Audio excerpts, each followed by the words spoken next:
Good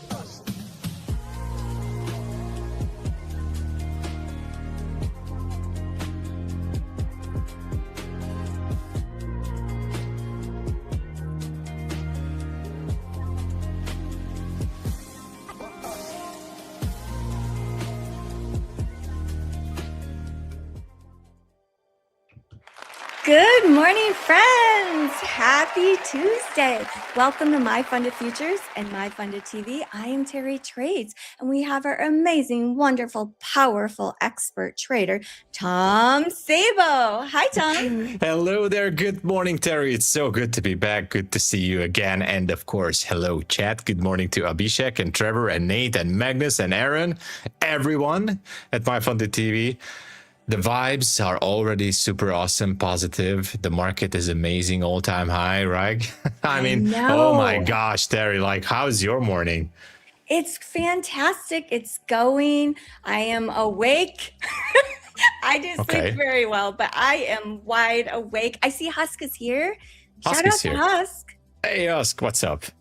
And we have a special birthday to celebrate today. Oh yeah, we have a special birthday, and guess who it is, everybody? Let's see if our traders can guess. Whose birthday is it today? Well, it's not Husk's birthday, I can tell you that. It's not my birthday. It's not your birthday, Tom. Magnus, Luke, Tom, Ash, Caveman. You guessed right. Exactly. It's Ash. Happy birthday, Ash. I can get us started, though. I can share the schedule. Yeah, let's see the schedule.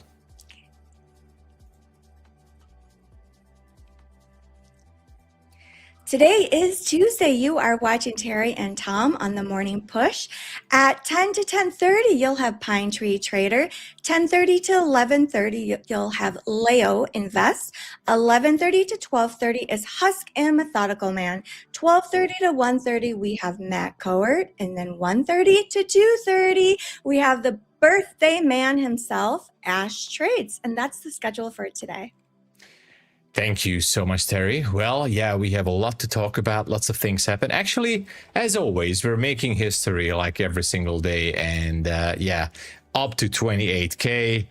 And what can I tell you guys? It was like, yeah, we talked about it like yesterday, even last week, like we're getting so close to that 28K. It's a strong psychological number. I wonder if we can push through, and I wonder how far we can go with this. But we're up here, so it's going to make it a little bit difficult. But yeah, just a quick recap of London.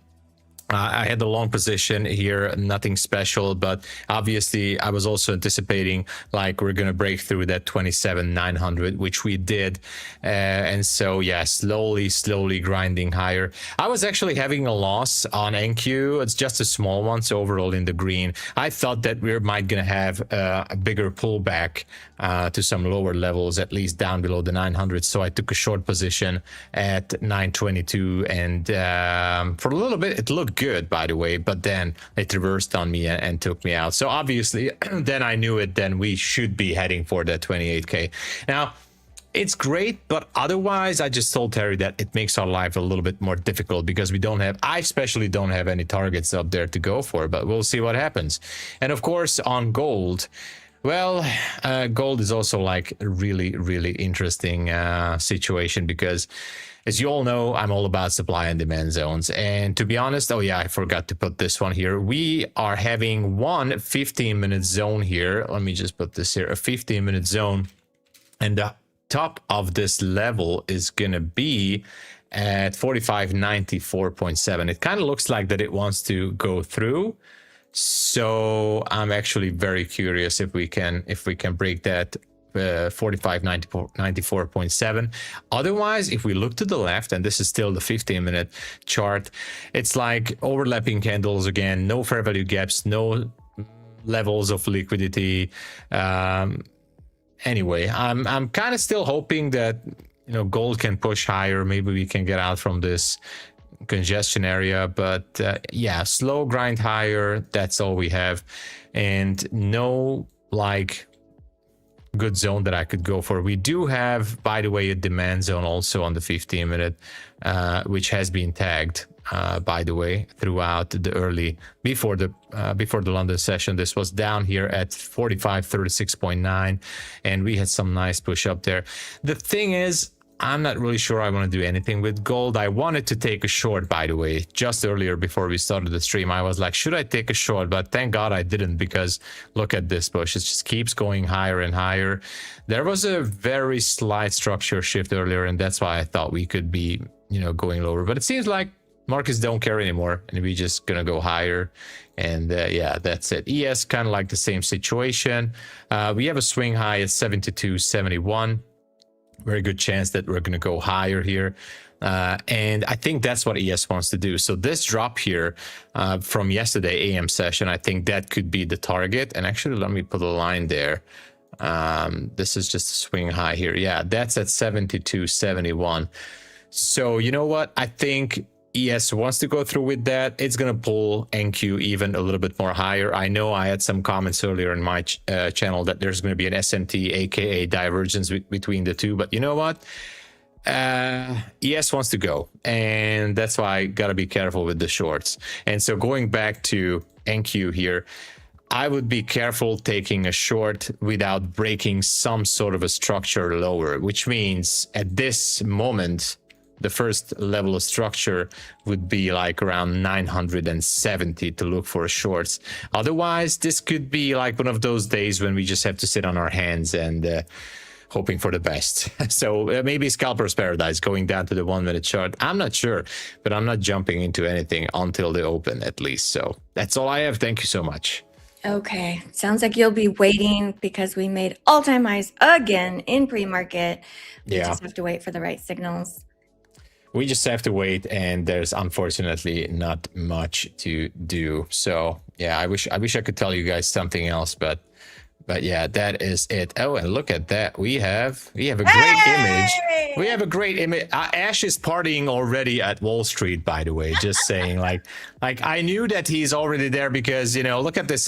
Look at, he told us yesterday that he might not gonna be around, or I'm not sure where he's gonna be, but look at him. He's like having a party at Wall Street. Look at all these guys. Everybody's surrounding him, like, really. Anyway. Happy birthday to Ash. I really want to sing happy birthday. Are you a good singer, Tom? I'm not sure I can do that right now. I'm not sure. Okay. Maybe at the end of the stream, we'll convince Tom to sing happy birthday to Ash. Yeah, we will for sure. Oh my God. Tom is putting it off. Yeah.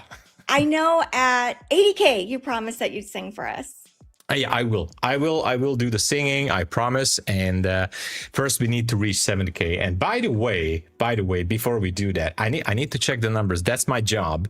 So let me see how we are doing. We are at 77 likes, which is good. It's always a good start. We're already 9 minutes in the show, so thank you so much. We got to reach the 200 number, obviously, super simple. And 354 viewers, thank you. It's a good start, everybody. If you're watching us on X or TikTok, please hop over to YouTube, smash the like, hit the subscribe button. That's the job. That's what we're here to do. Thank you so much for the support. Yes, thank you. I can go over the news. Let's see here. Let's see. So at 8:30 Eastern Standard Time, we did have the trade balance that came in.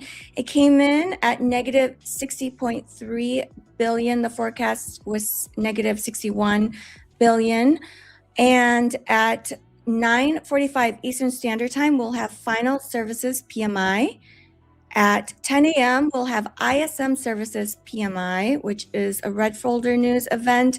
We have JOLTS job openings at the same time. And then we also have new home sales. And we have an FOMC member speaking. And let's see, more members speaking later today. And that is about it. We do have non-farm payrolls on Friday. So something to look forward to on Friday. Oh, yeah. Yeah, we have some. So at least we have some numbers to move the market. But obviously, nowadays all we need is a tweet. That's all it takes to move the market. But yeah, we have some numbers at 10. Yeah, that would be interesting. Actually, let me look at it. Yeah, they're expecting slightly the same numbers. And let's see, new home sales. Kind of checking the trend earlier. So yeah, bit of a. Well, somewhere in the average there. I don't know. We'll see how that goes. And yeah, nothing else. And nothing in the headlines as well. I checked it and nothing. Okay. I did see the U.S. Secretary speak earlier this morning at 8:24 Eastern Standard Time. And he did say the ceasefire is not over. So that's very bullish comfort headlines for people regarding the war. Now that is interesting. Yes, it's still like we're getting conflicting information, but whatever the market tells us to do, that is what we do. Otherwise, you get ran over. Oh yeah, definitely. And of course, I think you said already, right? We're gonna have some earnings. I think after the bell today or tomorrow. I'm not sure. But we might gonna have something. Somebody told me in my stream earlier that there are gonna be some earnings. I usually don't trade that, but it could be moving the Asia session later. Otherwise, after 10 a.m., I mean, until 10 a.m., we might just gonna see some sideways action. So I'm not really expecting too much.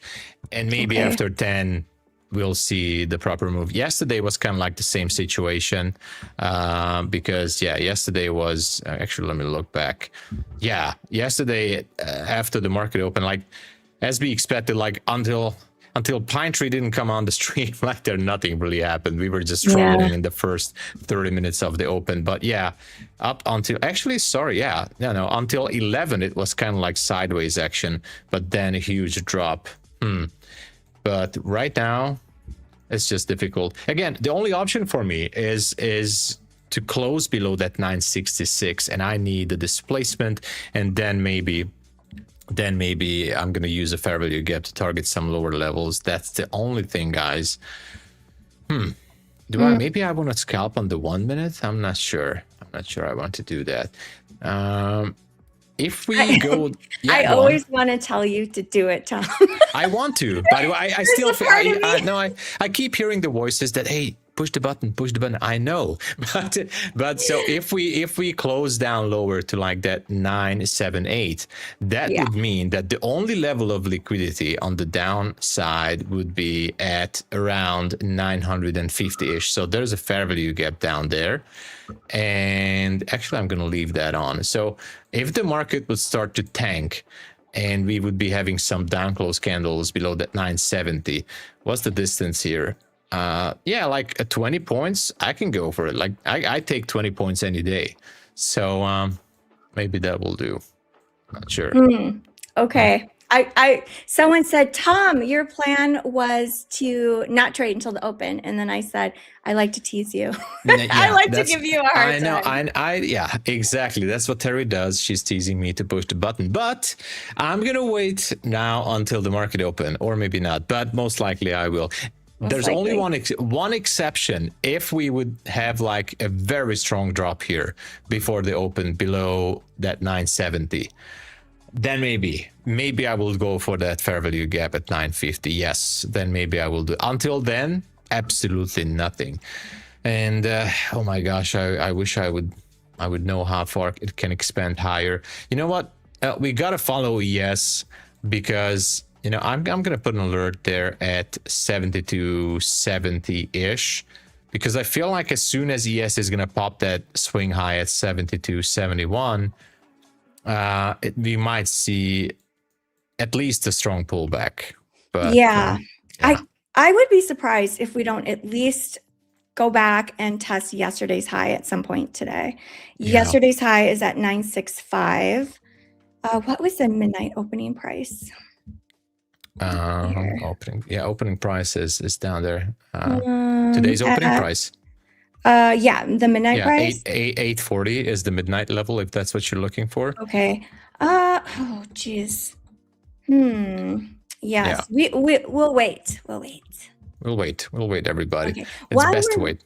Yeah, while we're waiting, I can share the promos. Oh, yeah. Let's go over the promos. Hey, we have the builder plan. It is 40% off 2 uses using code YouTube. And after you've already used the code YouTube twice for the builder plan, they are 30% off, and that is unlimited. Also, if you're a brand new trader with MyFundedFutures, it is 50% off the pro plans. And then for all of us, it is 30% off for existing traders.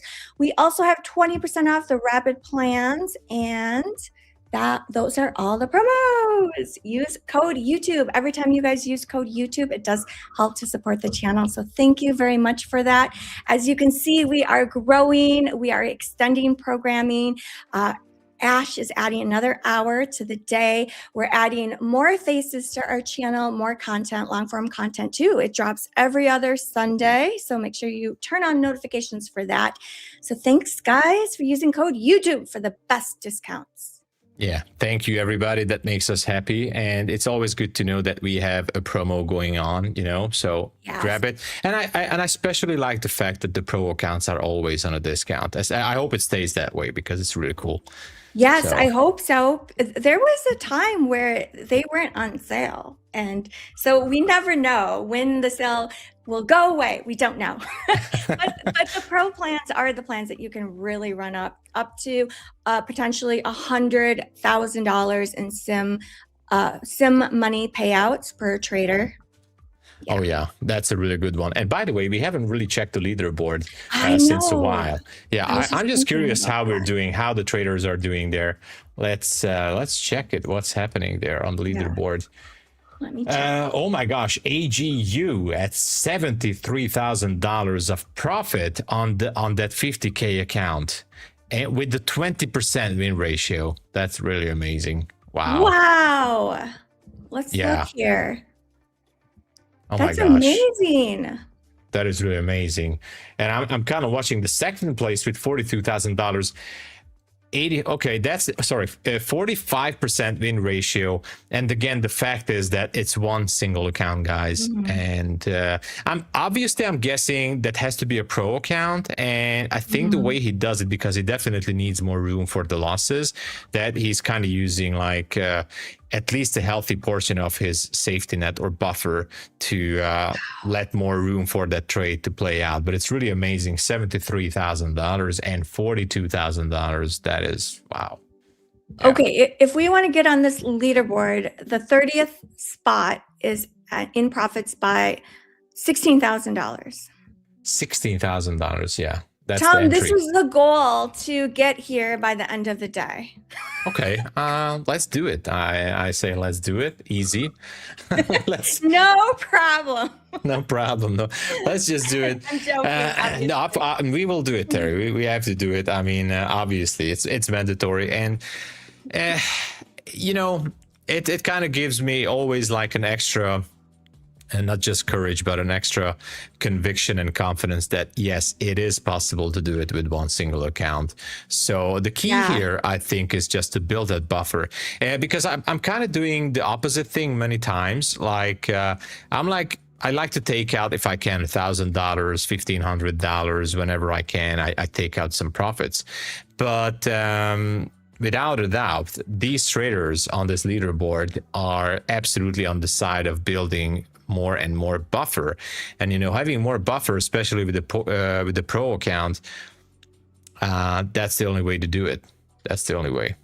Yes. Oh my gosh. It does require lots of patience and discipline to build your account. I had this great question for you, Tom. Yeah. Do you think if you have a really big buffer, like up here, like if you have a buffer of 73,000 or 42,000, does it make trading easier, or is that just an illusion? I think it makes it easier. I think it, honestly, I'm going to be honest with you guys. Like, I'm not rolling with those kind of big numbers, not because I don't want to, but currently in my trading journey, I'm not at that point or spot because I'm building up slowly. I've been talking to traders in social space as well, but also with traders who are not in social space, who are absolutely provenly making really awesome gains with these kind of buffers and even bigger accounts. And everybody, without an exception, everybody told me that a buffer like this is definitely make it easier for you, even on a bad day. You know, for example, you have $73,000 in buffer. You have a bad day. Even on the worst scenario, if you can have a hard stop, like I would say, like, okay, if I'm down, like, and it's a big number, but don't forget it's $73,000. If I'm down $10,000 for the day or $15,000, I should be absolutely stop trading for the day. And so with that same energy, how much easier it for you to make a couple of extra $1,000 in one single day. I think it just gives you an extra confidence. It gives you the feeling of, you know, you're in safety, you're good to go, you're not going to breach the account, because in order to do that, even with full porting the account, that would be like a crazy situation to lose that kind of buffer. So yeah, I think it makes it easier. I think it definitely makes it easier. Yeah, 100%. Oh, I heard something. I heard something too. So everybody, drop everything in the kitchen or in the bathroom, whatever you're doing, you're sitting on it, whatever. Just go to the chat and fill out the form right there. There it is. You have to be quick. You have like 1 minute. Be quick on this one. And now with the extended program, we have even more giveaways. Like even in the last segment with Ash, more giveaway accounts. So stay tuned.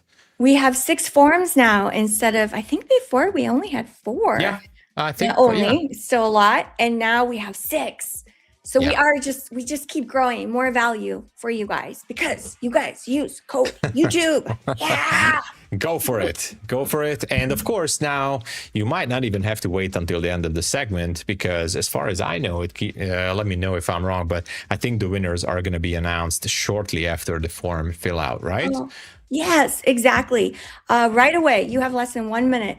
It's looking like it's going towards yesterday's high. Tom is leaving without me. Yesterday's high. Oh yeah, it is going down there, that 966. But you wanted to take a short here, right? Yeah, to yesterday's high, but I was like, I should be good and wait. Now the train is leaving.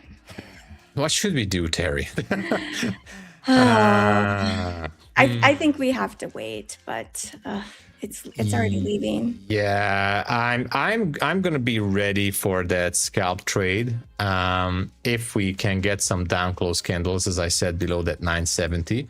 So yeah, so I'm gonna zoom in on the 1 minute. I really don't want to, because I mean the 1 minute is awesome. Don't worry about it, guys. But I just trying to force myself to trade more on that 5 minute. But you know, the scalper kind of keeps talking to me like we just repriced a bit of a fair value gap there, and it's starting to drop down to that swing position at 970. Or that swing low, and as I said, the only level would be down at 950. So even if the market wants to expand higher than 28, what if we can just take the elevator down to 950? That would be awesome. All right. Okay, there's another. What is this? So crude oil is down 3.5%. So that's very bullish for the indexes. That's extremely bullish, yeah. So maybe a pullback and then we go higher, maybe? Maybe. At this point, we're just kind of guessing. That's why I said I'm not going to do anything until we breach that 970. If it goes back higher, let me see. I think we have almost relative equal highs. So we have a high at 00575 and 675, so almost at the same spot. I can easily imagine that this one sweeping creating another high and then reverses. No, I mean, there's no setup for me here. Absolutely no setup. Okay, we wait. Yeah, as usual, we're gonna wait. Yes. We're gonna wait. Congratulations, the winners from the forum. Congrats to the winners. Be quick to react. Okay, you do have to claim your prize, so make sure you tag MyFundedFutures. Otherwise, they will re-roll. I do see some OG names there. Congratulations to Frequency, Satish, Yes. Zyzo Trades, Alberto, Kim Capital. Congrats. Congrats! Let's go! That's the way you do it. I did get news that Ash might pick up his phone if we call him. So let's try calling him in about 20 some minutes and to wish him a happy birthday. Yeah, I don't know his number. But I have it. You have it. All right. Because, you should pass his number to me because when he sleeps, I want to call him up, and, next time I'm doing the London stream, I'm going to call up Ash. Like I told I'm going to do the same with Terry one day. Like, hey, Ash, what's going on? Like, and he would be like, Tom, you know what time it is? Yeah, sure. I just wanted to make sure, like, is everything okay? How you doing? But Okay. yeah. We definitely I've have. got it. Yeah. Gotta make sure we have the Ash vibes here, I told you, I always knew that he's into some business on Wall Street, and I look at all his friends there. I know. Look at that. Yeah. He looks like someone from the television series Billions. Anyway, big hedge fund manager there. Well, he's with the big boys right now with Blue Row Capital, so that's our goal as well. Yes, over 20 payouts from his live account that he's had for almost a full year, pretty much a year. Yeah. Pretty much. Yeah. Very impressive. Okay. It seems like we're pushing back above there. Just a quick look on ES. Good thing I didn't go short, Tom. Look, it's pushing. A part of me wants to go long on ES for scalping. Just to go long for that 72.71. I don't even know when I took a trade on ES last time. Okay. I'm not sure. Like a scalp trade. Yeah, something like a scalp trade, but I don't know if I should jump in. That would be a heavy trade, but I'm not gonna do it. I'm just too scared to do it. I mean, anything can happen. No. What do you guys think? Did we go higher during New York? Type in 1 if you think we're going to go higher. Oh yeah, we can definitely go higher, right? We can. So far, the all-time highs in pre-market is 28,008.50. Oh yeah. Oh, I'm seeing some lower. Interesting. Mm-hmm. Open high, low, close. Okay, like a red candle. Oh, I'm seeing lots of 2s, you guys. Okay. Well, it's less than 1 minute to go, so I'm quite curious how this is going to play out. And yeah, it would be interesting. Too. Everybody buckle in the seat belts. Get ready to rumble. Get ready to rumble. Get ready. Yeah, exactly. That's how it's done. We need a drum roll. Okay, I am going to work on that tonight. I will get us a drum roll. Awesome. We do have Jan coming on Thursday, you guys. Oh, yeah. That would be amazing. That would be cool. Here we go. Last few seconds. Is it going to spike up or immediately going to drop lower? That's the big question. Ooh, look at this. Here we go. I'm kind of watching ES too. Oh, wow. Okay, bit of a spike there. ES is still hesitating. All new highs. Oh, new highs. Yeah, ES is going up to that 71-ish. Let me just, look at that. I'm actually going to delete the alert here. So yeah, look at that. ES just took that. Wow.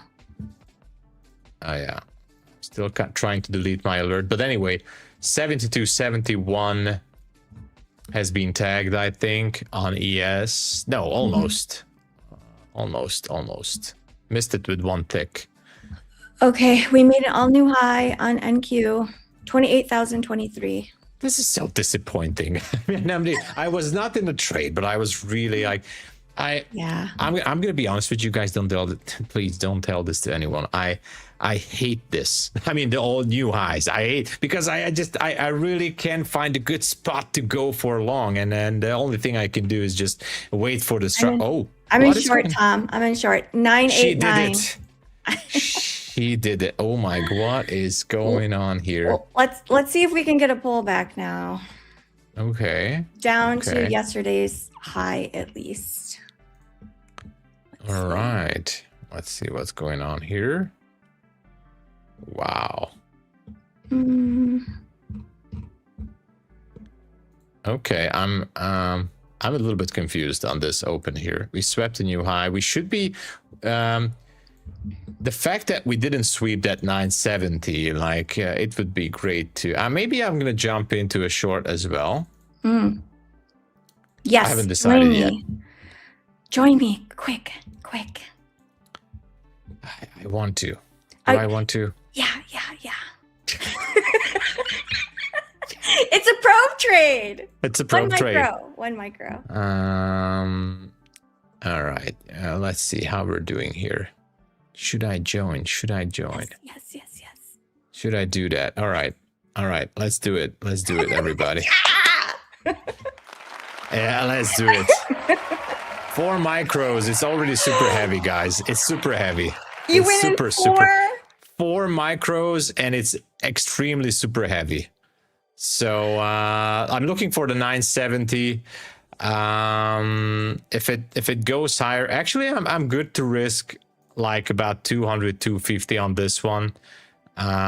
If it goes higher, and this is an eval, by the way, just saying, guys. So I'm not touching the funded account yet, but I would be happy to scalp down on this eval. If not, yeah, well, who knows? How is ES doing? Yeah, ES is still kind of. Yeah, it's gonna go higher. Probe trade. Is it gonna work? I don't think. I think first ES has to go to 70. Yeah, I'm closing it down. I think it's gonna be ES first. So ES wants to go higher first to take out that 71.50, and that's what's pushing or not letting NQ go lower. So that's fine. But it can still drop as long as you can handle that drawdown. That's fine. A little bit of a heat cannot hurt. Yeah. But yeah, let me look at ES again. 72.71 is still not being taken until that. You know, I don't know. Let me just do something here, guys. Okay, I'm going to risk $100 on this trade. Ooh. And I'm jumping into a scalp. Long on ES. Oh, but it's a very small trade. Don't worry. Never mind. It's a very small trade. There you go. I made it. Anyway, it was just $50, nothing special, but I made back some of that $200 loss. Yeah, I just tried to scalp it to 72.71. But now that it has been taken on ES, now maybe we can look for a possible reversal on NQ. Who knows? Okay. We wait. I'm taking some heat on my trade. We're down by about $65, $69. That's absolutely fine. That's fine. I took actually 2 losses in the early New York session. Both of them were like about 70 something dollars, and I felt absolutely comfortable with that. But yeah, the market open can be crazy even with just 1 micro. But so far, I mean, how far can it go? You know, we are gonna have those numbers in about 25 minutes, and I don't think, at least I hope for your trade, that I don't think that the bulls should be coming in that strong, at least until the news. So why not drop it? 5-minute order people. Are they going to get tagged on the buy side?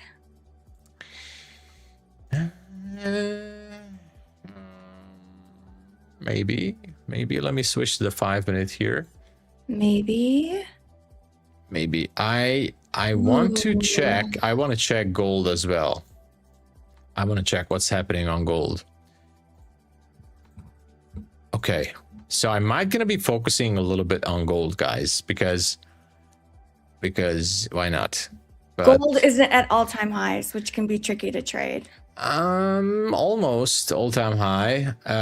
It's not at all-time high exactly, but it did go to the daily high, and we did sweep a high from yesterday. So gold can be also tricky, but we're close. Well, somewhat.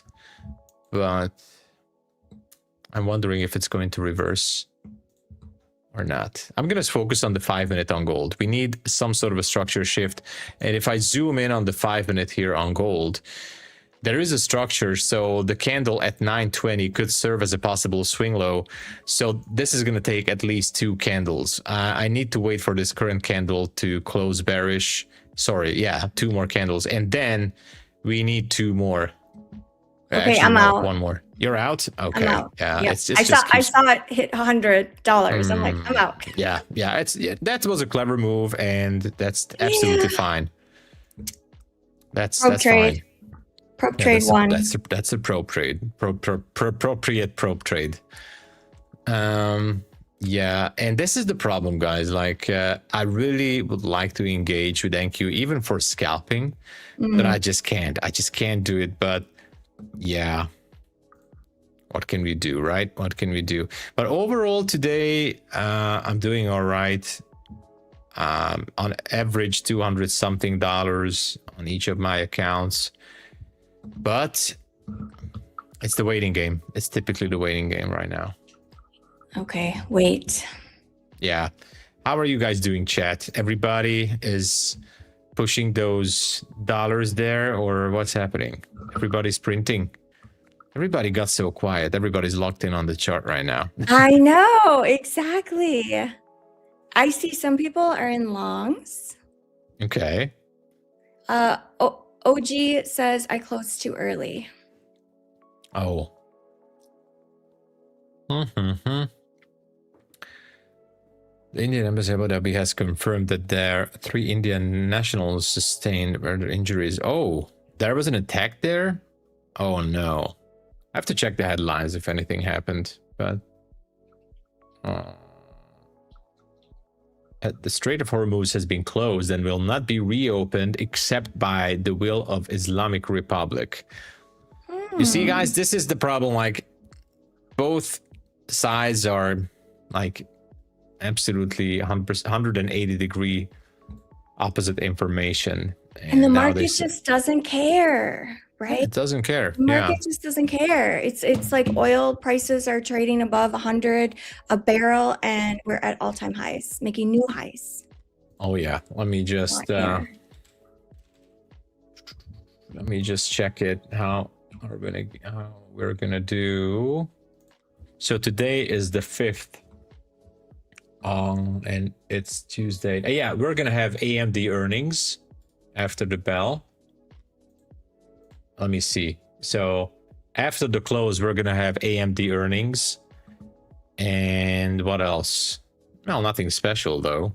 AMD today, which could be interesting because of AI and tech and all those things. But yeah. Okay. I'm wondering if I should try my trade again. I know it's tempting to jump in again. I have to wait. I know, but we really need to wait at this point. Yeah. So far it is looking like a gap and go. It has not looked back yet. Okay. Let's call Ash. Let's call him and wish him a happy birthday. What do you guys think? Should we do it? Well, are you locked in on the charts, Tom? I'm definitely not locked in. I'm just chilling here with the 5-minute. It's your call, Terry. It's your call. Let's call him. Let's see if he's gonna pick up. Let me think. How do I do this? I'll put this on here so he can hear, and then I'll put the voice here, right? Right. Okay, let's try it. Hopefully we won't get some feedback. He will be like, guys, you should be working. He's gonna be like, get back to work. Get back to work. What are you guys doing? Okay, we're gonna. I think he's streaming, so we'll see. Yeah, we're gonna call the birthday boy. Can you hear this? Yeah, I can hear it. Okay.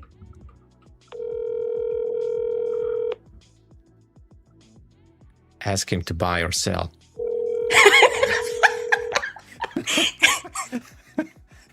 Hey, good morning, Terry. Good morning, Ash. We have you live on TV right now.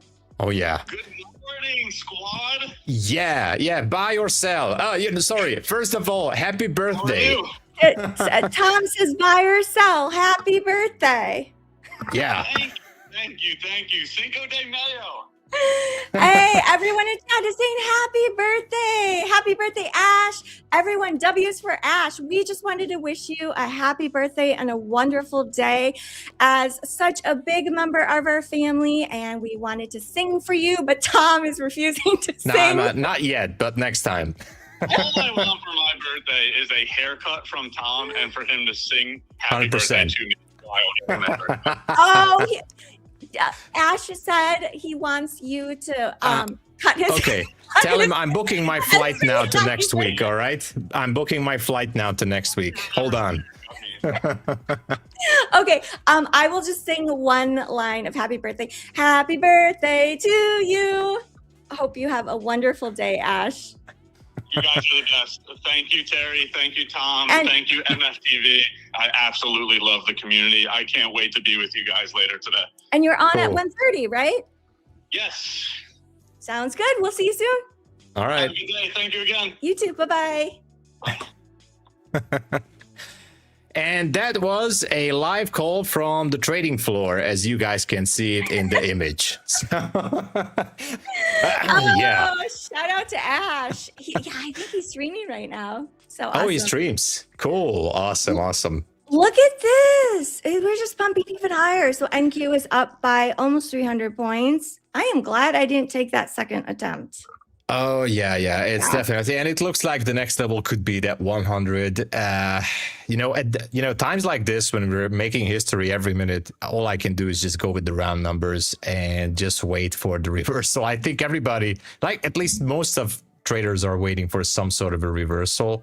And it's just not going to happen. So what can we do? We can focus on gold, or we can focus a little bit on ES. By the way, at least, I mean, if you guys, by the way, I would welcome you guys in chat if you have some ideas what to look for at all-time highs. I'm open-minded for it, so let me know. And by the way, Look at YM, Tom. Look at YM. what is going on? What is going on at YM? YM is trading below the VWAP. What just happened here? Okay, that's quite a bit of a drop. It looks like YM wants to close that overnight gap. It did gap up about 75 points until we get to unchanged price. Oh my gosh. Wow. What do you think? Okay. You don't ever trade YM, really? No, not really. Not that it's a bad market, but my focus is so much locked in on NQ, and I'm actually happy that I can focus a little bit on gold. But yeah, I'm not really following that. Just a quick look on crude. Crude is still like declining a little bit there, down to 102. Just to switch to the 1 hour chart, and yeah, still above 100. Fundamentally speaking, we talked about this. I'm still going to remain bullish on crude. Supply is going to be having issues real soon, but we talked about that. So let's see what's happening. Previous day high on ES 72.74. It didn't go through that level. So you know what? I think ES might want to break through that 72.74. And this just confirms me that I think the focus right now is more on ES than on NQ. Why I'm saying this? Because ES still has some space to go. If you look to the left, let me just put this to the left here. So we have some levels here, some trend line liquidity, and swing highs to go for above 72.74. So you know what? I think ES will break through in a matter of minutes. I'm not gonna jump in though. It's tempting, but I think it's gonna smash through that 74.50 real quick. Yeah. Okay. The problem is, the risk reward is bad. Wow. There was one possible entry if I would have taken this trade, and that was down here at 68, but it's too late for that now. So let's just wait for it. And even if we go higher, let me look for supply zones. Oh my, we might just have one. Hold on. Amazing.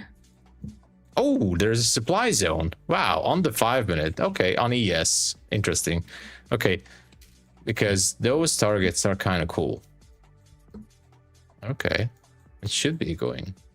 So what is it about supply and demand that really captivates you, Tom? Well, I know already that a lot of ICT traders hate me for it. I do get some, and by the way, I love the comments in my streams as well. I do get that comment quite a lot, like, hey, that's not really supply and demand. That's actually an order block. You guys can call it whatever you like. You can come up with a fantasy name if you like. The thing about these levels is these are, I would say, these levels are kind of containing some leftovers of orders from bigger players. That is what I'm assuming. Now, it's not just from ICT, but there were a few mentors back in those years when I started to learn about supply and demand in 2020, 2021, that these zones, and I would like to call them zones, not order blocks, containing orders. For example, and let me just put this to the left here, and let me give you this example. So on ES Friday at 150, we had this candle on the 5-minute. Now this is a bullish candle sweeping some liquidity. It was sweeping a level here, and then it was sweeping a minor swing high as well. So we definitely took some liquidity, and we also took a bit of a fair value gap there. Now that is a very good entry point. I mean, that's actually the first criteria for the zone. The zone is going to be the bullish candle that starts the bearish push. So the drop starts from there. And we can see all these bearish candles in the PM session last Friday, which shifted the market here and then actually lower as well. So we had like 2 shifts in the market and a very strong drop. Now, the assumption is saying, and that's the way I learned it back in 2021 and 2020, I didn't learn it from ICT, by the way, is that these levels here containing some leftovers, or we can say crumbs of orders, or whatever you want to call it, and that could be still active, and I mean assumingly active, which means once the market gets back into these areas, we can possibly see a rejection or a bounce if it's a demand zone. And because of that, these levels have some sort of a, I don't know how to put this other words, but like a magnetic a magnetic like drawn liquidity or whatever. Like market really likes to revisit these levels. Now the reaction is another question. So what kind of reaction are we going to have? That's a secondary question.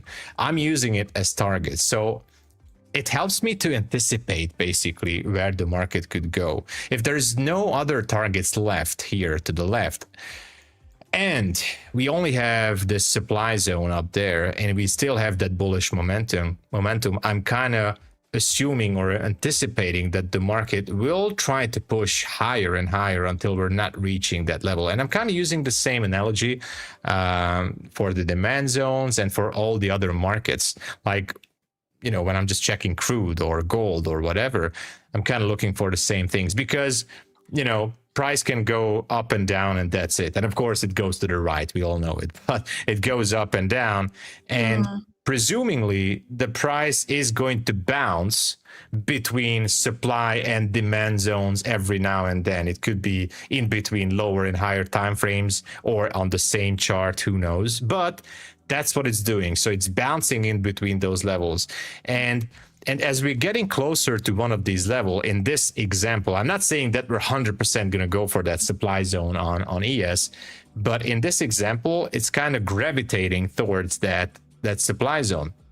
And that's when the magic comes in, the magic like anticipation, because we never know what the market wants to do, right? You can never know. We can only take an educated guess. But I did take a lot of backtesting in the last years, a lot. Guys, I sacrificed weekends, nights, days, my personal life, even my holidays. I was just scrolling through the laptop through all these supply and demand zones.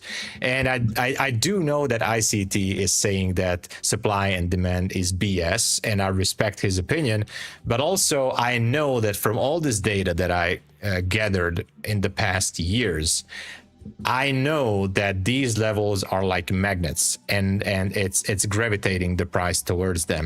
So yeah, if the market starts to move into that direction, all I need, and this is really a good example on ES that I can actually didn't take the trade, but once I have just a pullback, all I need is a pullback. So I need a close level like this supply zone, and I need the pullback to a fair value gap, which happened, by the way, it happened right here. So we pulled back into the fair value gap. That would have been the optimal trade entry, but I didn't take it, of course. But if this would be the market I'm focusing on, then this would have been my trade. And I'm just anticipating that it has to tag the zone. Now, what happens after it goes into the zone, again, that's a different story. That's a whole different story. But I like to use these levels as targets. So I'm sorry I a little bit jumped into the details of this, but I think, and guys, this is one of, if you ask me, Tom, what is the biggest takeaway of your trading journey so far, other than risk management and the usual stuff we talk about? I would say the biggest takeaway is that, and I don't want to offend anyone, not even the ICT people or anyone who's trading smart money, whatever is the system that you're trading. I think supply and demand zones, or whatever you want to call it, these levels are so underrated, And I know right now everything else is trending. Oh, this entry is super awesome. This is super great. And we always have something, we always have something trending in the market, right? It's cool. I do, it's awesome. But this is underrated. Like, ask yourself the question, how much will it help in your trading journey? How much would that be beneficial to you if you have a level, in this case, the supply level or demand zone, that has a high percentage, I'm going to say about 75% or higher, that it's going to get hit intraday in that session, especially on those lower time frames like 5 minute, 15 minute. How about to know that information, that you have a bigger than 75% chance that these levels are going to get hit? Imagine knowing that information, or have enough conviction in that trading model, in that level, then all you need to do, that would be the first part of your trading. And this is what I do every single day. Then all you need to do is just, all right, let's just do the risk management. Let's see how much I can risk on this. And that's it. It's super simplified. So I'm sorry again, I took away the time from you, Terry, and explaining the details here. I think it's just underrated. Guys, this is one of the most underrated level and most underrated concept in day trading, I think. So you can throw a rock at me, everybody, but I do believe it works. Oh, it's so good. We love hearing about it. So when you look at those levels, are you looking at like risk 1 to make 2? Or are you risking now that, yeah, so that having the level is one thing. Risk management is, again, a totally different scenario. It's a subjective thing. It's up to your personality. I did back testing and also not just back testing, forward testing it every single day. I do the 1 to 2. I do the 1 to 1. The numbers are classic. You're going to have more losses on the 1 to 2, obviously. The 1 to 1 is really good. Win ratio is definitely above like 55-60%. Easy to say, like, oh, okay, then it's printing money, but easy to say, but when you're executing on the chart, it's a different story. But so yeah, you can go with the 1 to 1, 1 to 2. You can take partials. It's up to your personality. But once you spot a good level and you anticipate that the market will go there, then you have to find your entry model. What is that you're going to use to enter the trade? Again, I'm sorry I took the time with this. No, this is so good. It's so good. I would say this is one of my biggest discoveries that I had ever since I'm taking regular payouts from prop firms, from trading, and this is my biggest discovery. Also saying that it's so underrated. Because I just know, because everybody anyway, whatever. I'm not gonna go into that, but it's underrated, and that's why if some of you guys are new in the chat, I'm all about this. I'm all about these zones. so I'm doing this, but I'm respecting every other entry model or level as well. But for me, this is my bread and butter. Yeah, sorry. It's yours. Oh my gosh, I was talking for 10 minutes. I'm sorry. We love it. I'm We love sorry. it, Tom. I promised everyone that we would call Myth to tell him it's Ash's birthday. Should we call him? Definitely. Okay. Yeah. Let's see if he picks up. Yeah. Are you guys ready? Yeah. Tell him that he owes money to me. All right. Let's just call everyone. Okay. Oh, he owes you money, Tom? Okay. Yeah, no. I just want to tell him that he owes money. He's not owing me money. Tell him to pay my money. Hi, Myth. You're on live with Tom and me. I'm live? Yeah. Say hi to everyone. Tell him to pay my money. Tom says you have to pay him money, that you owe him money. Yeah. And why would I owe Tom money? He said, "Why would I owe Tom money?" Tom, why does he owe you money? For the copyrights of the Tom Sabo box. Yeah. For the copyrights of the Tom Sabo box. Tom Sabo box? Well, we technically renamed it, and it's no longer the Tom Sabo box. It's Tom Sabo's box. Even better. All right. Yeah. Hey, it's Ash's birthday, so just wanted to let you know, so you and Huss can wish him a happy birthday. Will do. Yeah. And you're on today at 11:30. We'll be there. All right. We will see you soon. Have a good one. See you guys. Bye. I think he was locked in on the chart. I know. Like, yeah, think guys, so. I see you. He sounded annoyed. He sounded annoyed. Yeah, I don't know what he was. He was Why'd locked you on call me? He was in with 5 minis, guys. I'm sure about that, by the way. Oh my gosh, we have such a great team. I do see Pine Tree Trader, the GOAT trader of daily payouts. He is on deck. Any last minute thoughts before we head out, Tom? It was a really awesome stream. We had fun, and I just, we never did this before. You called Ash, you called Myth. I was talking about my issues with the zones, but it was really good. I enjoyed that, guys. It was so awesome. Thank you, Terry, for this great show. I think without you, I would have just bored everybody to death with my zones. No. Oh my gosh, we love hearing about your zones, Tom. I think we made history again, a new all-time high in the NASDAQ together. And let's take a look at ES real quick before we head out. Oh, yeah, a new high in ES too, right? No, yeah, not quite. Not quite a new high, but guys, yeah, we have the zone up there at 70 to 80-ish. So maybe later we're gonna hit that level, but it might gonna be slow. Wait for the news. Yeah, news is less than 1 minute. Yeah.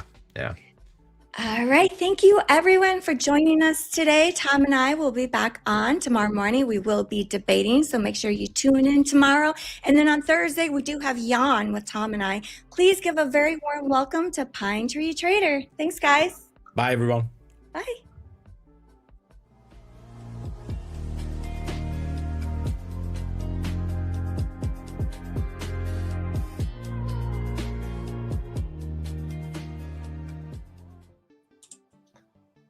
Yo, what's up? What's up? What's up, everyone? Good morning. Good morning. How's everyone doing?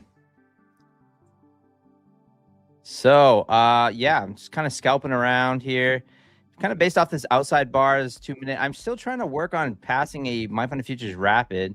Not having much luck, but yeah. So working on another 50K right here. Just trying to get it done. I ended up taking a few trades, trying to get some scalp longs off this Vinay fair value gap, and so that's what I got going on at the moment. But we are looking like we're trying to pull back. crazy market, right? All-time highs. Once again, we got gold rallying. We got oil above $100 a barrel. It just seems wild, right? 44 the Punisher in the house. Wafa, what is up? Stud, what is going on? How is everyone doing this morning? I keep wanting to try to take longs here, but it's very tricky. You know, when you're at all-time highs, you know, you naturally like just want to try to fade the highs, right? Because you're like, how can the market keep going up? Well, it can until you run out of money, but it's just one of those deals, right? One of those deals where you gotta try to play both sides of the coin, and it's hard not to have that bias too, where it's like, well, the market just keeps going up, keeps going higher. Just hit the buy button every single day and make money. So, yeah. Want to buy here? Yeah, well, I'm kind of thinking about it off that 60 level. But here's what I'm looking at. I'm looking at the outside bar here, and we did break an outside bar on a 5-minute to the downside. So getting that mixed signals, those mixed signals. I might just wait for the next trade. And we do have a two. Let's try a long here. 2-minute outside bar long. Let's look for that 20s.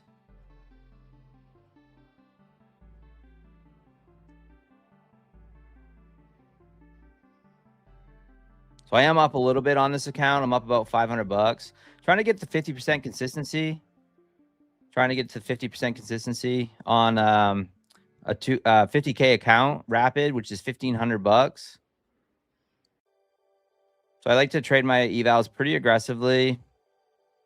And yeah, I usually pass about 1 out of every 3. Which is not great, but as long as I get payouts coming in, it's all good, right?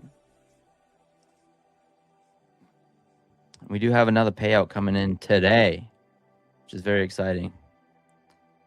Pretty wide stop here. Probably a little wide for mini, but I do like this trade. And it's going with the trend, so, but sometimes the trend is not my friend. Sometimes that trend is not my friend. Look for those 20s there. Looking for 28.18. Stops at 28.058.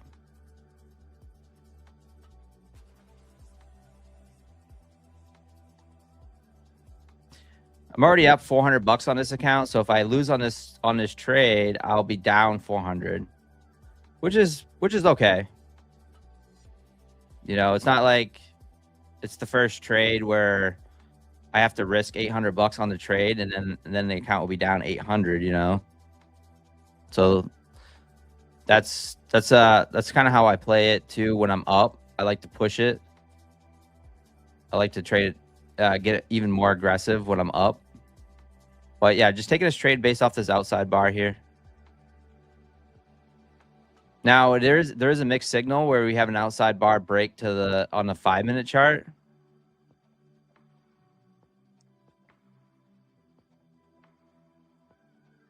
And it's to the downside, so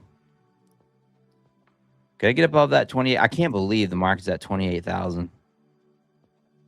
The NASDAQ, it's absolutely wild, right? Hey, G Peralta, what's going on? Madine in the house. Ayo, smash that like button, guys. Make sure you're picking up the accounts, 20% off rapid accounts right now. The daily payout accounts. You guys know I love my daily payouts. Got my daily payouts. Got to work on some of these rapids for me.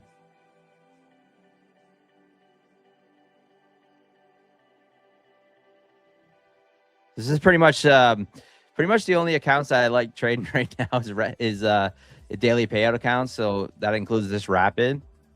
I just need to get some past, and I got to get some over the buffer. Again, I've been struggling trying to get some past. I don't know why.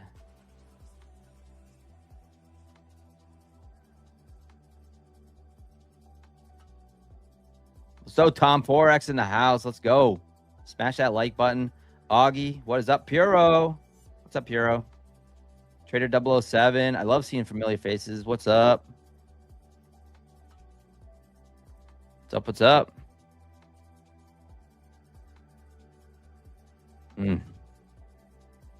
Feeling heavy here. Feeling heavy. I'm not going to lie.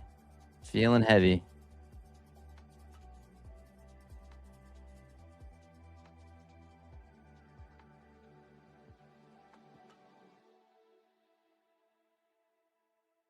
Come on, breakout. So definitely trying to go for that Momo trade, right? The momentum trade.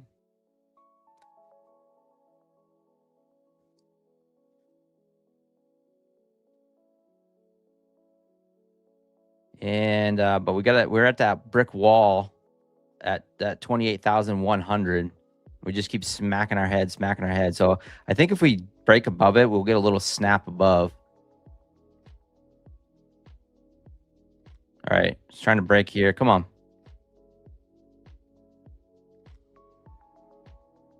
Is this it? I don't like this.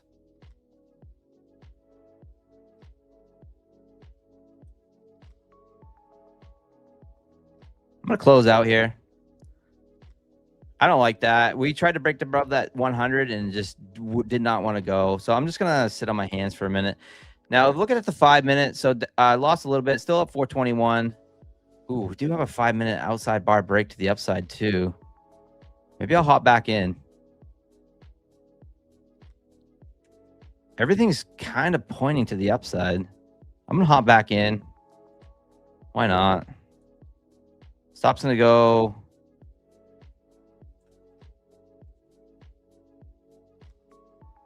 $28.57. So I'm going to hop back in. We got an outside bar break, right, to the upside. We got an inside, a 2 minute outside bar break to the upside and a 5 minute bar break to the upside. Everything's pointing up. You might say, well, you're buying at the top. Well, I thought I was buying at the top a month ago too, and it just keeps going up. So, ooh, another outside bar, kind of nasty. Nasty.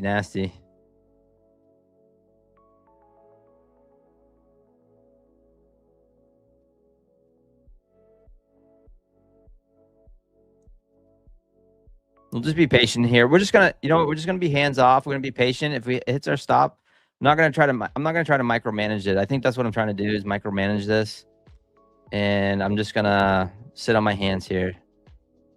Hand off the mouse. I'm gonna read the chat. The top's the top until the next pop. That's right. Exactly. That's the way it's felt, right? Trader 007 says smash that like button. I agree. Smash that like button.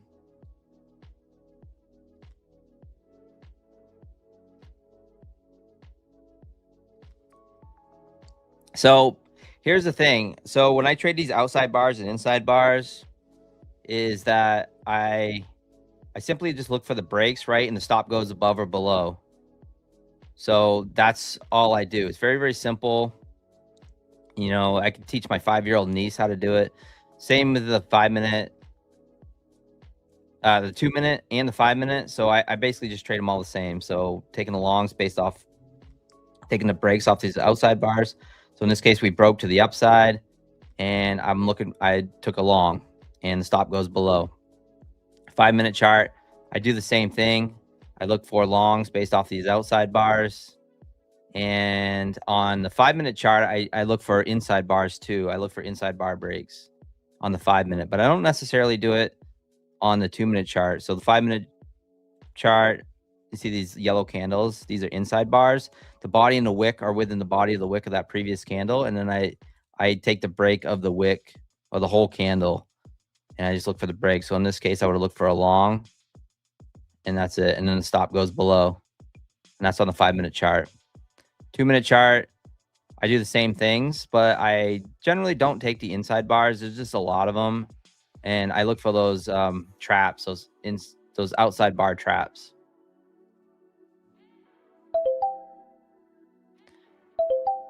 All right, Marcus feels like it is running out of steam here.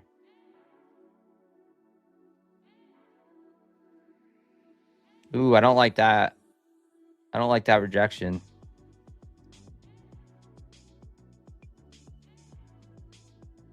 Double top. I'm out. Double top.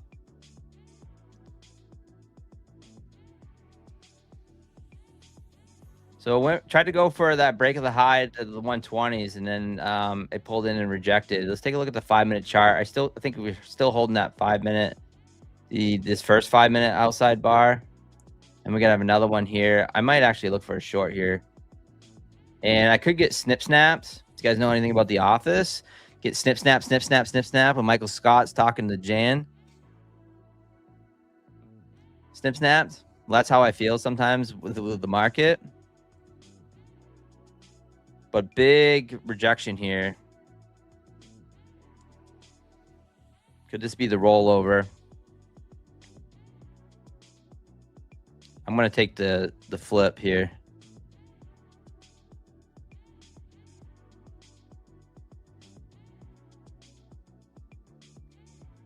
Stop's going to go at the high.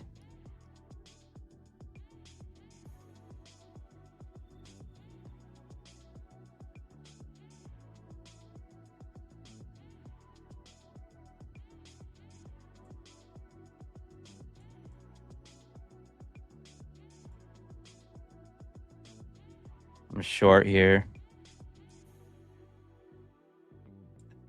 I'm short.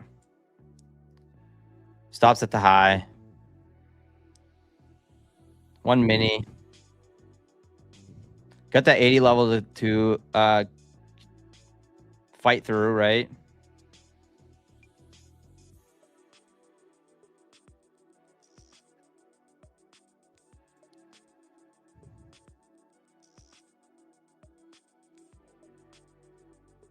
Another outside bar on the 5-minute. Be interesting to see how this closes here. It's 5-minute.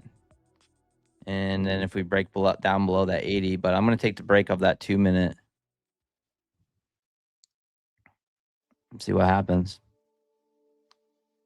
Like I said, I've been struggling trying to pass some of these evals. I don't know what it is. Maybe I'm just trading them, not being patient enough, trading them a little bit too aggressive, but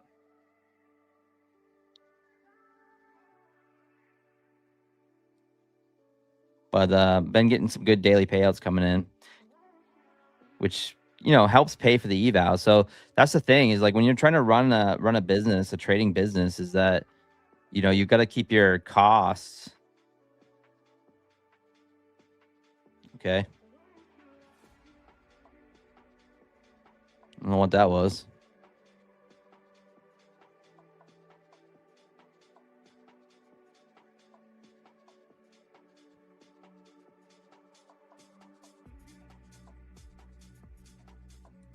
Some sort of headline. Let's look for a little more here.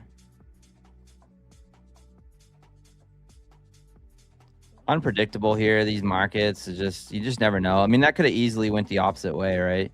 I mean, the setup was there. This is one of my favorite setups, but you just don't know. Like, that seemed like a headline of some sort.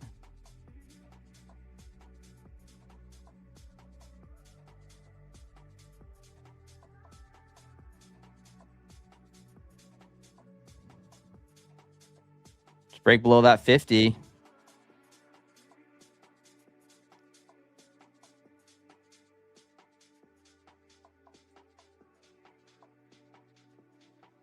Come on, get down there. Currently up about 800, looking for 1,500 bucks.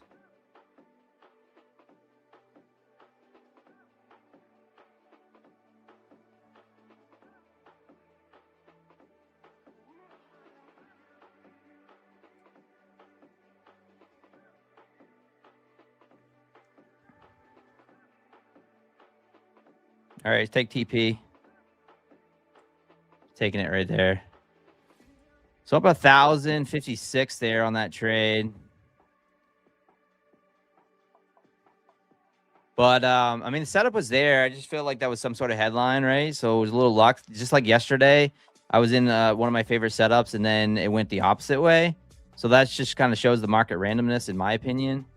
But it just felt like some sort of headline, right? Unless we just started running stops, which is fully possible. I mean, the market volatility can do that. It's just when you get those really quick snaps, it just feels like it's like these algos are looking at financial juice. But I don't really know. I don't trade any fundamentals. I don't look at news whatsoever. I just look at what the market's trying to do, and I look at the charts, and I just throw trades on and throw a stop where it's supposed to be and hope for the best, right? And that's pretty much what I do. So up 1,056. And so if you're just curious about this setup, it's just very, very simple. I'll explain it one more time.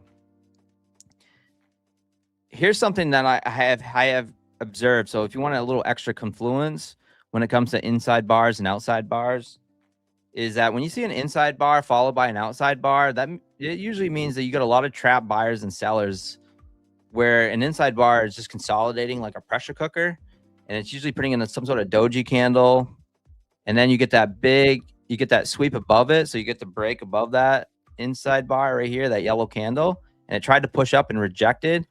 And just from market experience, to me, I was just like, I got to get out of this trade. So I hopped out of that trade and took a little bit of an L, knowing that it basically took out some buys here and then just reversed it and put in this big engulfing candle. Now, I'm not the biggest technical trader or whatever. I just kind of trade what I see.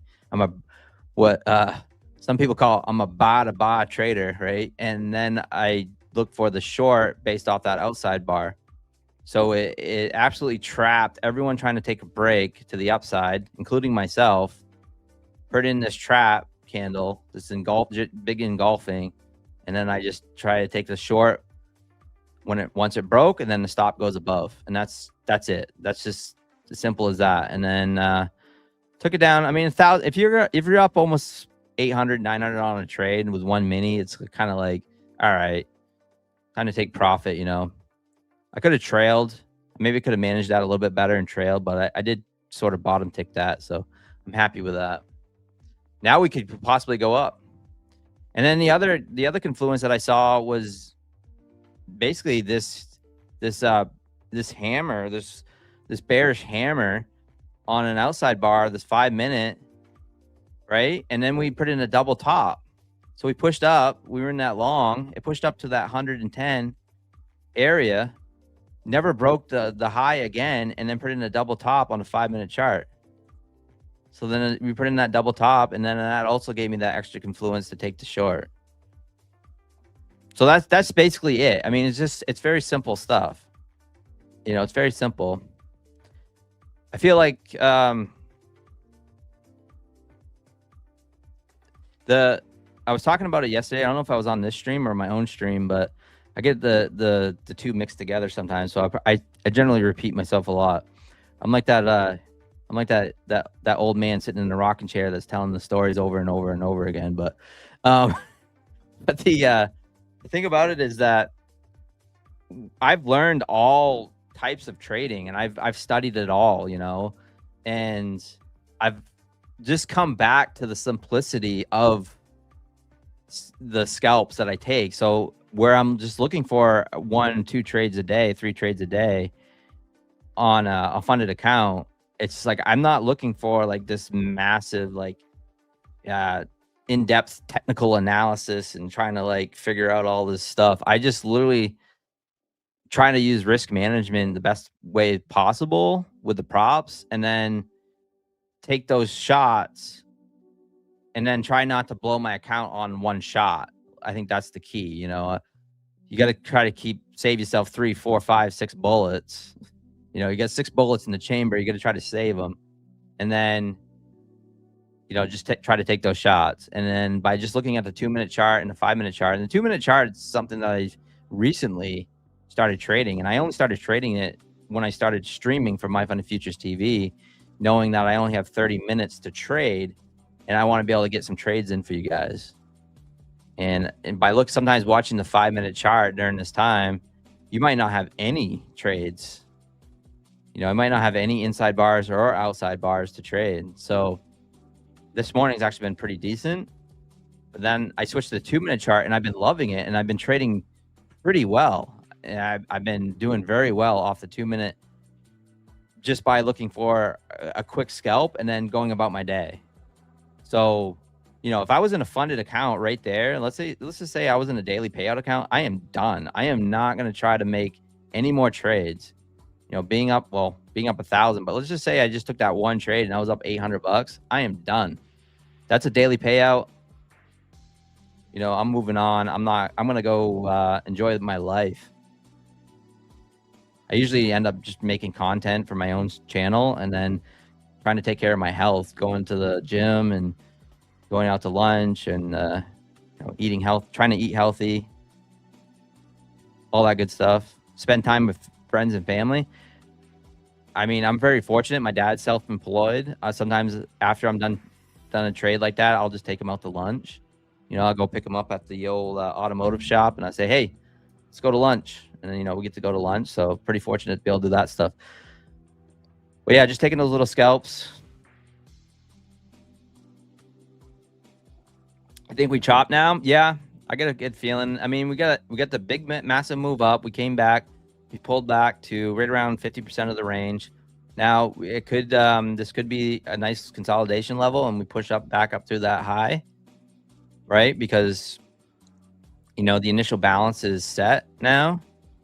And for initial balance traders, they're probably looking for that pullback down here in this area to take it back up to the upside.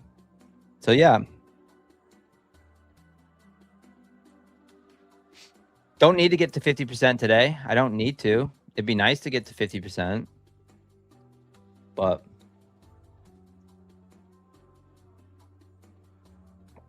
if you guys got any questions for me, throw it in the chat. I appreciated everyone's support. Smash that like button. How's everyone else doing this morning? You guys doing okay?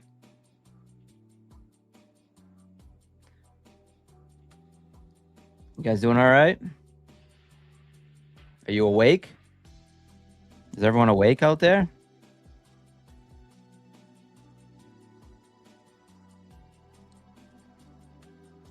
Hit the one if you're green, hit the 2 if you're red. Hit the 3 if you're just sitting on your hands waiting. How about that? I gotta wake you guys up.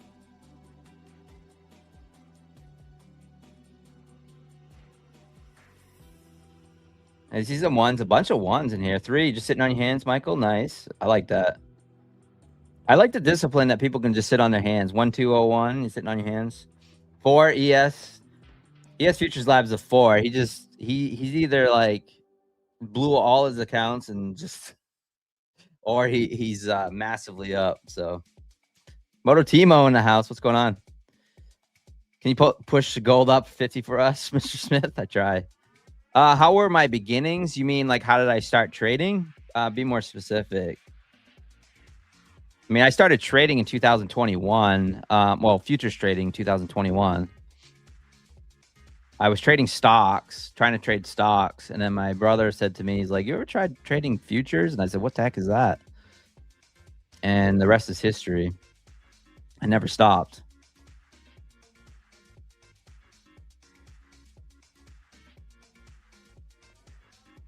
You were just long and you took a short, just close the green. But before that, I mean, there we go. We're taking out the highs again. Wild, right? Nice little cover there on that short. A little lucky, 28,039.25. So nice little cover. Pretty much bottom ticked it by 10 points, and it's just ripped higher. So nice little scalp. I guess it wouldn't be kind of technically a scalp short, but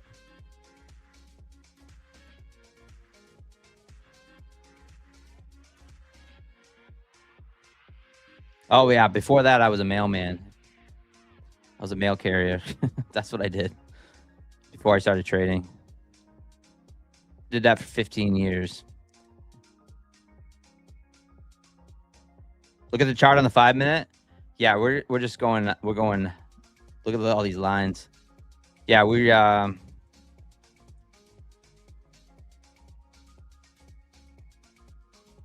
Remove this stuff. But yeah, there you go.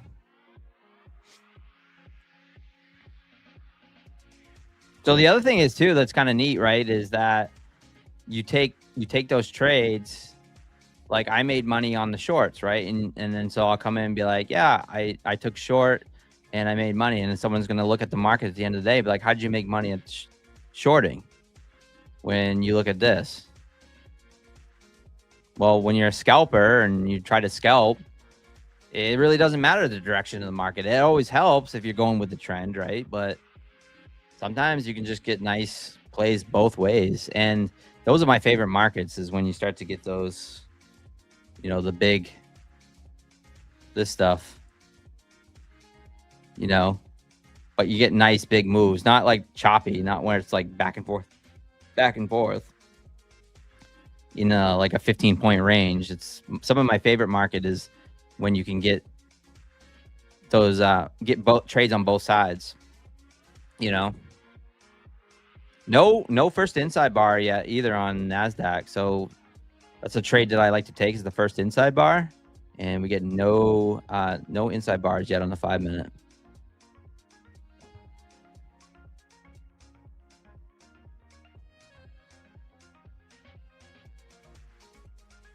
Nice reversal, SMH, yeah. We actually bounced right off of this Finney Pine line here, the Finney fair value gap. It's right here. This indicator on a 5-minute chart actually works pretty good for supports and resistance. You know, it's just measuring out 50% of these gaps on the 5-minute candle. Now on gold, it actually works really well too. And you can see it bounced right off one of these levels. And so I have been taking some of these if you're patient enough to wait, especially with gold. It comes right down. And this is the indicator right here. If you guys want to throw it on your chat, I always say that, throw it on your chat, throw it on your chart and check it out. It's pretty good. You know, just kind of look and watch for it.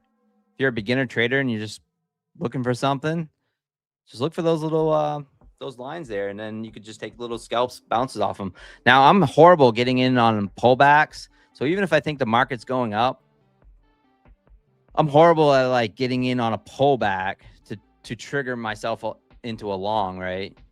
To try to buy a pullback for a long. I'm horrible at doing that because oftentimes I'm just trying to go in on momentum. So I'm looking for the breakdowns and the breakouts.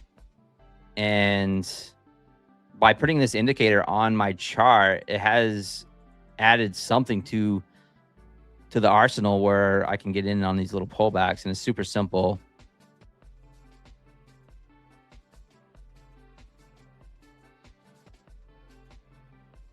But yeah, we are going parabolic once again. Did you trade today? That's the poll question. I know I trade every single day. It's just kind of crazy, but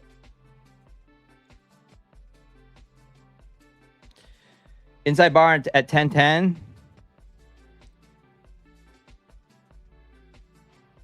Oh, probably on the, I bet it's on the micro.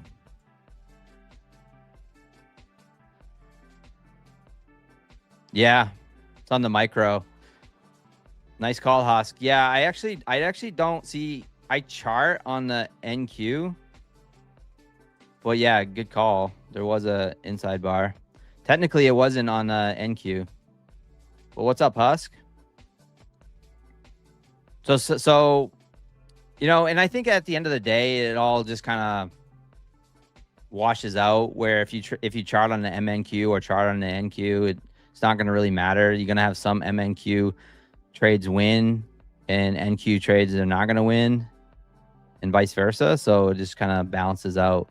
Kind of like if you get any slippage, it always feels like you get the negative slippage, but sometimes you actually do get positive slippage. It just always feels like you get negative slippage. But I want to thank everyone today. Thank you so much for being here. We have Leo on next. I'll see you guys tonight at 6 p.m. Eastern time on my own stream, and I'll see you guys tomorrow morning on MyFundedFutures TV. All right, guys. Peace.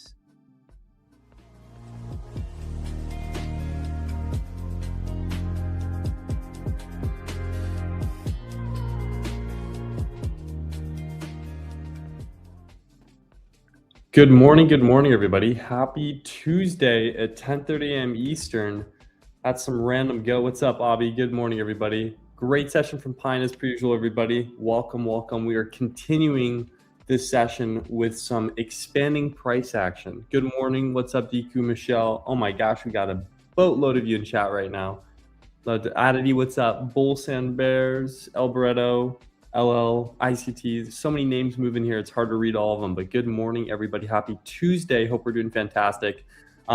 We are currently just watching price expand. I can't even lie, chat. We are just watching price expand away from us. I wish I could say that I capitalized on this move.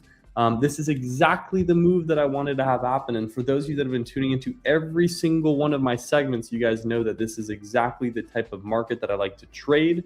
However, what's the issue, chat? We're expanding without any deep retraces that make it difficult to trade. So for me, as of right now, honestly, I'm tradeless. I've got no trades on the day. The only trade I have is I took a micro gold short yesterday, as in yesterday evening, around 8:15 p.m. PST or 11:15 p.m.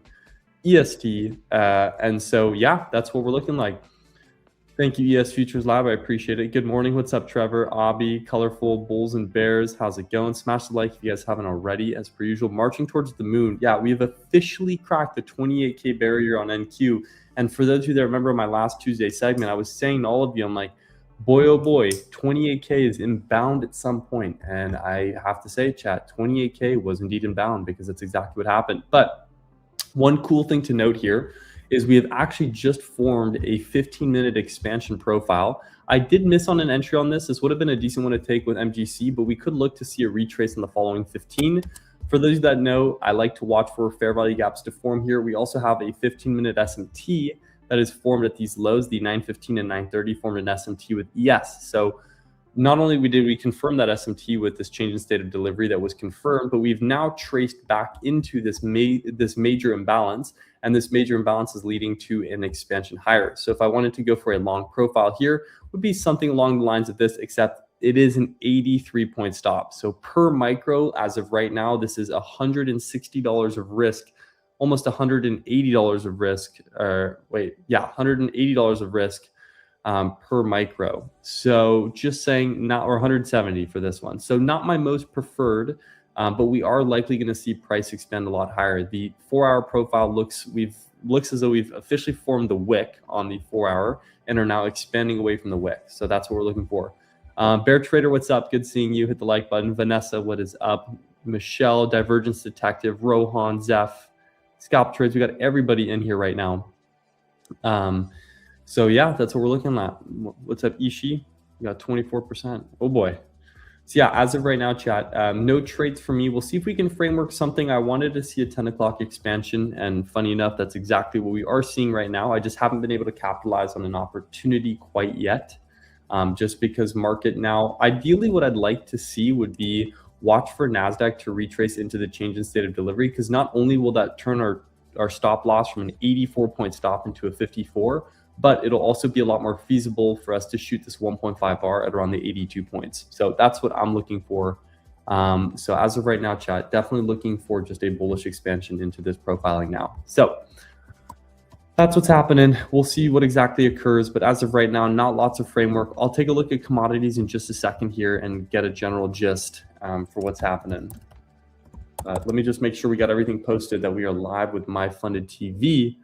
But yeah, everybody, that is what is happening. So right now, price still is expanding away. We have the 1 minute is accumulating a little bit. So ideally with this 1 minute accumulation, it would be nice to see us accumulate, manipulate out into some of these smaller gaps here, and then get a closure confirmation and continue this higher. But it wouldn't be bad if we could make the 40-point move back into the 28,085 level. That way we could potentially trade that expansion.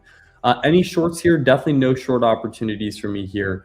I just have to say, chat, it's really hard to short all-time highs, because unless you have an SMT present and you confirm an SMT, even SMTs at all-time highs can just be short-term retracements until you see a long-term expansion.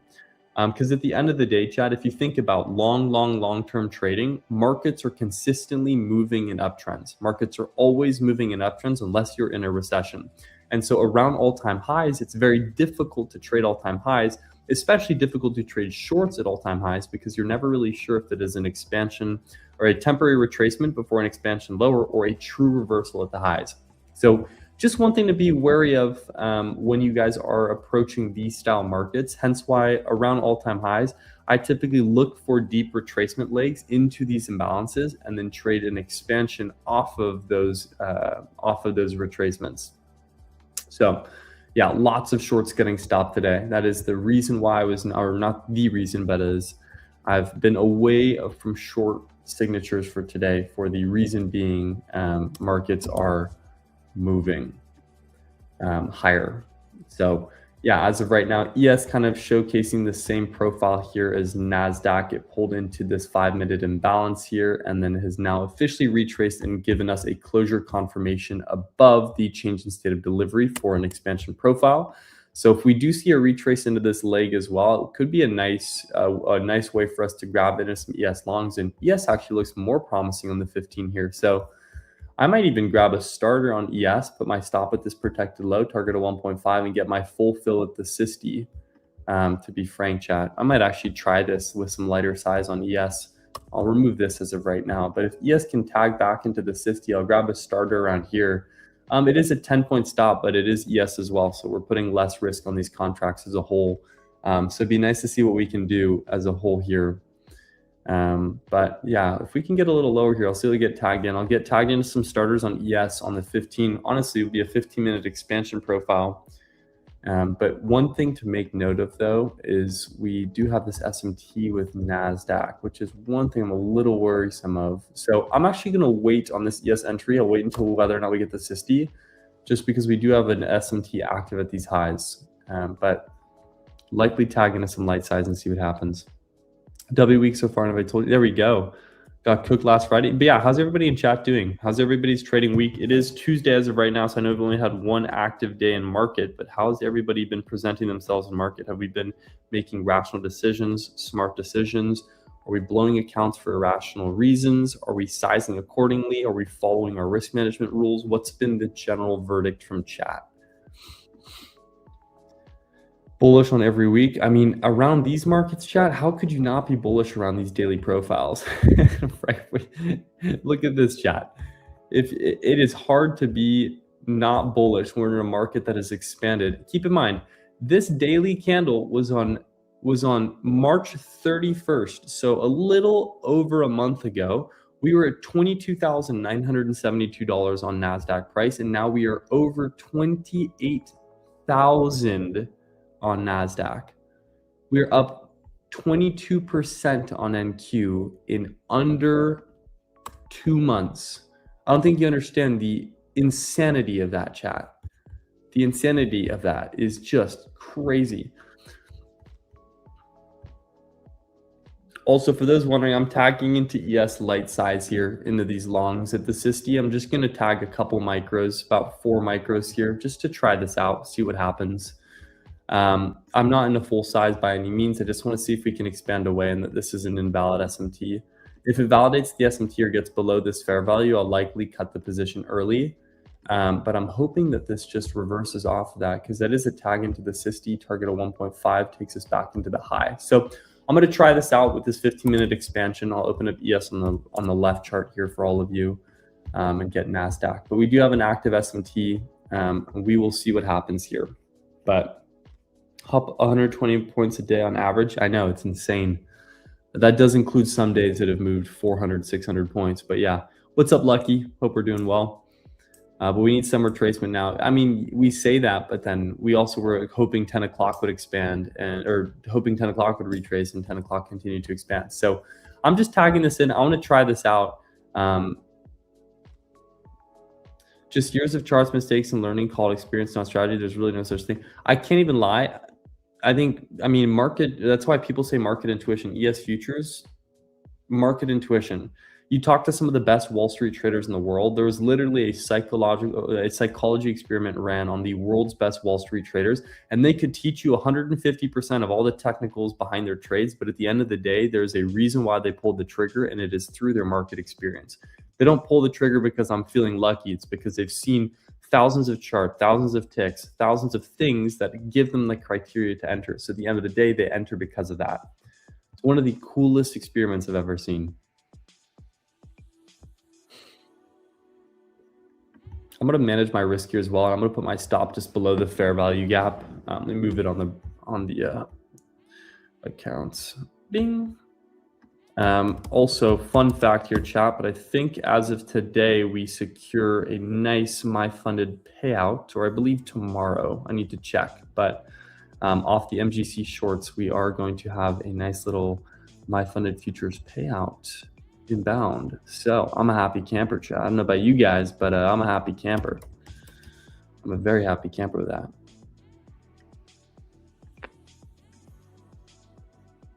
There we go. Price expanding away from the change in state of delivery is beautiful. That's what I want to see. Congratulations. Yeah, I appreciate it. I'll probably, maybe I'll post about it. Look at this. Price expanding away from the change in state of delivery. We are up about 4 points on ES here. This is great. Right on the segment, we're hopping into a 15-minute expansion trade. Give it to me, chat. Also, I'm keeping my TP at the original 12.5 point, but we'll see. So yeah, if we can secure the MyFunded payout, I believe it's actually tomorrow that I secure it.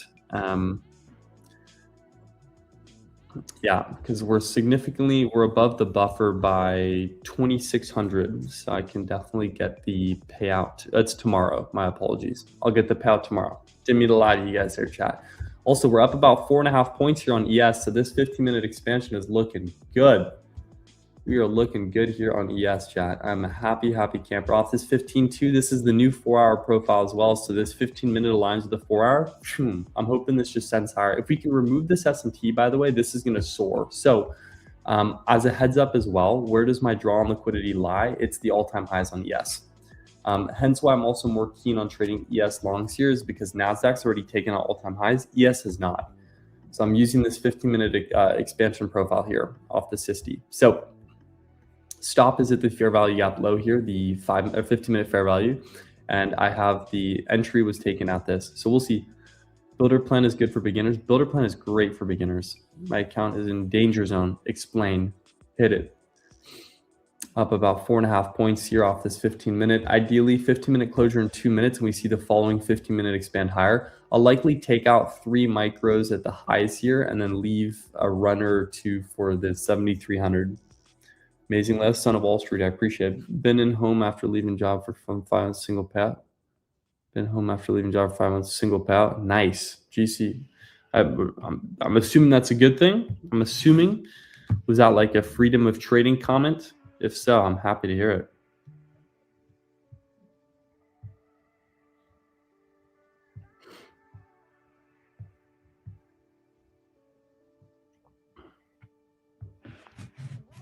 Comment. Nice. Nice. But yeah, guys, if you haven't already, make sure you guys are liking the stream. Helps us out a lot here at MyFunded. We're here to make a difference, guys. We're here to give you guys some good quality trades. Up nearly 5 points here on ES. Really want to see this continue to expand higher. Ideally, that's what I'm looking for. And then, chat, if this trade hits and at the end of the segment, guess what we'll be doing? We're gonna take this trade. We're gonna hope this is a winning trade, and then we're gonna hop off the chart for the rest of the day. We're gonna go surfing and rock climbing with the misses. If that doesn't sound like a great day, chat, I don't know what does. Take a winning trade. MGC shorts print. ES longs print. MyFunded segment is awesome. Surf and climb. Boom. That's the ideal day, chat. I can't complain. That's the ideal day. We'll see. Because also, yeah, this SMT is holding quite well here on ES. So we'll see what happens. I might cut this early just because ES is kind of consolidating a bit at these highs. The 15, we'll see what happens on the new 15. IB long as well. Ooh, nice. I haven't actually seen. Let me check ES on the IB. Yeah, if it retags back into the IB high, that wouldn't be the worst. You're not wrong. All right, that's the new 15-minute open. We're back into our SIST here. W Leo. Literal surf and turf. You know it. You know it. Yeah, the new 15 with this S&T does look pretty more bearish than I was anticipating. I really want to see ES pull up into those highs, but likely we'll cut this position sooner than I'm anticipating. But we'll see what happens off the SIST reaction, because we do have an active S&T at the highs, and I'm assuming NASDAQ is showcasing some relative weakness too. Yeah. Just saw Ash post the IB long. Oh, nice, very nice. I need to see it. I'm wondering what time frame. I'm assuming he's using the 5, but I want to check what he's saying. Oh, that was his recap. Yeah, that was from today. Yes. That was earlier today. I was like, I don't think there's an IB long right now, but I was like, yeah, I see that vision.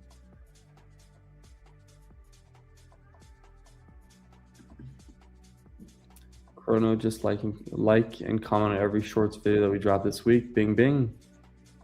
What Abby said. We'll see what happens. NQ is officially given the entry signature for longs as well with the SIST, but we do have that active S&T. So that's one thing to be a little wary of your chat. And ES is the leading asset in this, or is the stronger asset in this S&T pair. So that does make it a little sketchy.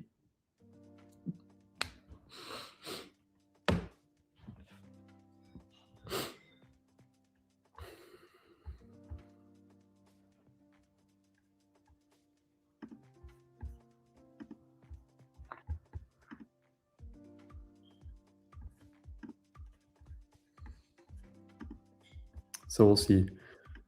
Chat. IB though has been cooking. I can't lie. The Edgeflow IB has been cooking recently. I don't know. I think it was the 5 minute this morning at the 0.5. Yeah, look at this. Had you taken an IB long here, you take the 50% retrace, which I don't have it marked on my chart now. You take the 50% retrace, stop at the low, take that high out for a 1-to-1 R. It's small, but it's a 5-point win regardless. So pretty solid. Longs on M&Q, I hope she'll be going. Why Leo looking at me? Oh. 7260 is a good level to long ES. Yeah, it's not bad. Definitely not a bad level to long ES. I was hoping we'd remove this SMT because at all-time highs, we're having these retraces, but today market generally hasn't retraced super deep. So I'm ideally looking for a shallow retrace before a relatively higher bullish expansion. Chat, I know why we're not winning, by the way. I need my glasses on. I need my steezy orange lenses. This is why, right? Messing. We'll take these off right now. I don't need them on right now. These are my nighttime glasses. Nighttime blue light, not glasses. That's the beauty of it.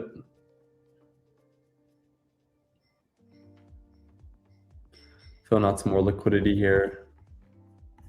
No active SMT there. If we have an SMT with YM, yeah, that's an active SMT with YM. Not anything crazy, but we have a dual asset SMT now with YM. If YM expands higher off of this, that wouldn't be too shabby for us. It's a 15-minute SMT as well, so it's a large SMT. So we now have a dual SMT divergence. Well, it won't work. So we will see, chat.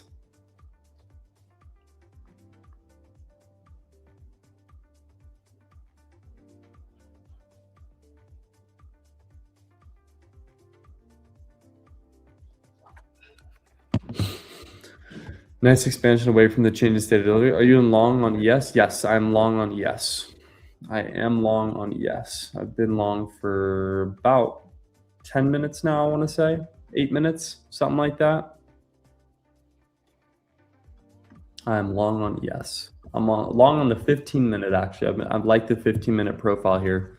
It expanded originally from the 15 down here at the 845, so I'd like to see another expansion off that too. We will see. Nice. So the long-term ports are happy, chat. My long-term port is up 0.82% today. We are a happy camper.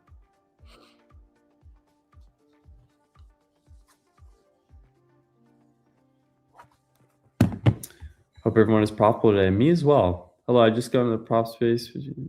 I've been consistent for about 3 months now. I'm up 2K. Is there anything I should keep in mind? Overconfidence kills. That's my biggest piece of advice. Overconfidence kills in markets. That's the biggest thing I can say to you. confidence in markets is good. Overconfidence kills, because you tend to oversize. Then you oversize, you take a big loss, then you think that you need to make it back and you revenge trade. So if you feel consistent, realize that don't be overconfident in markets. Those tend to really annihilate a lot of newer traders, especially those that are just getting in. And yeah, chat, what Avi said in chat here, we are about 42 likes off of 250. So if you have not already, make sure you guys are liking and subscribing to the MyFunded segment. Agree, Leo. I appreciate it. I appreciate it, Tris. Overconfidence kills big time. So, can't lie. We'll see what happens here. ES is looking a little iffy on the 15. I can't lie. It's kind of just a bit rangy, but I'm hoping we can pop up here as well. That'd be really nice. Let's see. So we'll see what happens, chat.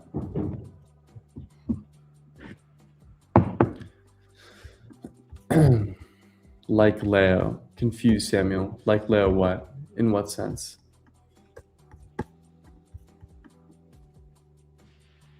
$20 off, 1 day to pass pro account.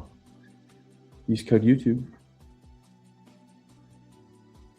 SMTs for the win. Yeah, this SMT at the high is quite nice, I can't lie. But we're very light risk in this trade.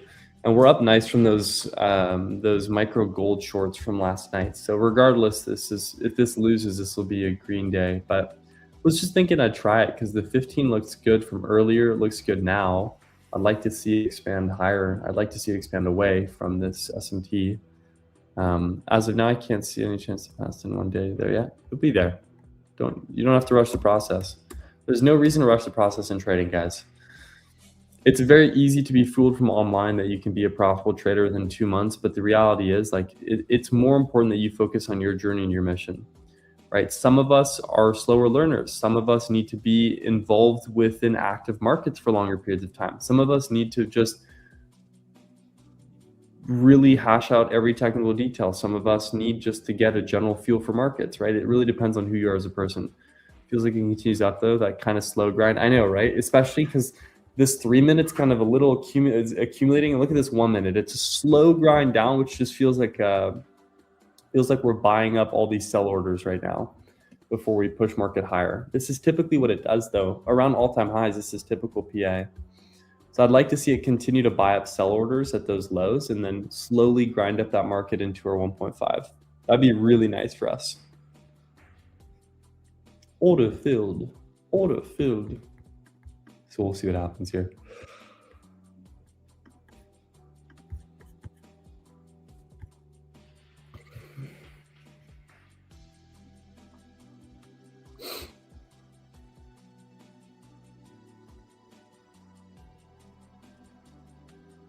Just want to see that expand away.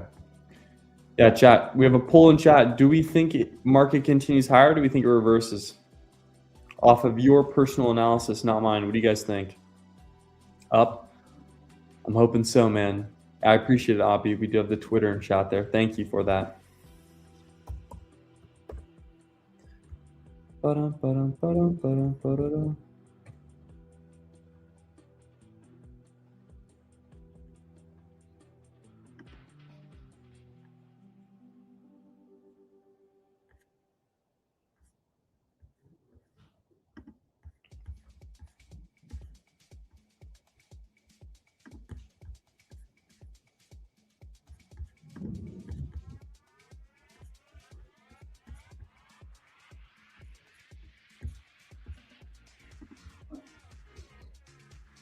We'll see.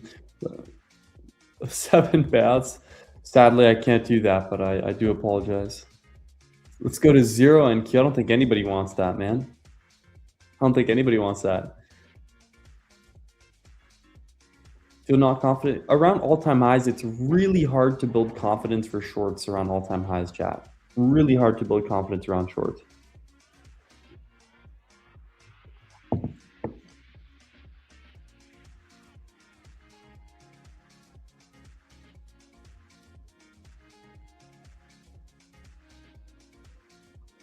Nice expansion away from this SMT here. Bullish 15-minute closure, and this will head higher, but we're still in on this. Chat, we are still in on this. I'm going to leave ES open wider here so you guys know the proper asset that I'm paying attention to with NASDAQ on the, or why I'm on the side here. Everyone thinks they Michael Burry trying to short all-time highs. I know.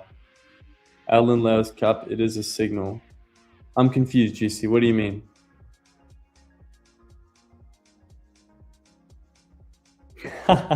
Chad, there's a good message from Avi. Chad, if you think prices will continue higher, press the like button. And if you think it's lower, you should press the like button. I agree with what Avi said here, Chad. If you guys haven't already, make sure you guys are liking the stream. Helps us out a ton here. We're about 37 off of 250. And I think we can hit that this segment. Also, we're up about 5 points here on yes, I'm a happy camper. Absolutely spitting. What's up, Trevor? Nice 15-minute pull. We pulled into the 60, a little bit of drawdown, but we formed an SMT with YM. SMT has not been removed on YM either, and YM's expanding away. So if ES can follow suit, we'll see a good expansion up until this 1.5 here. And if I wanted the true 1.5, I would be right at the previous high. It'd be at the high of the 1015, which would be a small trade, but chat, I mean, an 11-point trade on ES isn't super small. And if YM here can get back above that 1015 high, that would be huge as well. I'd like to see both these assets get above. All right, we're up about 5 points here on ES. Very nice. I'm targeting the 1015 highs as my TP, by the way, chat. I'm going to move that on the accounts. All right. Move that. I'm targeting the 1015 high. Let's go, chat. We are up. Want to see a nice bullish 15-minute closure because we have a nice bullish wick supporting our thesis. So bullish wick, bullish closure, bullish expansion. We'll likely see the next 15-minute just drop a bit and then expand higher off of that. But so far, it's looking good, chat. I'm not going to jinx it, but we're looking good. What's GC up to? Gold, oof, kind of ugly here, can't lie. Gold, what about silver? Silver's going to do the same, isn't it? Ready? Oof, even worse. Not what I want to be trading. Let's go even higher. I wouldn't complain. You know, I'd be a happy camper if we continued higher here. I would not complain at all. You know, got about 2 minutes till this 15-minute closure here. Gucci gang, it's looking good here, right? YM's expanding higher, which is really nice for us to see with the SMT that the leading asset, which is YM in this SMT pair, is expanding. This is showing the true move. So ES is lagging a bit here, but YM is the leading SMT. So this is the true move here in terms of PA. I'll come back after some time. Augie, we'll be waiting for you. I'll be right here waiting for you, boss man. You let me know. If you have any questions as well, don't hesitate to ask.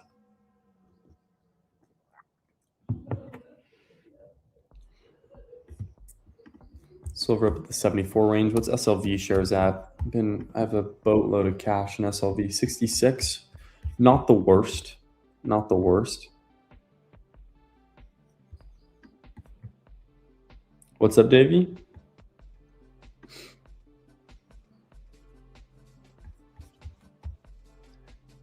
Leo, do you also have honey in your coffee like Ash does? I do not. I don't put any sweetener in it. I like it. I just like a plain old coffee, plain milk coffee. I'm a happy camper.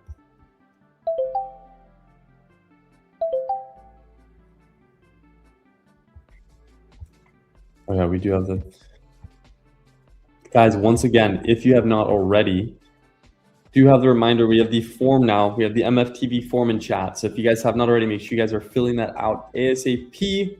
MyFunded is just tossing the form as of right now. So make sure you guys are checking that out and filling out the form. Best of luck to chat as per usual. So yeah, if you guys haven't already, make sure you guys are checking out the form in chat. We just released it. It is in chat as we speak. So scroll up if you haven't already. And best of luck, everybody. While we fill out this form, let's see if ES plays out to our TP here. We have 30 seconds here until the 15-minute closure. It's looking like a really, really nice 15 here. If we can expand higher up into the 10-15 high, that's going to be an 11-point trade on ES, which is beautiful. So that's what we're watching for, chat. Nice. We're up about 6 points here on ES. Stick around, chat, as well. Keep in mind that the winners need to be active and present in chat. So if you are not, make sure that you are. Don't lose an opportunity for some free accounts, man. It's not worth losing an opportunity for free accounts, man. I'm telling you.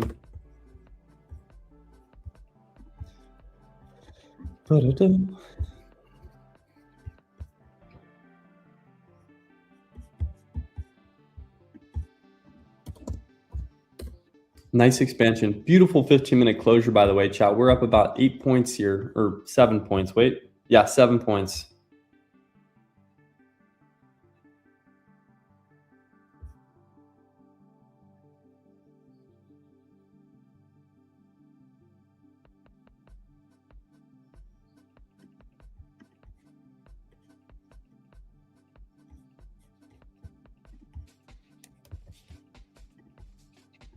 It's going to probably create a wick here into the previous EQ. So it is a 15, which is a relatively higher time frame when it comes to this style of trade. So I think what I'm expecting is it's likely going to create a wick here into the EQ of the previous 15 before expanding higher.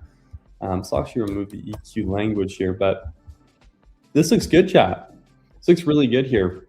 Also, make sure you guys are liking the stream as per usual. 250, we got it. We're expanding away now. Small wick here. We're expanding away on the 15. We're up now about 8 points. Nice. 7.25 was our peak. So I'm rounding up a little generously here, chat, but still, I'm liking this 15. I might take out a partial or two just because we're grinding up pretty slow here. Just to secure some profits, I'll probably take out 1 or 2 micros here.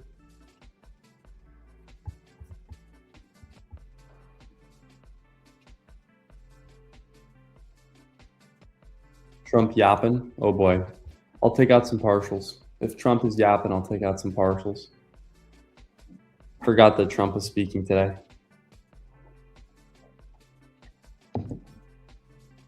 Fernando's here. What's up? Congrats, Fernando. Congrats. Alrighty, I'm taking out 1 partial here, chat. As of right now, I just want to secure some profits. Bing. Nice. Profit secured on my first one here. Let this continue to run. If we can reclose above the 1030 high here, I'll move my stops to break even. I'm a little skeptical of Trump talking. I'm kind of, I'd like to move it to break even now with that, but I think I'm going to be smart and not do that.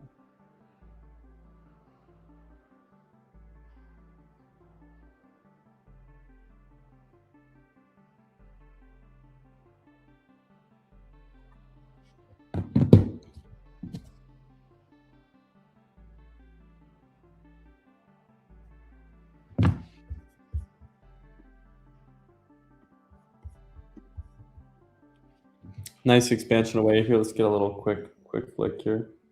Boom.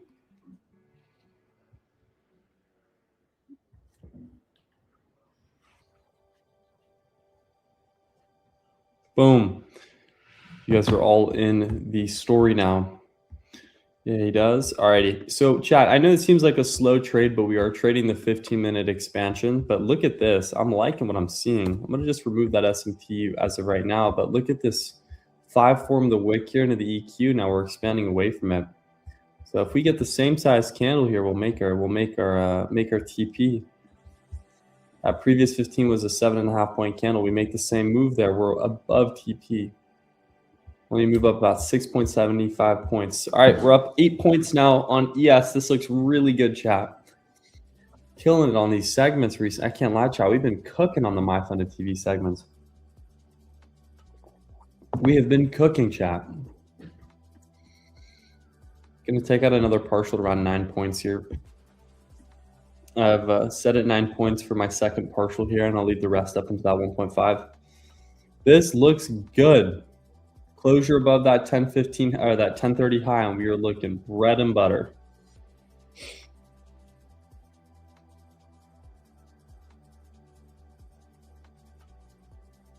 It's going to be TP if you won't say anything. True. Can't even deny it. Look at this expansion. That's 9 points. Oh, 8 points. 8.5, chat. We're getting there. Wait. Yeah, 8.5 flat here. Getting close. Alrighty, that's 9 points on here. Going to take out a secondary. All right. There we go, chat. More partials taken. All funded screen back $10 in profit with this push. Very good. Scalp, did you take this trade with me? Chat, type a 1 in chat if you guys hopped in on this ES trade with me. I'm very curious to know who's following the analysis here. But this is looking like a good 15-minute expansion, baby. I'm liking this. Give it to me now. Or yes, actually. Type a 1 in chat. I'm curious to know. This isn't for a who missed this, who didn't take it. I'm just curious to know like who's been following the analysis, because I know some of you are here just to enjoy the content. Some of you are here to actively trade alongside the analysts. So I'm very curious. I jumped out because I got afraid. That's fair. Confidence. 1. We got a few of you guys hopping in here. We're up 10 points. 10 points on ES. We need about 2 points left and we've hit our TP chat. Will they give it to me? We'll find out. We need 1.5 points of a move here until we hit it. Will we get it in this 15 minute? I was already, there we go. So I'm here to bet their house. Not wrong, Carl. Yeah, guys, MyFundedFutures Discord in the chat. Alrighty, chat. Well, but I trade NQ, not ES micros. Very nice. See how YM though? YM was showcasing that true move, and we confirmed the SMT on YM. So this is a valid SMT on the 15. So this is why I was confident with price expanding away, is we had that SMT at the lows. Remember, don't try to short all-time highs. It is so difficult. So many of you in chat, by the way, were telling me, oh, shorts. I had a couple of you in chat, by the way, telling me not to go long because shorts were going to pay out. Sorry to say it, man, but we got the experience in markets. I can't lie, chat. Also, I'm moving my stop to break even. I'm in a risk-free trade now. Completely break even stops here. We are literally 0.5 point away from TP on ES.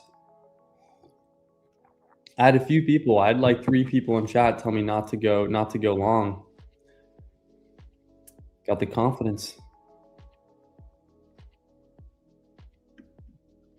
All right, I really want to see if we can target that 10-15 high here on the 15. Trend is your friend. You know it. I don't remember who. What's good? YM looks good to you? YM's been looking good. YM looks better than ES, actually. We confirmed the SMT.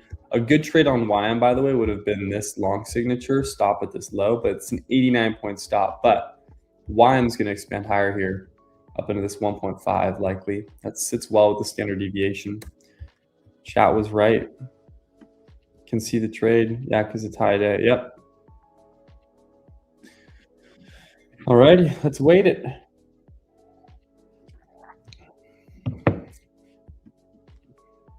MFFU is your friend. It's my friend as well, man.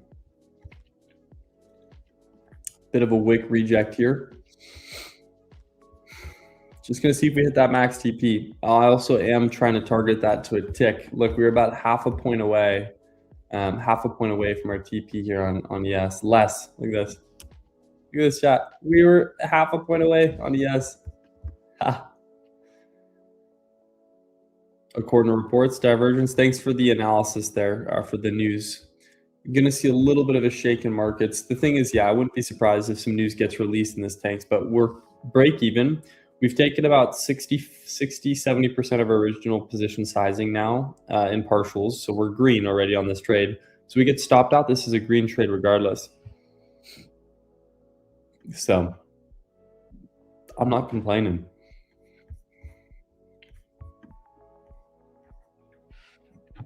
I quite enjoy the 15-minute though, chat. I can't lie. This is very nice.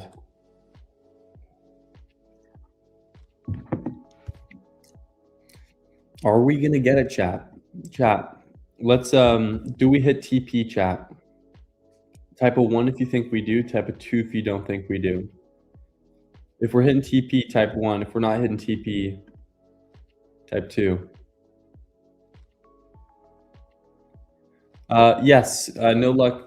I take most of my entries on smaller time frame, but smaller time frame didn't look super clean. Like look at this 3 and 5. 15 looked really clean. Hit TP, not stop loss. Very nice. Wicked out so many times, dude. I know. I think it was on one of the segments with you guys recently. It didn't hit my TP by 1/4 point.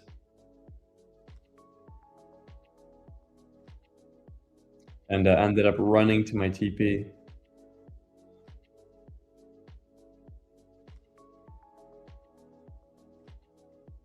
We'll see what happens. Going to wait for this next 15-minute closure. We have 5 minutes for this 15-minute closure. YM is rejecting a bit, but I just don't see a world in where ES doesn't just expand higher. We're at all-time highs. I'm expecting price to continue expanding higher.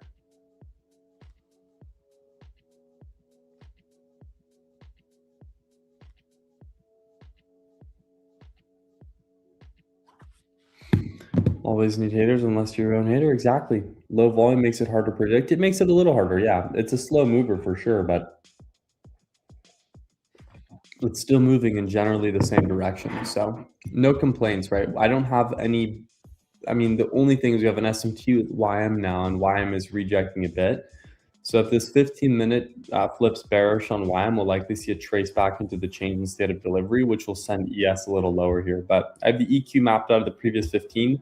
For me, what I might even do, Chad, is I might move my stop just below the EQ here. So we have stops and profit. And then NQ is probably expanding higher now as well off that. Slowly. Wow, that's a slow expansion off of that for sure. Not my cup of tea there. Yeah, that's why I keep stretching. Yep. The actually market is most of the time your all-time high. So why are we complaining about all-time high? Oh yeah, I know. I have no complaints. I love trading all-time highs. I look for all-time highs, Chad. I look for every chance of a retrace. Then I can trade an expansion off the retrace. That is my bread and butter.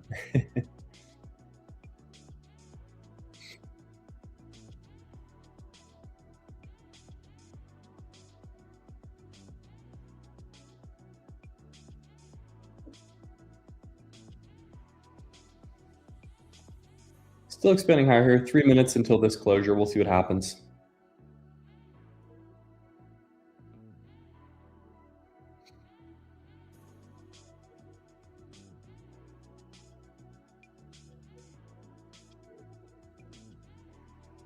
Nice. 15 looks really good here still. Well, I guess it makes bias simple. Just look for longs that often have recently hit. You probably will do well. Exactly. 100%. MyFunded spitting. Let's see. Already chat. This is looking good on the 15. ES is now expanding away. YM is sort of flipping this 15-minute bias here with this S&P at the highs. But we'll see if we get tagged out here. See if we get tagged out on the segment. It'd be really cool. I'm just going to leave just the ES chart open. I don't need the other noise here. I'm just watching to see ES play out for me personally. See if we get tagged out here, chat. We're up about 9 points again. 10 points. Let's see. All-time highs incoming. I'd like to see ES. My draw, honestly, for today is 7,300 on ES. I want to see 7,300 met today. It's going to slowly grind its way up, but I think PM session has the strength to continue to 73. We need to remove the S&P at some point. We can't have that divergence forever. Despite the skirmish. Yep. Thanks for that, Green. RN has no chance, never did. They know it and will express it over the phone. Yeah, well, so be it. Dump it. Let's see if we get tagged out here, chat. We're less than a point away. Less than a point. We're literally half a point away from this TP. I don't want to be a dick for a tick, chat, but see if we get tagged out here on the 15. This looks good.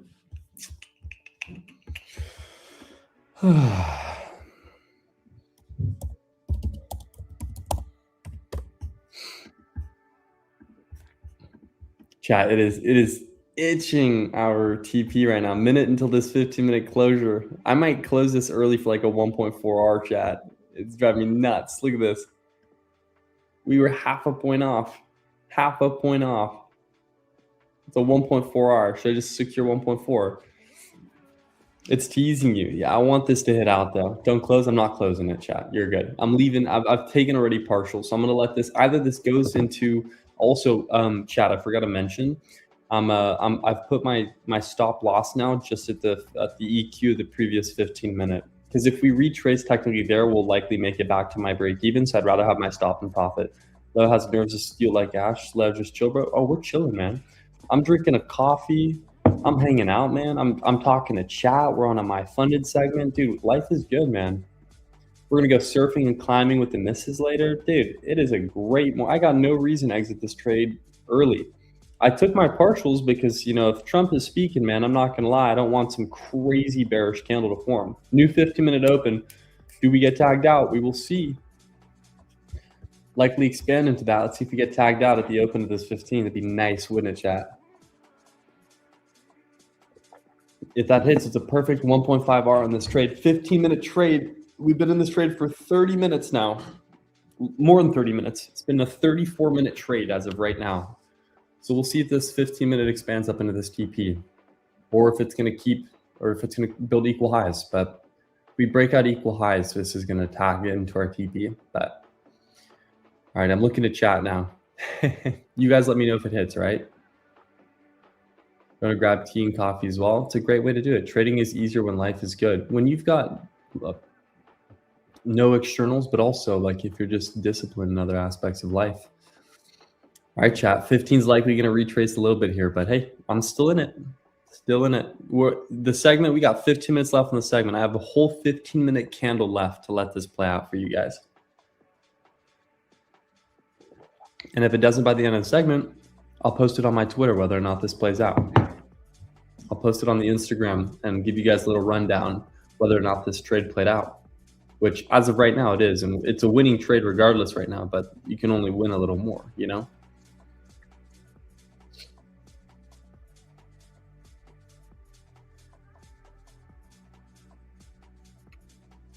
I keep on waiting for NASDAQ to, or ES to hit my TP. Please give it to me.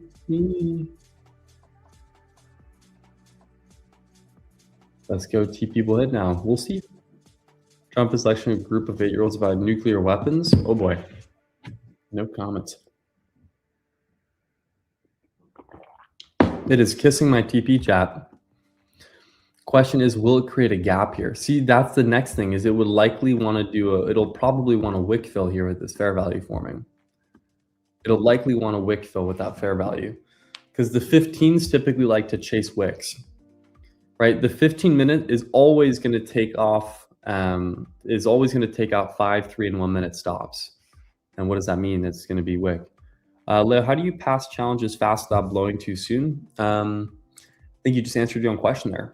If your goal is to pass a challenge quick without blowing them too soon, that means that you're literally not really trading with true intention. You're just trading for profits. You're not trading for the process, you're trading for the profits, and that's your mistake.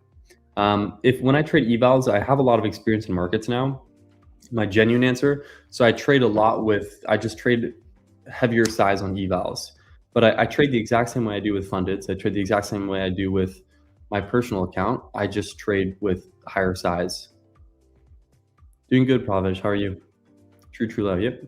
If buying is strong, then definitely will make this 15-minute fair value gap. Yeah. We got a full 15-minute. Just picture your 6% Q. Oh boy. Then you're literally going to blow it.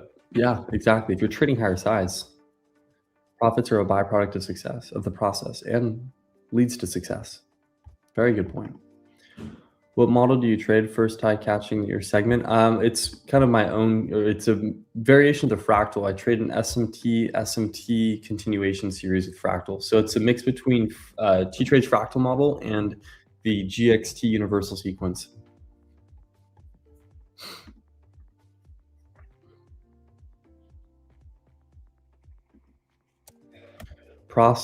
It's process over profits 100% of the time. Don't care what any of you say. Process over profits. You focus on the process, the profits will come. You don't focus on the process, the profits ain't gonna come. That's the reality, chat.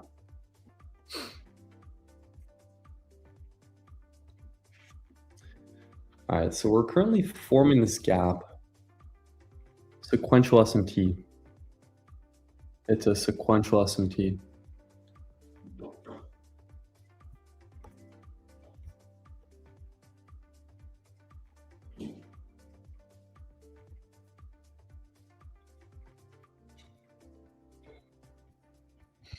All right, so we're half a point off of our TP here, and we're tracing back into this gap. Ideally, or it's forming a gap as we speak, but I'm ideally looking for price to expand away. Likely will wick fill. I mean, it's pulling into the EQ, the previous 15 again. So just like the last candle, I'd like to see it expand away from that. This is a long trade, chat. This is going to be about an hour-long trade. Almost the entire segment we've been on this trade. Actually, yeah, the entire segment.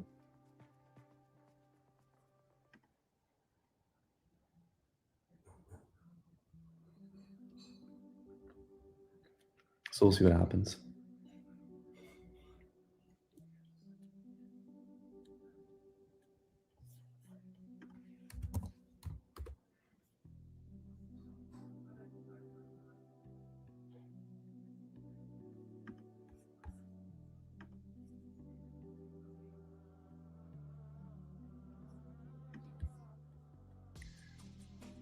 Half a point away, and we're tracing.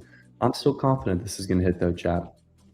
No reason to lose confidence in this trade. Regardless, this is a winning trade for us. So I've got no complaints. We'll see if this leads to a retrace, but it's like 3, 3, 1, and 5. Still looks good. We have a 5-minute gap here that formed, so we could see this 5-minute gap reject and continue into this TP. That would be nice, wouldn't it? Like here, look, we're rejecting off this 5-minute gap now.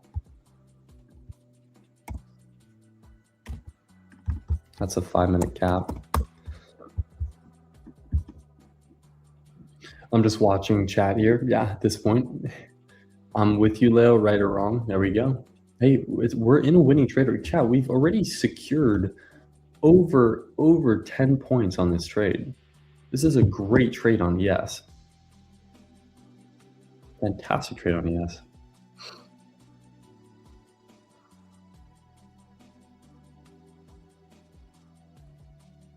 Good wick rejection here, though. See, now we've formed the wick and we've respected the EQ the previous 15 minutes, so we could watch for an expansion higher off this.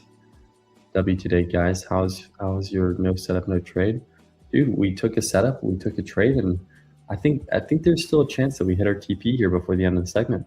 India semi extra mission, ISM, Crystal Matrix, limited will set up facility nitride technology. Nice. That's relatively bullish news. Just seems that it will slowly continue higher. Yeah, I mean, this is typically how it is around all-time highs. You'll see a slow expansion higher.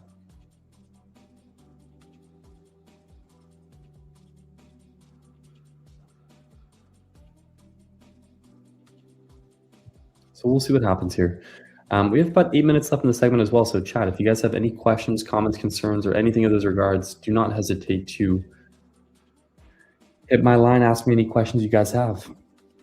We're just going to watch this trade play out, and I'll update. If we don't get this trade to play out before the end of the segment, I will update my social medias in regards to entries and stuff. So make sure that you guys check that out if you haven't already. And like the stream also if you guys haven't already. We have quite a few of us in chat.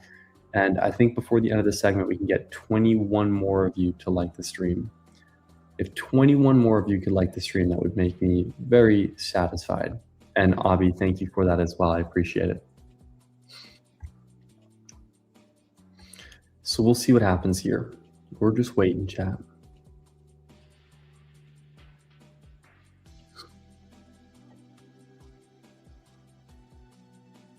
We did close above the 1030 high that I wanted, which is really nice as well. So my current stop, by the way, lies at the EQ of the previous two 15-minute candles ago. YTNX chat, thank you, Avi. You post entries on social medias? Yeah. Oh, I post recaps. WLab, thank you, Tom. Hit the like button. Let's see if we can get 21 more of you to like the stream. If we can get this stream to 250, that would be great. All right, we need 14 more of you. If 14 more of you feel generous enough to give us one more, that'd be great. Also, chat, my Google long-term shares are cooking right now. They're up 187%. Average cost basis of $137 on Google. Those are cooking. The long-term port is cooking. Just came back playing MCQs and games, and guess I lost the game. Oh boy.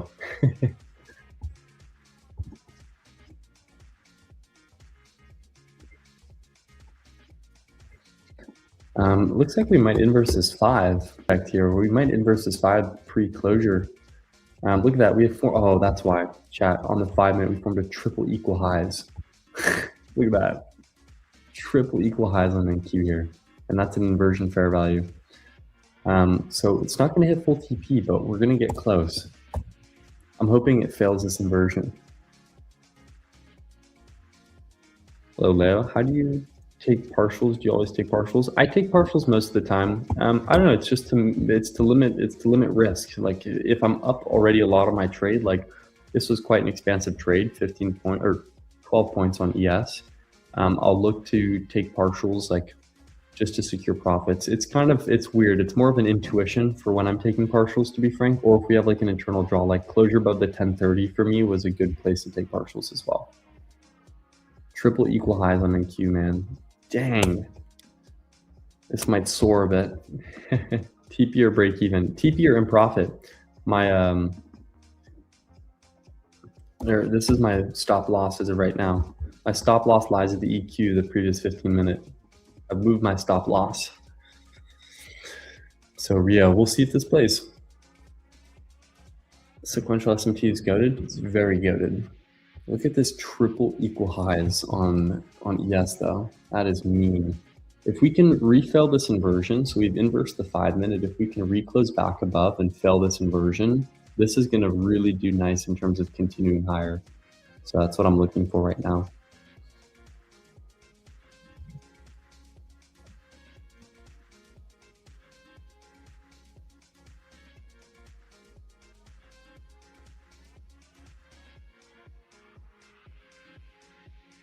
Nice. This is a good move here. I like this off this 5. If we can refill this inversion on the 5-minute, close back above it, we'll likely see TP here. We have 4 minutes in the segment. I don't know if we're going to get our TP on stream, but I promise I'll update you guys on the socials if we hit this TP fully. But we are getting awfully close, man.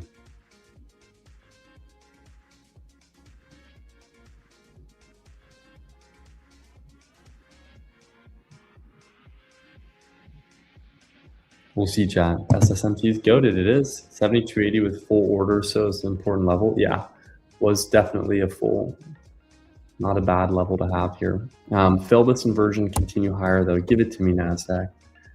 Or ES. I keep thinking Nasdaq. I've been trading so much Nasdaq recently. Market's kind of slow as Trump is speaking right now. Yeah, it's an external reaction. It's waiting for an external reaction, being the president. The president is our external reaction here.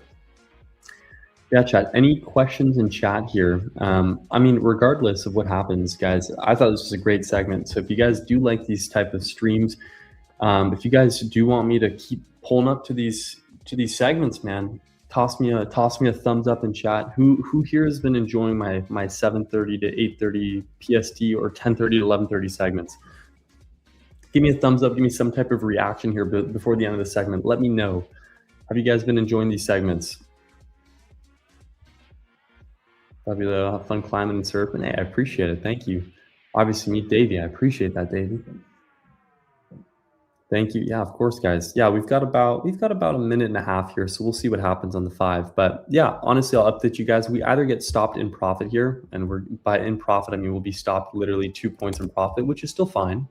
But regardless, guys, great session. It's a slower trade. It's the first time I've ever taken a 15-minute trade on a MyFunded segment, so it's a little bit of a different style that you guys haven't seen, since you mostly see me trade the 1 minute and the 3 minute, sometimes the 5 minute, but ideally looking to fail this inversion on the 5 minute and expand price higher. But we have about a minute left on the segment. Where do you think it will short? Dude, that's the hardest read. I'm not looking, if it shorts, I'm going to let the original short play out and then trade the continuation of the short, but you won't catch me trying to trade a reversal. I'll trade the expansion of a reversal signature.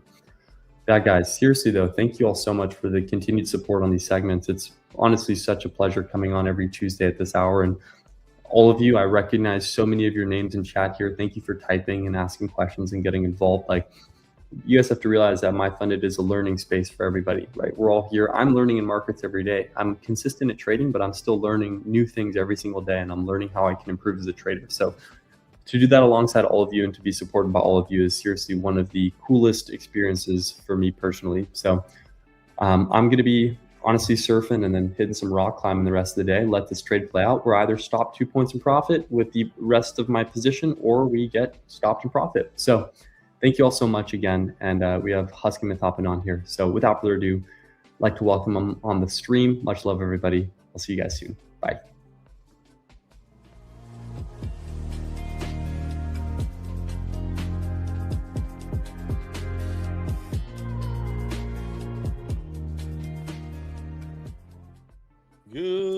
morning. How's it going, Husk? Pretty good. Good morning, everyone. Hopefully everyone had a decent morning of trading. There was a few moves out there this morning, but some were pretty trappy. A couple of opportunities. How's everybody in the chat doing today? Everybody doing good? I almost got caught a few times trying to short the 15 minutes. Oh. I feel like I was swayed by you on one of these trades. I don't remember which one, but I feel like I wanted the long, but Mathalo was like, I wouldn't take a long here. And he talked me out of it. That's the only thing about listening to other traders. Sometimes you can be persuaded. Listen, all my shorts worked. I think I took 4 shorts. They all paid. No, it was one of those deals where, you know, you could have won on the short and long because we were kind of ranging. But you know how it is. You know, Which one of us wins in a pillow fight? I'd slap Husk around. He'd have no chance. I'd be B's B. He'd be swinging up. He's swinging up. Hey, Mike Tyson used to swing up there, guy. He did. Yeah. He had a little bit different body structure than you do, though. A little bit on the round side. I took a long here, guys, with the understanding this could pull back. I'm going to average into it. Just kind of thought process is that it eventually goes back to the high. I mean, really, keep it that simple. So I know I'm being courted in by this 5-minute trend line, but you know how it is, shorting at all-time highs. I feel like you just get trapped. Well, Leo kind of pointed it out there. We left equal highs at 139.25. So on the NQ. So until those are taken, I wouldn't want to try short. Plus, we are at all-time highs. I mean, you got to consider that. So we are creating the copyrighted lingo Tom Sabo's box up here at the high. Yep. It's nice and big, guys. Nice and big. They called me live on stream this morning just to tell me that we owe Tom money for using that term. So, you know. Yeah, that's what Terry said. She said, we called Myth on stream this morning. I was like, what? Actually, I knew they called. I mean, I saw you answer the phone, but I wasn't sure if it was real or not. No, it was real. It was real. They called me. I was like, oh, what are they calling me for? So I really like the long off the 28,100 level. Again, I'm going to add down there at that level. And then we'll add again down there at the 75, the 50. We'll just keep adding until we either hit our target or, the daily loss limit, one or the other. So also, guys, if you're just now kind of tuning in and joining us, for the ones who usually tune in for me and Myth every day, if you wouldn't mind giving us a like and see if we can reach that 300 before we end the stream. Yeah, because where are we at on likes anyway? Where are we at? 249. 249. That's rough. Come on. Those are rookie numbers in this racket, guys. Come on now. We got to step that up.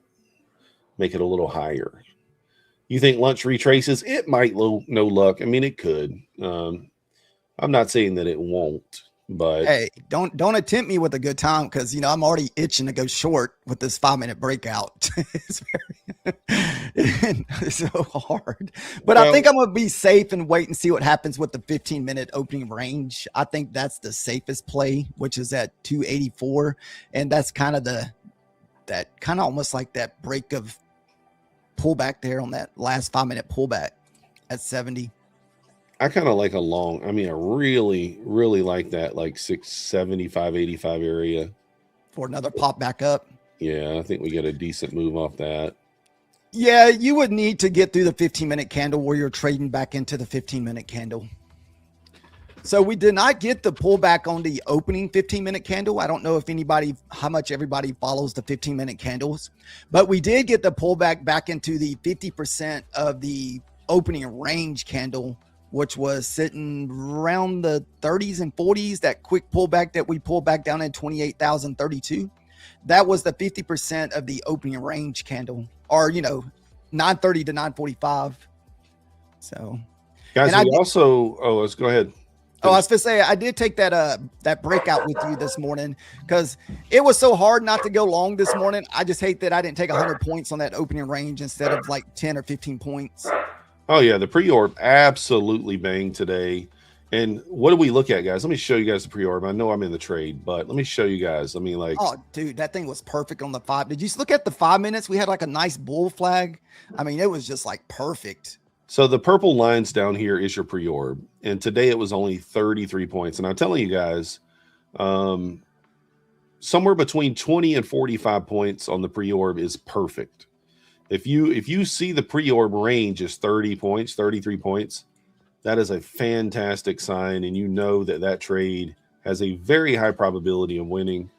It paid a full 2R today. I took it. We hit payout again, taking out another almost $600. So well, it's going to be quite nice to request that at the end of the day there. So the payouts just keep rolling, guys. They keep rolling, and not going to complain about that. So we were in kind of a dry spell to start the year off. The first 2 months, guys, January, February, 0 payouts. And I think we're at around 11,000 in the last couple of months. So no, we're not throwing out pine tree numbers. You know, we're not making 10K a week over here, but we're doing the best we can. We're doing the best we can. I took my first funded trade off of the whole number. You know, anytime we've ever hit a whole number for the first time, it's almost like you're going to get a pullback on that first whole number. So that was my only funded trade for the day. So we're itching closer. We need to make about another $550 for $1,000 payout on one account. Then the other account we need roughly right at 800. So we still have 2 accounts that are within very doable ranges. Yeah, I also passed 3 accounts today. So man, let's go. Been slapping the boys on the table. No, that was all on the pre-orb, man. When you see a pre-orb like that, I'm telling you, you go for it. So that pre-orb was literally perfect. It was just screaming at me this morning. Take me. Methodical man. Take me. All right, guys, I'm closing this trade. NQ swept the high, as you see there. It took out the equal highs. So I'm not going to hold MNQ since it did not take it. Remember, you always want to be charting on NQ and not MNQ. Yeah, I did that by mistake today on the 5-minute inside bar. Yeah. So you need to be watching. You can see it. NQ took it. At least I think it took. I thought it took it by a tick. Yeah, it took it by 1 tick. So, how's everybody doing the last 2 days? The last 2 days have been very, very tough price action. I don't, you know, like I was saying this morning about someone asked me, how did I get consistent? You know, I don't feel like I ever really got any more consistent than what I used to. I told him it was really about the changes that I had to make. And that's living with losses and not over trading and not oversizing. It was really never about being consistent winning trader. If, you know, most of it has been doing this for a while, you know, all your losses come from probably those 3 things: revenge trading, oversizing, and not be able to live with the red. So those are the 3 weaknesses for most of us. yeah, and I saw that firsthand, kind of with your trading, right? You know, Husk and I, you know, Pine Tree talks about having a trading buddy. Husk is kind of my trading buddy. We talk about the trades that we took that day, and you know, he would just be like, oh, you know, he didn't stop. And and now it's kind of, you know, he just takes the 1 loss and he walks away. So there you go. You can see that it would have hit there, but you know, like, I think taking that off there is the smart move with the equal highs being taken out. I just don't know that MNQ is going to, you know, continue and take that out, but it did end up hitting there. So Scalp Trades thinks 150 is incoming. Well, we just hit it on the dot to the pixel, but not on NQ. I don't know about the rest of y'all, but I'm ready for that 1,000-point sell-off. I mean, it doesn't really matter to me. I don't mind trading all-time highs, really. I just, you know, we go with the old saying, long until it's wrong. And, you know, the problem is trying to find shorts. Like, you know, even though you have a huge divergence right now with the ES is not making new highs and NASDAQ is. Oh, I didn't know that. So I haven't been following the ES today. Well, it's made a couple of highs, but there's been a divergence for quite a while here, and a bearish divergence. And you just don't know, like, is that going to hold? You know, we talk about it all the time. Like, you kind of, if you're looking for a reversal, it starts with SMT, right? Starts with an SMT and kind of goes from there. But earlier we had an SMT where ES made a new high, NASDAQ didn't. Then now we have one, NASDAQ made a new high, ES didn't. It kind of flip-flops back and forth like that. And it's difficult to read. So give us some treats. What kind of treats are you talking about there, Victim? We got some treats for you. We got some treats. Man. I mean, it's almost like, do we stay above the the Sable box here and stay above this pivot. We got a pivot at 35. Can we get a cheap trade? It's difficult. It really is. Really tricky. Yeah. I'm going to try to wait for a pullback. I want to see a pullback into the mid 80s at a minimum. I just didn't know if we would hold above all this consolidation here. I still am working with one less monitor here, guys. So for that reason, I got my 5-minute chart open over here. And I'm kind of watching the 5-minute chart at the same time. I mean, you could take a cheap trade. I mean, like you could look right here. Like you said, I mean, you yeah, could buy, but like, remember, I struggle with the range. So this is like, do we just push back to the bottom of this range here to come back up? Well, that's what I'm talking about. You would buy the bottom of the range at like 116, 117. Yeah. So I don't think that would be horrible. You could stop out at 110. You could keep a pretty tight stop there. So let's kind of watch the 5-minute and see how that plays out. I may actually look to take that for some scalps here for like maybe 5 points at a time. So we are up $251 on this account for the day. I got my P&L down here in the corner, guys, for you to see. Nice. So having a decent day on it. We've not taken any trades on our funded account yet from MyFundedFutures. So it says, couldn't a cable guy turn a TV into a monitor? Hey, don't be asking too much for Myth over there. He's trying his best. I could, Eric, but like, you know, a TV, despite what people might tell you, a TV and a monitor are not the same. So Terry Trades in the house in the chat. Myth has to pay Tom a royalty fee for using it. Oh. Hey, I know for a fact that Myth did try to go get a monitor. He was at Walmart this morning, but they didn't have his brand. You know, the OCD kicks in. You gotta have all the monitors match. Can't be having mismatched monitors. Hey, listen. Yeah, what am I gonna do? What I'm gonna do with 3 MSI monitors? Yeah, you don't want to be looking at a Seiko or a LG or what was the other brand that you was like, what is that? I don't remember what brand it was, but you were looking at it was an LG. Okay, it was a different brand of LG. Okay, yeah. I can't remember. Yeah, can't help it, man. I can't have it like that. Terry Trades, how did your trading go today? Did we end the day green over there? I wonder if Terry ended the day green. If she was watching Tom trade, probably not, you know. Probably ended up red. 98 SR, all 5 of your monitors are different brands. I mean, you know. Oh, you had a little bit of a mixed bag. Nice. I always feel like Tom's not embarrassed, but like blushing a little bit when, you know, she's busting out the expert trader Tom. She knows that's a lie too. She knows Tom's like, no, that's no expert trader. Come on. If you want to see some real experts, you're in the right stream, Terry. You're in the right one. So yeah, Tom does blush a lot. He does. He's got that little, you know, the little baby face Tom over there. What are you gonna do? What are you gonna do? He is the expert trader. That's pretty good. Terry, you are the expert trader, not Tom. We know it's true. Everybody in the chat knows it's true. It has nothing to do with Tom. Terry is, in fact, the expert trader. So that's how it works. Husk is the expert trader here. I'm just the one that, you know, degens and takes the risky trades. I'm the risky trader. No, methodical. He's the mechanical man. He likes the mechanical trades. Right, mechanical man. Yeah, nothing wrong with mechanical trades. Yeah, I'm going to visit Tom this summer. We'll be heading over to Budapest at some point. At some point, we'll be headed over there. Unfortunately, guys, we were blessed with all that good movement yesterday, and now we're like, okay, you guys got one day of good movement. We ain't gonna give you back-to-back days, so now we're just watching chop. Dude, you know that's like one day every 2 weeks. I know.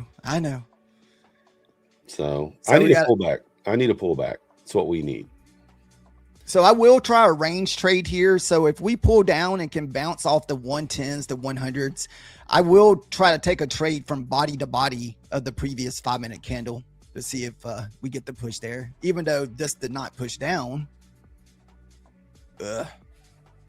Yeah, mechanical man. I didn't, you know, I don't know. I got the name Methodical Man from one of my friends who used to play poker with me, because he used to be like, man, you're so methodical. He's like, I can never tell, because he said that you can never tell what I have because I always bet the same. I always breathe the same. He's like, whether you're bluffing or whether you got a big hand. So we'll see. We shall see. So this is a little 5-minute inside bar.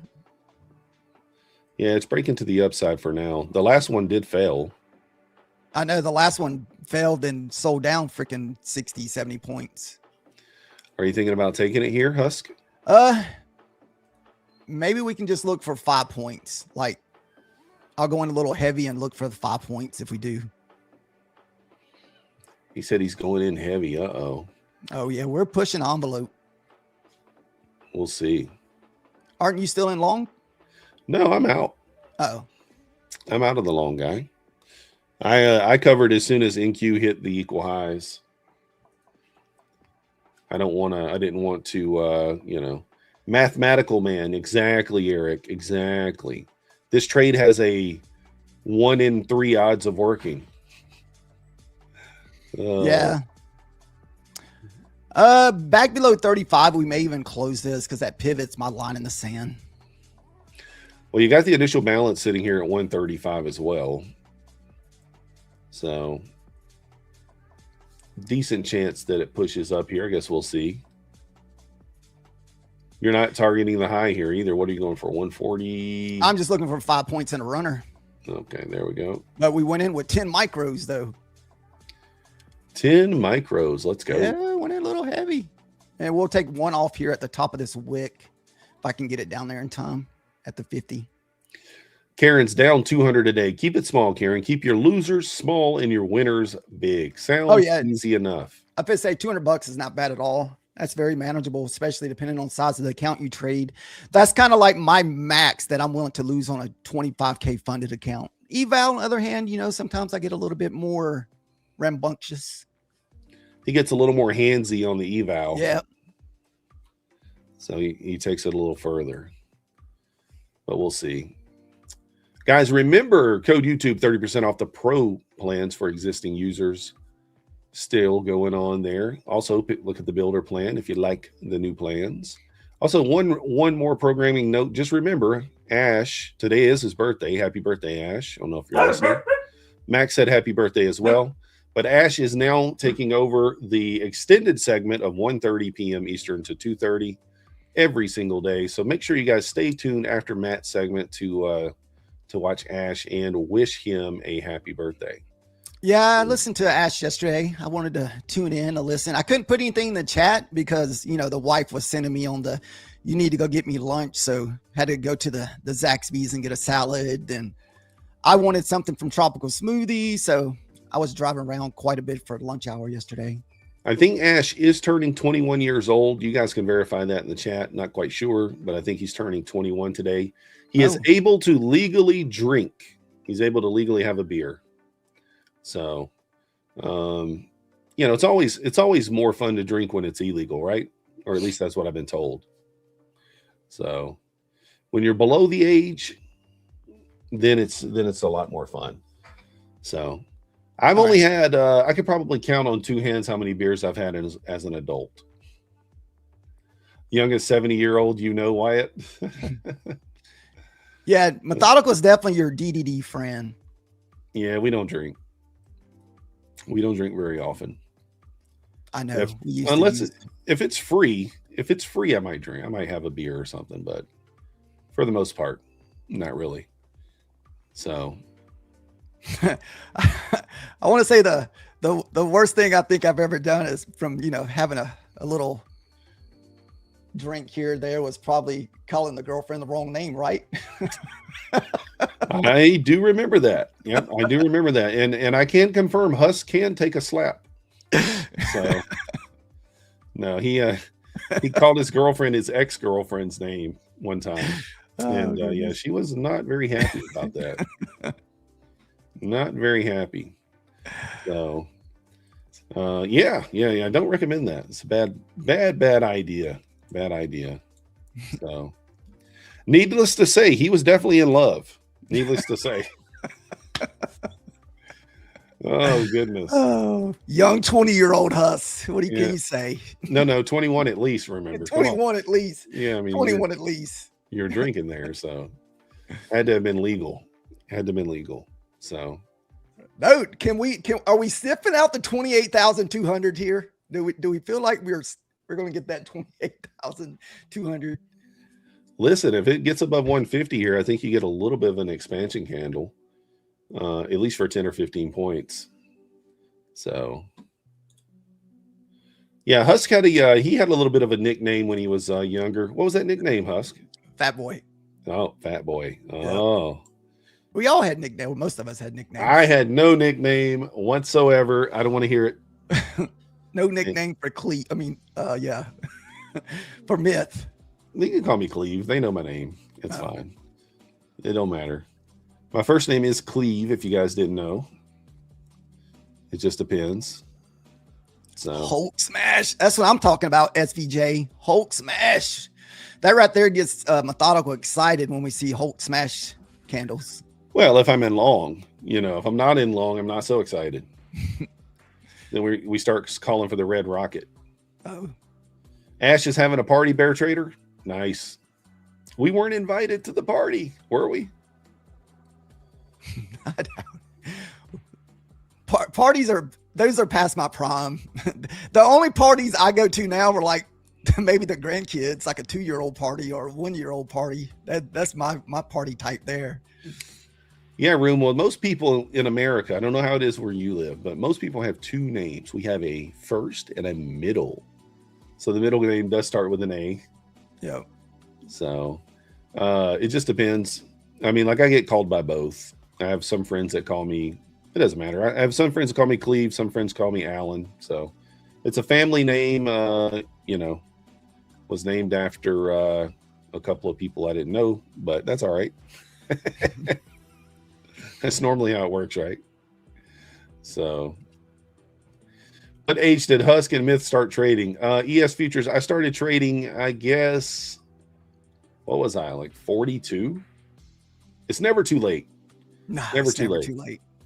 No, Eric, Husk is a couple of years older than me, and when you're a teenager, a couple of years makes a big difference. But Husk was never, he wasn't a bully type person. No. So he wasn't a bully person. So I didn't bully him either because I was younger. I was a couple of years younger. It's kind of like the difference between a 15-year-old and a 12 or 13-year-old. Pretty big difference. The only time Methodical got bullied was on the baseball field. That was it. I mean, if he wants to say that, but come on. Maybe on the backyard basketball hoops or something like that, with the fadeaway. Yeah. Until he got a little bit taller. He's like, boom, in your face. In your face. Get out of here. Guys, remember the 50K rapid plan is just $126. You get a 20% discount with a profit split of 90-10, no activation fee, 100K payout cap per user, no daily loss limit. Use code YouTube. Let's go. Let's go. Guys, Terry, what's for lunch over there? What's for lunch? Guys, we're still about 40 likes away from 300. If you guys could help us out to reach that wonderful 300 milestone. So we're kind of making a little bounce off the pivot and the bounce of all that consolidation. Go ahead, Terry, with the lunch. I don't know what she's making. She said she's going to have something delicious. Trump on Iran. When are they going to cry uncle? I like it, Green. I like it. So it looks like our runner's about to get stopped out here, guys. Are you still left in 1 or 2 there? Well, we went in with 10. So you're still in 2, though? Yeah. Yep. Gotcha. You're still making money. Terry's going to have some smoothies. Let's go. That's not my cup of tea. I like the tropical smoothies. Aceta bowl. It took me forever to learn how to pronounce that. I don't know if anybody else has ever had the Aceta bowl. I personally thought it was called an acai bowl. Or maybe that's what it is. Maybe I'm saying it wrong. Maybe I'm saying it wrong. I have no idea. Somebody in the chat let us know. I have no idea. I don't eat them, so I don't know. I don't eat them, so I'm not sure. I see. Again, Yeah, that's it right there. That's my favorite thing to get lately, Terry. That's what I've been getting a lot on my diet here. You know, we've been trying to work on losing some weight here. We're down about 30 pounds, so we need to lose another 25 to get down to 200 pounds. So it's an acai bowl. That's what I meant. Yeah. Acai bowl. Yeah. That's what's way wrong. Hey, most of the time I got to call my daughter so she can help me pronounce it, because when you go through drive-through and you can't pronounce it, so it's like Husk over there. He's over there spelling it out. He's spelling it out over there. Oh goodness. Did Husk try to lead me down the wrong path during childhood? No, Eric. The thing is, Eric, is actually kind of funny you say that. I was never a person that could be influenced by friends or family, for that matter. Like I always I had friends that did things, and I never did things. So I was just one of those people. I believed what I believed, and I didn't care what everybody else thought. So yeah, same. That's just kind of how it goes. So I've never dabbled in that. Never dabbled in that kind of stuff. We're the cleanest person you know. I don't even take medicine. I don't drink. I don't smoke. I don't do any of that. So, but I do eat. We do eat. Maybe that's worse. I don't know. Sometimes I think it is. Back to the 21 EMA here on the 2-minute chart, guys. I really want to see more of a larger pullback there. It's not So quite is there anybody stuck in a long or short now? Did anybody try to short the top up here? Because it's so easy to try to short the top. I mean, well, listen, the ES has that look in its eyes, like it's just going to continue lower here. I mean, it really does. I wouldn't be interested in a short unless we got back below the 2810s. Like you would have to get back through that 4-hour high candle. I mean, here's the ES chart on the left-hand side of my screen, and you can see that it made its last high at 1025 this morning, and NASDAQ just made its previous high at 1138. So and that looks like a 5-minute breakout, man. If you draw your trend, which I know you do it from candle, but I just got it drawn on the wicks, and man, it looks like it looks like the ES wants to give it up. The key level on ES is going to be 72.77 here, kind of right there. If ES loses that 77 level, there's quite a bit of a ways down to the 68, so about 9 or 10 points down. That could take us down into the buy zone that I'm looking for us to hit on NQ for a little bounce. So what's your buy zone? So like if ES is hitting the 77 at the same time that we're kind of hitting the 120s here, 117, 120 area, then I think that's a decent sign. So NASDAQ, I might try a little bounce buy here. Just look for 5 points. I am going to average into this.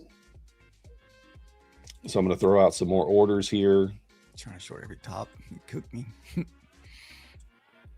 I'm going to throw out some more orders here, so we'll average into this. If it pulls down, we'll just take 5 point bounces at a time here.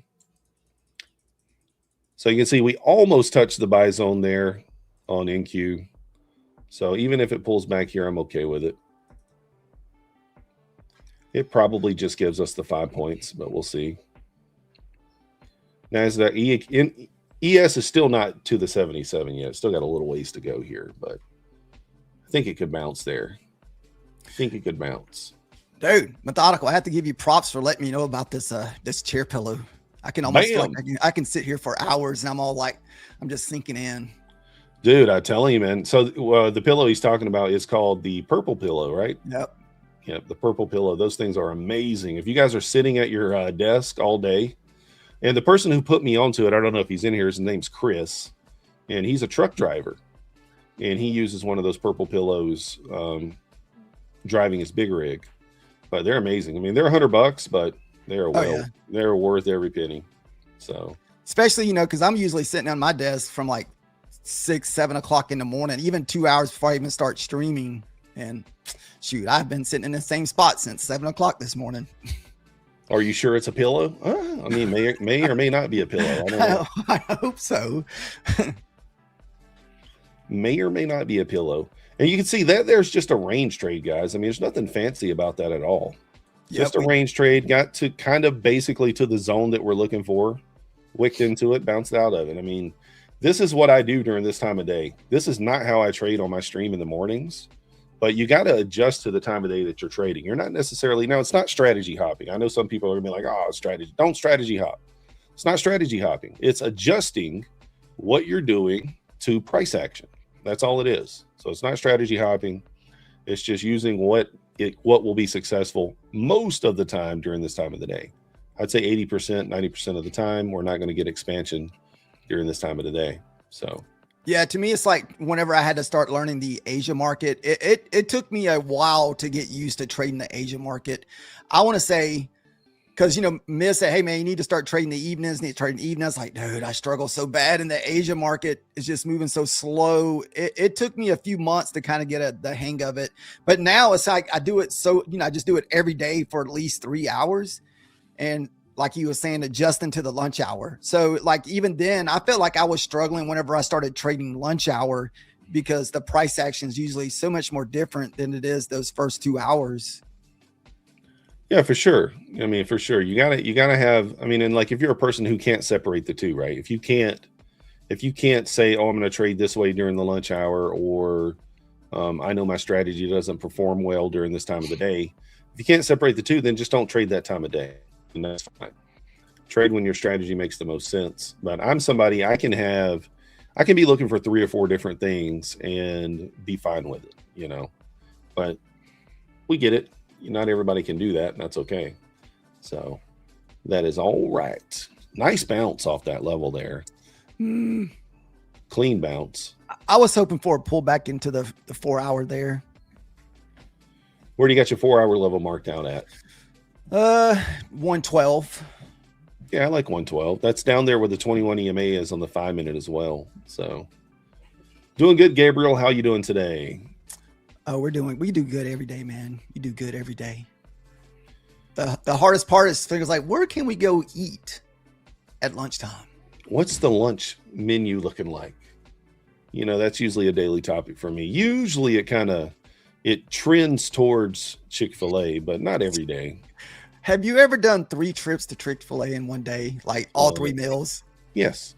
Oh, okay. I wasn't sure. I know you've done 2, but I didn't know if you hit the 3 banger there. Yes, we have. So the people at Chick-fil-A, I'm telling you, I pull up and they wave me right on through. They don't even say my name. You're good. Oh, shoot. Are we friends IRL in real life? Yes, we are. Husk and I grew up together. So we grew up together. You can't get this kind of chemistry without me not knowing each other. Yeah. We, you know, although to be fair, Husk has lived outside the state of Georgia the majority of his adult life. Yep. So since 2002. We're like twins? No way. I'm way more handsome than he is. Yep. It's not even close. He looks like Santa Claus. And I'm shorter. I'm like 3 or 4 inches shorter than guys. What we got to do is we got to get Husk on the stream one day with his do-rag on. He loves to wear do-rags. I don't wear those. He used to wear those all the time. Throw one of those on. That was the 20-year-old Husk. All right, we'll get him on here with the what's it called? Kango hat? What are those hats called? I think that's what they're called. I can't remember. Uh-oh. Hey guys, I hear a little doo-doo-doo-doo-doo in the chat. That means forms are coming out. Sounds like the giveaways are dropping. Tom Good and luck. Terry are twins. Fraternal. Terry, y'all fraternal twins? That means y'all don't look alike. Let's go. Good luck at all the future winners. Get that form filled out while you can, guys. If you want a chance to win, now's the time to do it. Also, hit that like button. If you don't hit the like button and you fill out the form, you got 0 chance of winning. 0 chance. It's free. Dude, you guys are so close. 25 more likes to 300. Heck yeah. Yeah, we got 320 people watching and we can't get 300 likes. What's the problem? What is the problem? You got us on the stream. You got Terry in the chat. We just got love everywhere. Look at this thing squeeze right off that level. Man, I should have held. Why didn't Huss tell me? Why didn't he tell me to put on my diamond hands?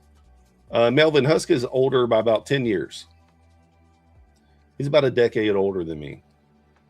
I'm going to take another long here, see if we can pop up to those equal highs. We sitting at 50. Of course, I am kidding. Husk, I think, is 2 or 3 years older than me. I'm not sure exactly.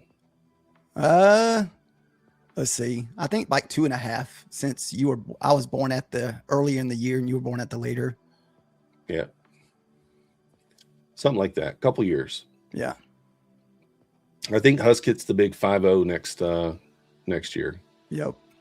Husk said he's going to spend 1 month at the beach. So if you guys want to come meet him, I'll gladly tell you which beach he'll be at. Oh yeah, we're going to the beach for a whole month. That's what we told the wife we're going to do for our birthday next year. She was like, "A-okay." And she was like, I asked her if she want to go. She said no. She's like, "Oh, no. I don't have to deal with him for a month." Perfect. Perfect. Now, But- go ahead. I was supposed to say, if we do go, it's going to be during, like, I don't like getting in the water, so I want to go when it's a little bit cooler, like September, October. I want it to rain a lot because I like rainy days at the beach. So if you are one who's like, you know what? I just want to fight the trend. I don't think this is a bad spot to look for a few points short. If you want to fight the trend, I'm not going to do it. But if you do, I think you could get back down to 135 here, something like that. So there's 138. Let's see what we can do. Can we get the pull back into 135? I'm not taking it, but if we lose the 135, we're probably going to start closing because I don't want to hold this all the way back down to 20. 136. I'm looking to see if we can get the 135. Hey, 135. Let's go. Now, what would that play be off of? You can't see it on my chart, but if you look on the Husk chart right there, you can just see playing off the 5-minute range, right? See where the body's closed there? That's what I'm talking about. We're just in that Sabo box. And on the 5-minute range there, you're just playing off the body. Playing off the body of the 5-minute. Little reaction there. We got all the winners there, methodical. Let's go. We got Manisha S04, Victor Boredom, The Real Donald, KA Trades, M Sweet. Systems. Are you guys present? Isn't Donald speaking right now? Why haven't we got no Donald love? I don't know if he's talking or not. I mean, I thought I heard someone say that he was speaking. Yeah, I do think he was supposed to be signing something too, potentially, but you never know if it's actually true or not. We do have a Fed speaker at 12:30, but that's I think Barr maybe speaks at 12:30. Yeah. We got us a new Fed Papa Wash. I can't say it. You got to hit the R in there. Wash. Wash. Papa Yeah. Wash. That's gonna be our new Fed speaker. Is he gonna get his first Fed day sometime later this month, or? I think the 15th is the transition day for Powell. I heard that the 15th, May 15th, is going to be when Powell transitions, and it's kind of go from there. Remember, guys, if you're looking for the very best discount code on the streets for MyFundedFutures, it's code YouTube. No rerolls all day. That's awesome, colorful. That means that everybody who entered is here. That's amazing. No one took a restroom break after they filled out the forms. That's right. Fill that form out, stick around, win that account, call it a day. Can't ask for much more.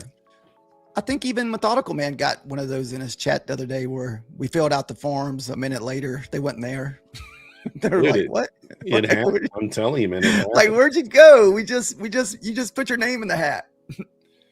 Yeah, it happens.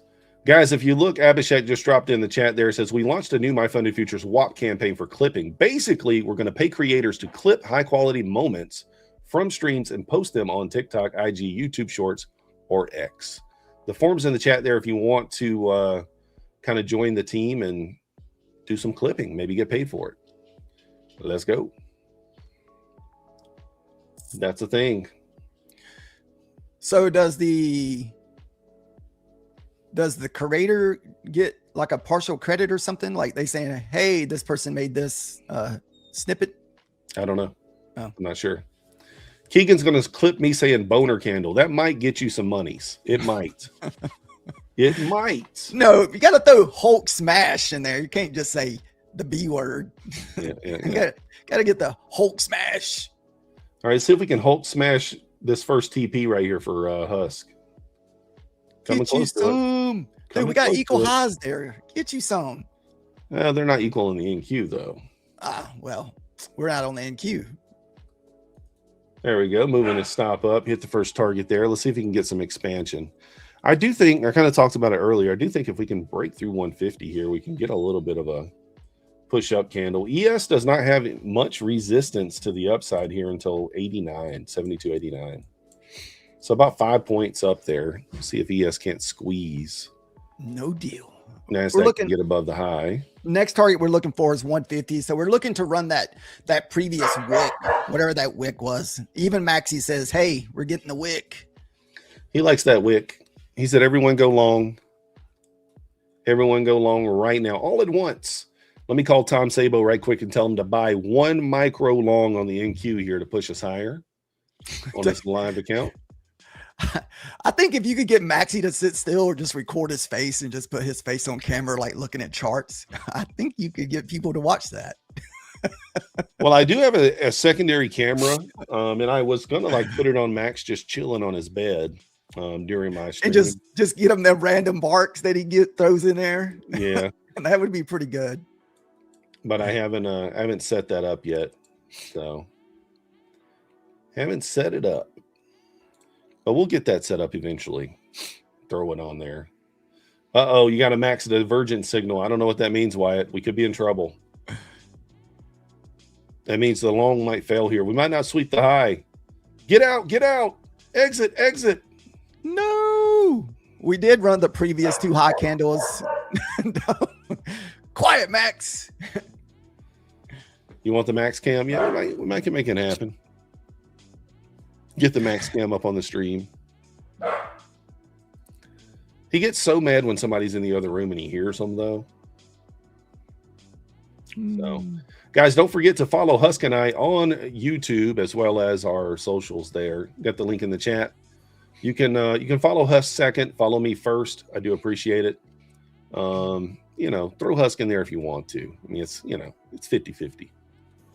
You don't have to. It's all good. It's 50-50. We'll follow you back on X. Try our best. Queen Zara says, like the stream and share it, guys. Let's go. We're creeping up on that 300 likes, getting closer and closer.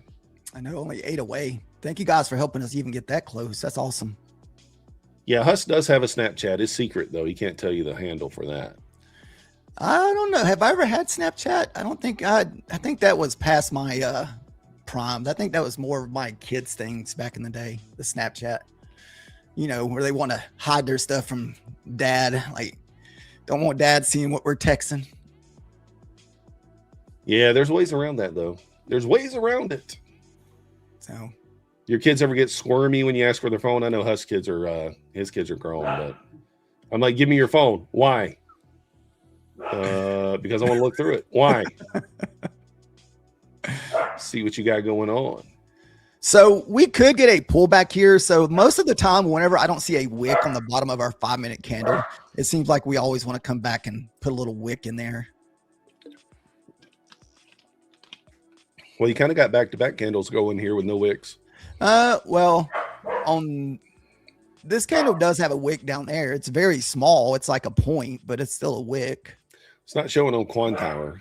Oh, yep. It's from 33 to, it's like literally 3/4 of a point. It's a super, super small wick. Oh, see, I don't have one on mine. All right. We still got 1 contract left. We're looking for 75. Don't know if we'll get there before, without some kind of pullback. We're just in a grind here. Yeah, it's just grind higher. If we break 60, it could just go. So what we were longing off when we were taking that is basically whenever this candle here kind of printed and was holding on top of the Sabo box, and we had a pivot there too. So that's usually kind of my favorite type setups, is longing off of pivots. with tons of support underneath it. You don't always get a lot of support like this. So we could easily kind of get if you pull fib on this leg here, you could get like a 50-60% pullback. Let's see here. Pull fib on this leg.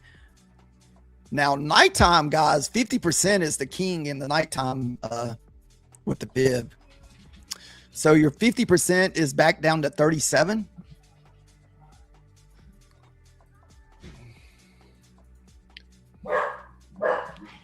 I'm answering this here message. Uh-oh. I don't know if that's they found a monitor. I don't know if that's an MSI though. Oh, Methodical sent he sent the warden to monitor shop for him. Yeah. That's what you do, guy. That's what you do. I don't think that's an MSI. We're looking for the MSI monitor. Still got the S&T holding in play here, guys. This is the reason you short the weaker pair, right? You don't short the pair that's making new highs. You would short the ES because it's not quite hit the new high yet. I know Leo was looking for that sweep of the high there. Still hasn't happened yet.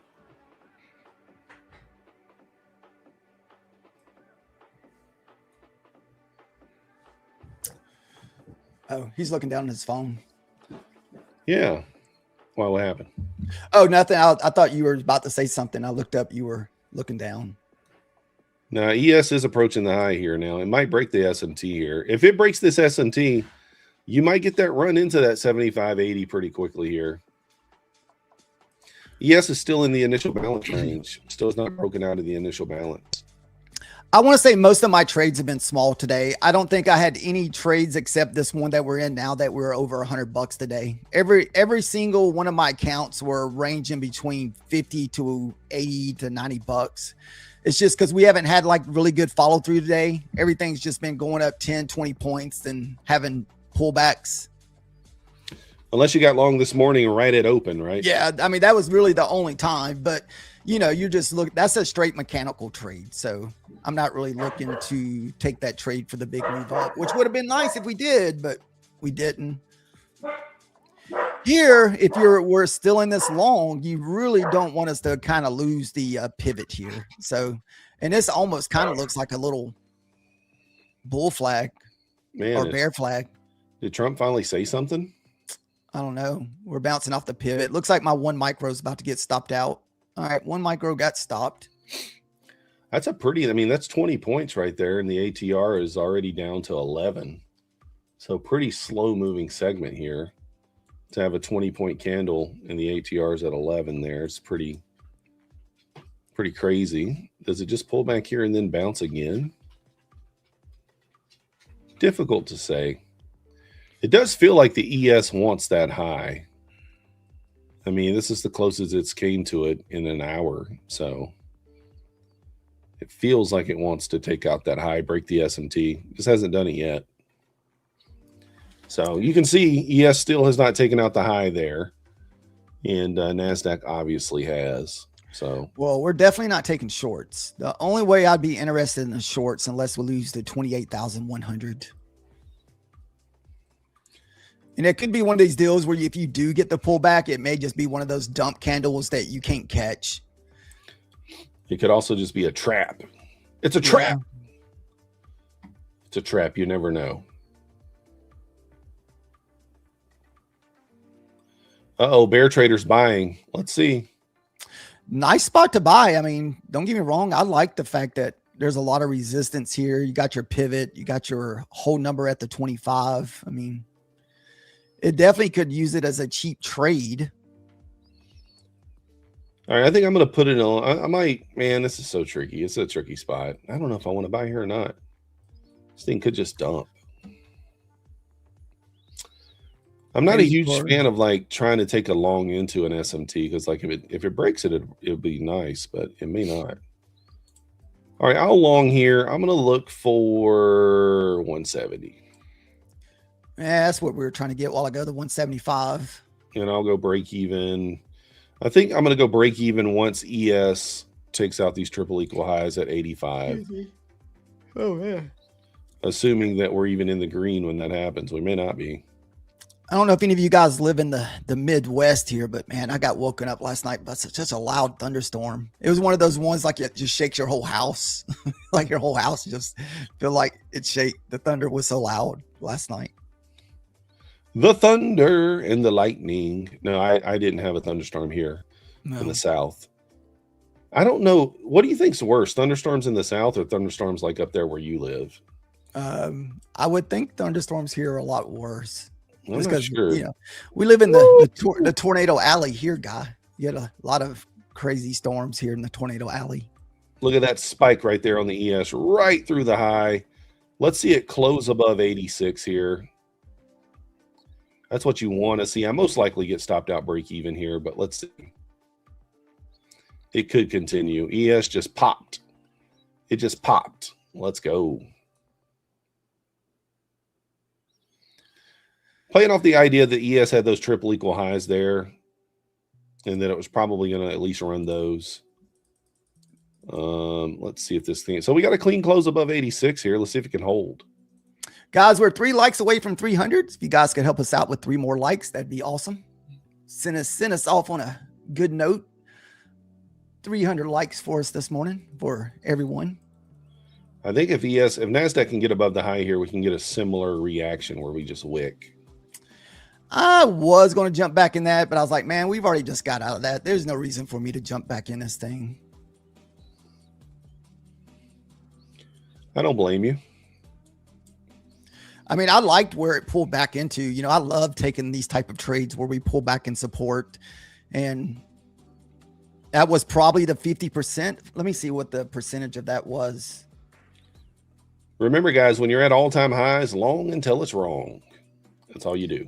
So it looks like it pulled back into that 60 percentile. So nice pullback on that leg. I guess the only problem with that theory is, how do you know when it's wrong? What's Right? that? Long until it's wrong. How do you know when it's wrong? Well, it depends on if you take 5 winners and 1 loser. I mean, you know, just once you take that loser on the short, don't take shorts no more. Let's go. Nice. Sweet. I need ES to hold above 86 here. If it doesn't, I'm going to get stopped out. Let's see. So far, it seems to be holding. ES has another high at 72.89. Does it? Was that the overnight high? Oh, yes. I was like, you're trading into the no man land over here on the NQ. Well, yeah, same thing on Look at ES. Maxie. Maxie's giving it some. She's like, go. Long? Or he's like, go. Long max or what? Or short? I don't know, bud. You guys should arm wrestle already. Too much tension. There's no tension between me and the myth. All right, 86 is getting tested here. We may just get stop break even here. Again, I was going for a little bit bigger of a trade. I mean, you could just take your 10 or 12 points, whatever it was there.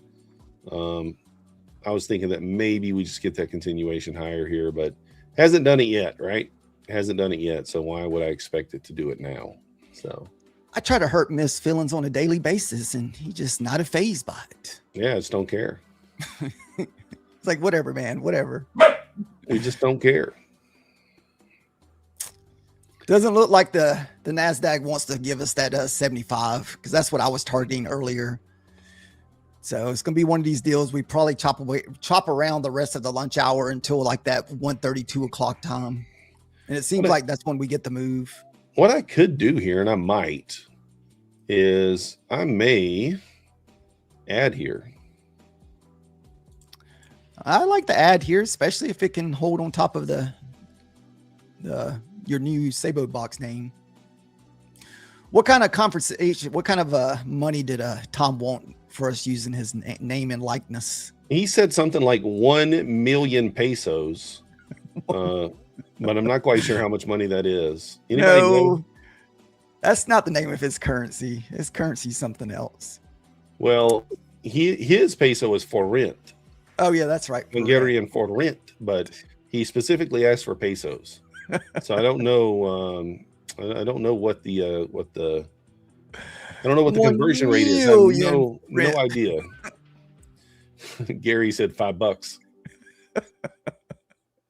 Yeah. I don't know. Is that a fair deal or not, guys? Is that a fair deal? You guys have to let me know in the chat. You have to let me know in the chat. I'm not sure. Yeah, there's definitely no volume, man. This thing is just like completely died off. We got like 10.5 minute candles, 11 points. Well, look at the ATR. It's the ATR on the 2 minutes all the way down to 10.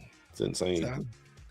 So really me going for a bigger move doesn't make any sense. That's why whenever I was going in heavy a while ago, we downsized to just looking for 5 points. So we were just trying to split it in half. That way, if we got long on a new 5 minute candle, we could probably at least get half of it. So that's why even in the Asian market, I dumped down to looking for 5 points in runners because the ATR is so low. He sized down on the points, but not on the size. Oh no, we don't want to size down on the size, man. He sized up on the size. Don't let him fool you. Yeah. All right, I'm gonna add a couple more here. I'm gonna be aggressive on this here. If it kind of breaks this swing and we start to dump, then I'll just get out. Dude, it's like I'm feeling the 5 minute breakout coming soon. It's probably going to happen as soon as we get off the stream. As soon as it's like, all right, it's time to go. And it's just going to blast this big old 5 minute trend line we have here. No. Speak of it. Speak of it. No, we can't. We don't want it. We don't want it to happen. I'm okay with allowing it to sweep this. If it sweeps down here, then I'll probably just get out. We're okay with it. Let's see if it can squeeze back up here. A little trap. A little liquidity grab below the little trend line there. Excuse me. Squeeze it back up. Guys, we do got Matt coming up here in about 3 minutes. After Matt, remember Ash will be on after Matt at 1:30 Eastern. And do remember today is Ash's birthday, so you want to join him during his segment and wish him a happy birthday. Also, stick around for Matt's segment as well. If you want to give him some little happy birthday love, go in there and smash the like button. So, like button and giveaways. That means more opportunities for giveaways. That's right. So, yes, kind of consolidating right there at the 86. Could be a good thing, could be a bad thing. I don't know. SV's like, squeeze. Which way are we squeezing, SV? We broke the 5 minute trend. Does this now? I'd be all in for a short if we can get back below the 28,100s. We got time to get that. We did break this 5 minute trend line, but I just don't know if it's going to be another trap. Doesn't look like a trap. It's looking a little like a little red rocket here. Does not look like a trap this time. Maybe. I'm giving it to 450, guys. That will put me red 200 on the day. And if we hit there, then that's going to be my daily loss limit, $200. That's okay. Dude, we got 2 minutes left on this candle, man. Right there. I'm just getting out. Sometimes you just got to eat your loss, you know. Sometimes when you're wrong, you just eat the loss. Nothing wrong with that. They can't all be winners. They can all be winners. So why do these moves be happening when I'm locked out from the daily loss, man? It's just the way. That's the way trading does it sometimes, man. So we're down 197 on this account now, and we're okay with that. Yeah, you know, we said long until it's wrong. Well, now it's telling us maybe it's wrong. Although it did. If we can reclaim 121 here, I think we can get a little bit of a squeeze going. See how this candle kind of closes. I think that's going to be possible. What, a 90 hit back up to the 110s that we start pushing back down. Well, you want to see it hold below kind of that 115, 120 area. Gets back above there. I was tempted to add down there, but again, I'm just trying to follow my rules on the loss limit. Trying to follow the rules. Don't do anything crazy. Nothing crazy, guys. Yeah, it's been a tricky day for sure, but look at her go. Ripping right back up. What are you thinking, Usk? You thinking of a short? Well, the only thing I don't like about it is how big this wick is. I mean, that's a freaking 20-point wick. And usually I don't like taking 5 minute candles when the wicks are like 20 to 30 points. I'm not saying it doesn't work out a lot of times, but you know, I do like trading the 5-minute candles, but I like to see the wick usually less than 10 points. I think it's okay. You could short here with about a 23-point stop, something like that. I feel like I get burned a lot on these big wick candles. Could maybe short here with a stop would have to be, yeah, somewhere around 140. If we do take it, whatever we take is just going to be with 2 micros. Definitely not going to be going in heavy here. Well, guys, we got Matt coming up next. If you haven't already got your glasses on, get them on and get ready. If you haven't hit that like button, let's hit the like button. Subscribe if you're not yet subscribed. And we're going to see you guys next time. Thank you guys for all the likes and support today, guys. Thanks for helping reaching 300. Electric veins in the night. Feel the pulse, feel the bite.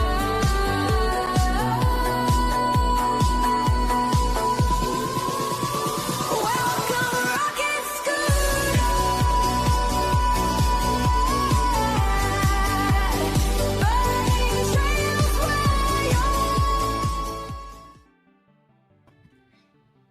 Yo, what's up, guys? Welcome to Lunch Money with Matt Hour here on MyFundedTV. Good to see you guys all. We're chilling here. Afternoon show. Market's going crazy up to the upside still. It's been a fantastic day. How you guys doing? Hello.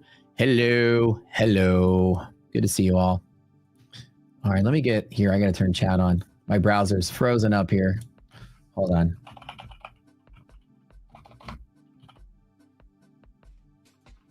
Let me load this up. Let's see if it works. I can't see chat. My browser's broken. Hold on. I'm sure you guys are saying hey. I'm sure you guys are saying something.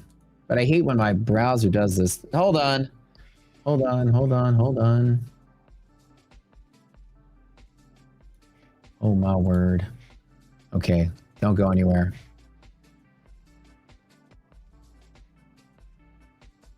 I'm gonna have to stop sharing my screen for a minute here. Don't. There, load up.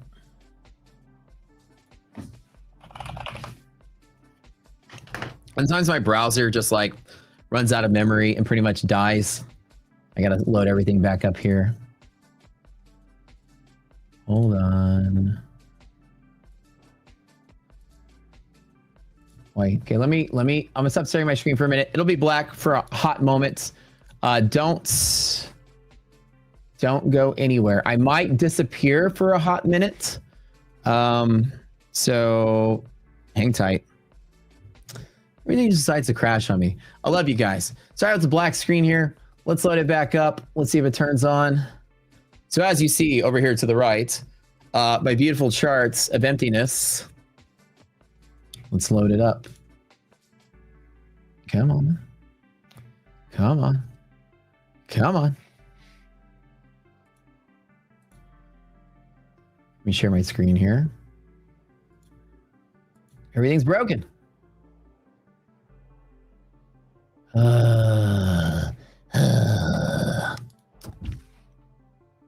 I'm gonna have to turn off and turn on everything. Hold on. Don't go any.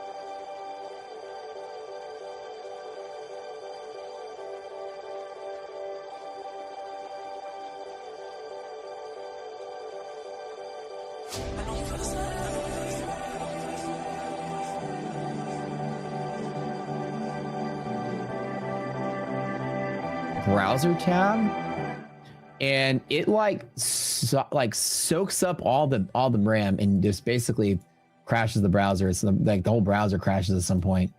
So let me see if I can load this up. Hold on. Technical difficulties. I can't even see chat.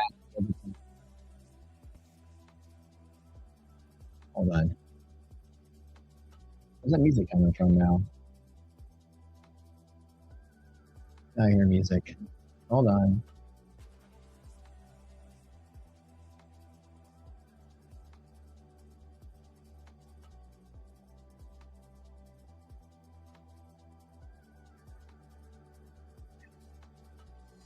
Like, I have to try to get my browser loaded up here. It's taking forever to load everything.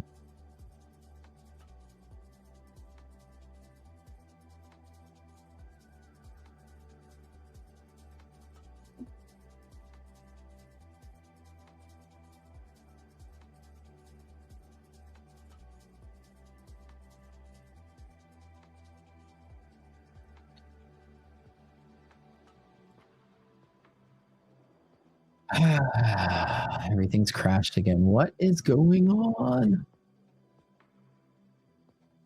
It's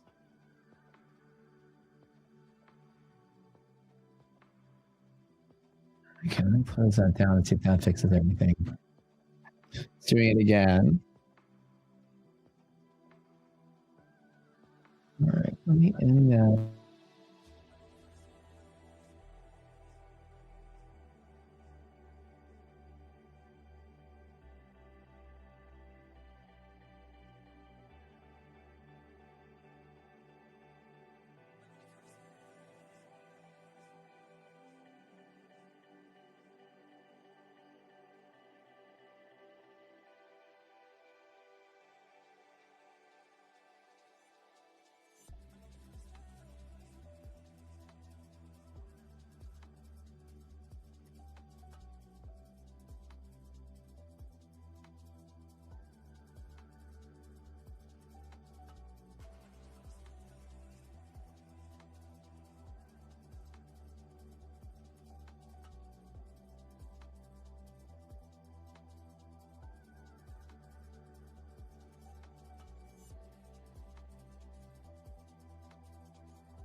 Are we there? Are we there? Are we there?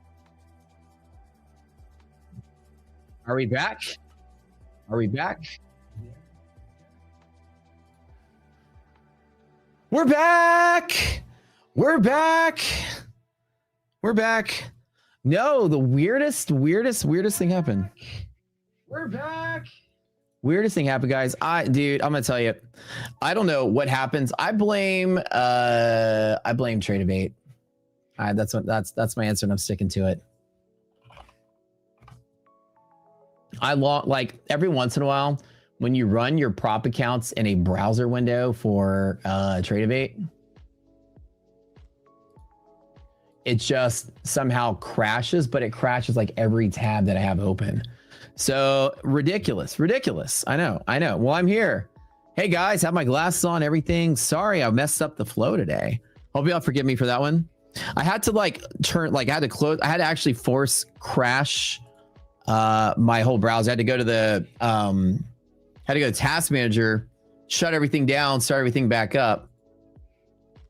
Crazy time. Anyways, welcome to the stream, you guys. Good to see you here. I'm your host, Matt, from Lunch with Matt. How's it going? Good day today. Nice, crazy Mercury retrograde. Something, a freaking gamma ray burst from a nearby solar system shot a gamma ray through the middle of my computer. I don't even know. You know, I heard that these things can be pretty bad. Like that a gamma ray burst to come from light years away and just go, travel through the electronics of an airplane, and airplane like shakes in the air or crashes, God forbid.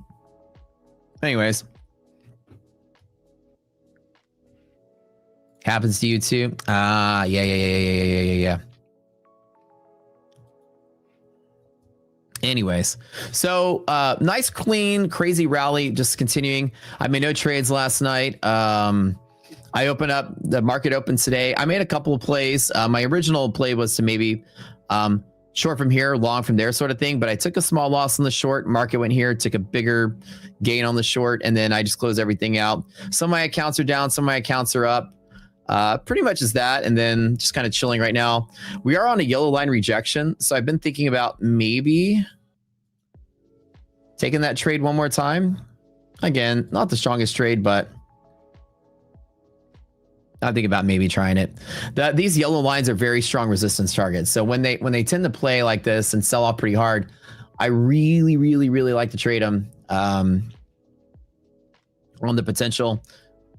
It's not necessarily the strongest short setup. I'm very bullish this market, but I just don't have any bull setups from here. And when markets move like that, up into these margin buffer limit is what it's called, these actual pivots themselves,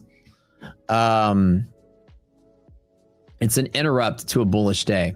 So usually there is where I interrupt the trade. And if I did want to try to fade it or pull it back to some target, I usually will trade from either here or here. And that maybe we're taking a stab at, I don't know. But something happened a little bit ago. Market pulled back in the middle of me transitioning to the show. I'm not really sure what it was. So I'm going to go through and consult the news very quickly. Some kind of spark, maybe has to do with Iran or missiles or something. We've been hearing a lot of like Trump's talking, maybe. I don't know. Let's see. What time is it? 11:40. What time was that? 11:27. What do you got going on there? eBay. Oh, yeah. GameStop trying to buy eBay. That was something in the news the other day. I don't really know what happened there. Iran, maybe something. There's been some attacking of ships and UAEs intercepting missiles and stuff. So it just sounds like the conflict is escalating a little bit. And I don't know if that's going to be something that's going to flip the direction of the market. I mean, the market's just so bullish. When I told you guys, we would be able to come after the fact and stare at the data and figure out what it was that made people so bullish. And we kind of figured that out, right? Let me close down some of this. We kind of figured out that there's a lot of good economic data that just, it's like we did like a complete 180, and the latest batch of data came in pretty good. Like for instance, today, the jolts have come down, and they've been coming down, and so have the continuing jobless claims. They've also been coming down, which definitely means like these open jobs. You guys know what jolts are, right? A jolt is a report for job openings, job openings. So the report is for any job that exists that can be filled within a 30-day window by an available worker who's looking for that job, and there's active recruiting trying to connect the two. So it's like if all the pieces are there, you're an available job, you're on the list. If you're like some, I don't know, farming job in the middle of the desert, a million miles away, and nobody lives within 50 miles of the place, not easy to fill the role. So it might not be a jolt because it can't fill within a 30-day window, right? You need basically like a worker here, a job here, and somebody trying to be like, I'm brokering the deal for you. And that's the number of jobs. So that way you can see the job market against the supply of labor, and then see how many jobs are being filled. And you can make two judgment calls from it. When the jolts numbers coming down, it means that job openings are no longer open. So one of two things that can happen: either A, the opening got filled with the new guy, hooray, you got a job, or the job opening got axed. We don't need this job anymore. We're downsizing, so we're closing down the role. We used to have 3 procurement managers, now we only need 2. We're kind of downsizing a little bit. So we eliminated the role. We have no intention on filling a role in 30 days. Jolts also go down. So if those two scenarios, one is good and one is bad for the economy, right? If jolts are coming down because people are getting their jobs back, then our economy is starting to grow. If jolts are coming down because people are getting laid off and the company's not filling that role again, then that's bad. So how do you determine which one is it? Well, you can pair that analysis up with another trick I like to do. I like teaching you guys all my little tricks here. On Thursdays every week, the unemployment filings come out. You go down to Thursday, they call it the jobless claims report, the initial, and the continuing jobless claims. So a jobless claim is somebody that's filed for unemployment. Now, let me give you the jolts really quick. I already have them open, so I don't even need to open them. Please don't crash my browser again. make these a little bigger for you to see. Whoop. Okay. So the JOLTS data is here. And as you see, an example would be at COVID. During COVID, JOLTS went way up, right? Everybody got laid off in COVID. You can't work, go home. Deadly flu virus, killing everybody. Don't leave the house, whatever. We're going to let you go. Don't come into work. You can work from home. So everybody, got laid off or whatever during COVID, and then everybody's been slowly coming back to work. But the question is, inside of this data, you kind of want to try to learn is, well, what happens if JOLTS are going up? Are we creating jobs? Are we laying people off, right? That both cases are possible. You have to pair it up with other data to find out the answer. Now, after COVID, middle of 2020, come out with the vaccine or whatever, people start going back to work within the first couple of years. JOLTS peaked and then started coming down. So the question is, are we just people that are unemployed going back to work, or companies, downsizing and working more efficiently, or a mixture of the both? Usually it's a mixture of the both. We want to answer the question, is the economy solid or not? Now, if you pair it with the jobless claims, what this report is the jobless claims are people that just got laid off that went filed for unemployment. Now, the way this works is if you worked for a company A has a job that you're in, and they go, get out of here, we're laying you off. So now you leave the job, and now you're in this set of data, the jobless claim. If you get laid off for non-performance related reasons, you can file for unemployment.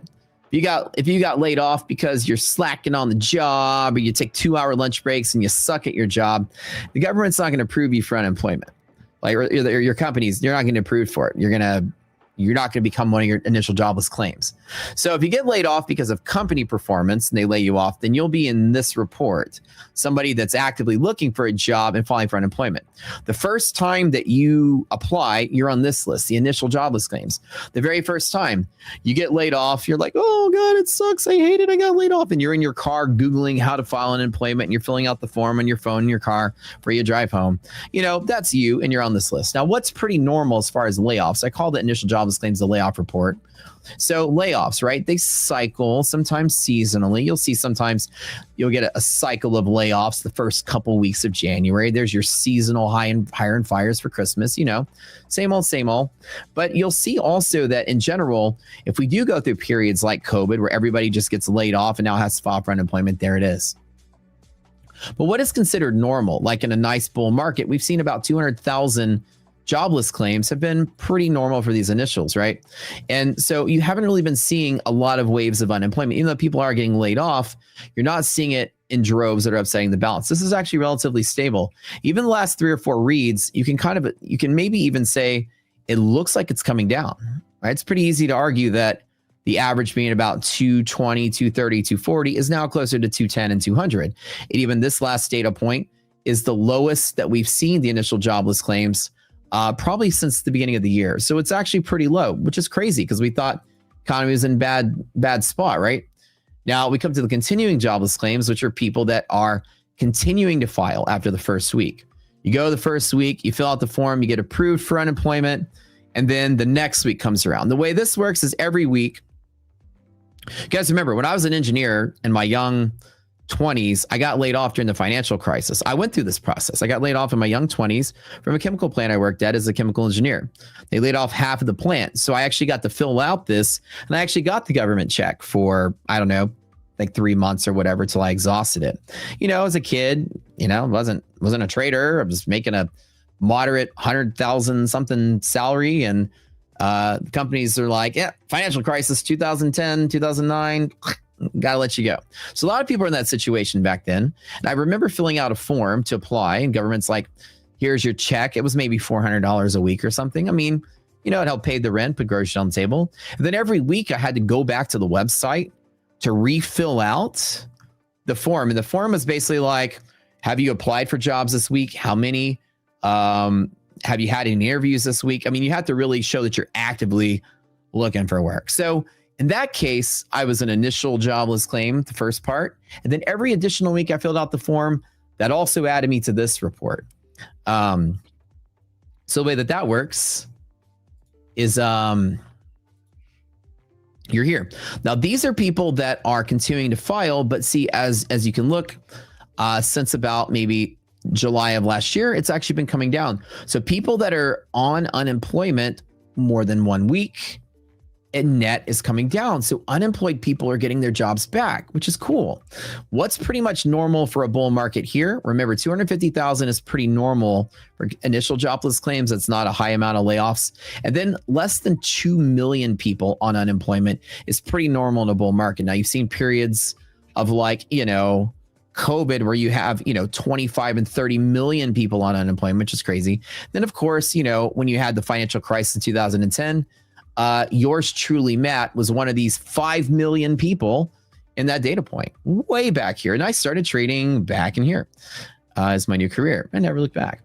But as you see right here, this is not alarmingly high. This is pretty standard for a bull market. As a matter of fact, it's coming down. So when you pair all the data together, now you've got your answer. Jolts have been coming down.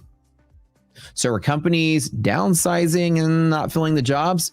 Or the companies hiring people into those roles? And now you see when they're both coming down, companies are hiring to fill roles, which means growth, which means good. And when you pair that with the GDP that we got last week, remember GDP growth rate was like getting dangerously close to zero, which means the real GDP was flattening out. And we were like, that's dangerously close to recession. And then this last GDP read was stupidly high. You guys remember? Crazy high. Whatever that may be, Wall Street somehow understood that. And I always told you after the fact, everything would make sense. Why is this market rallying so much with all this bad economic data? Inflation's going through the roof. Fed's not going to cut rates, blah, blah, blah. GDP slowing down. So it's on the edge of recession. Well, it turns out that the economy sort of is writing itself up. At least this last batch of data has shown to be surprisingly good. Other than the inflation, there's not anything that's super alarming that shows like damning the economy. If the job market's getting better, companies are expanding and growing, we're getting through earnings season and things aren't crashing on earnings. It just seems that maybe back here, Wall Street analysts or quants in these firms are like, we have reports that indicate the GDP is going to go up by second quarter. Oh, well, shit, well, we better long the market now. And that's exactly what we saw. And it's like the market moved first and then the data matched it afterwards. And now we look back and we go, oh, this makes sense. There's a lot of people still trying to short the rally like it's going to turn off. Well, I am taking a little technical short scout here just to play some kind of a resistance pivot. I'm not at all bearish this market, right? So a lot of the economy, the economic issues and problems and fears that we had were sort of riding themselves up. Like, the Fed may not cut rates this year. There's a 10% chance we get a rate cut this year, less than 10% chance actually. So it's almost unlikely we get a rate cut at all. I don't know if the new guy is going to start, rallying, the FOMC to cut rates, but after the fact, you can always look back and say, oh, that does make a lot of sense. And a lot of time, and I've been seeing people still trying to fade this bull market. Like it's like today's day, it's going to sell off. I'm telling you guys, it's a dangerous move. The market's rallying for real reasons. Maybe here I was doubting it in here, but now the data's come through. I'm no longer doubting it, right? I'm a full on bull, baby. And that's because the data is now supporting it. Any good data that's coming through is, or any bad data is coming through, it's seeming to be temporary. Now, inflation, if it progressively gets worse, could maybe top the market off in the future. But if inflation's going up, but GDP is going up and unemployment's coming down, I don't think Wall Street's going to care about that. They're going to look that directly into sales. If GDP is going up, the market's going to go up. I mean, this is your telltale sign of not being in a recession. You're not in a recession. The two telltale signs of recession is unemployment's going up and GDP is going down. These are the two major. And you're like, how do I know what we're in a recession? What are my metrics? Those are your two metrics. GDP up, unemployment down. In a recession, GDP down, unemployment up. A recession, both of those are full-fledged. If you have inflation to go with it, then it becomes a stagflation on top of recession, which makes it even worse. So, but the two major factors are now going in bullish directions, both of them, right? So this is a trustworthy rally, and we're back to like, okay, where can we long the market? Now, the market hasn't been so generous as to throw you a bone like a 3 or 4 or 5, 6 day sell-off to sort of ride ourselves up on the wave 2, which I'm excited to see that wave 2 start wherever it may be. But man, every day has just been pump, pump, pump, pump, pump, pump, pump, pump, pump. Crazy. And every day there's some darling stock that just picks up and rallies that the market, even though something that is out there that's selling off, like Meta, Nvidia selling off today, there's something else that's rallying to take its place. So Wall Street as a whole is not all fearful of the market that we're in. I think Intel today is up over 10% still. Let's double check it. Let me load that up real quick. 13% still. It's crazy, right?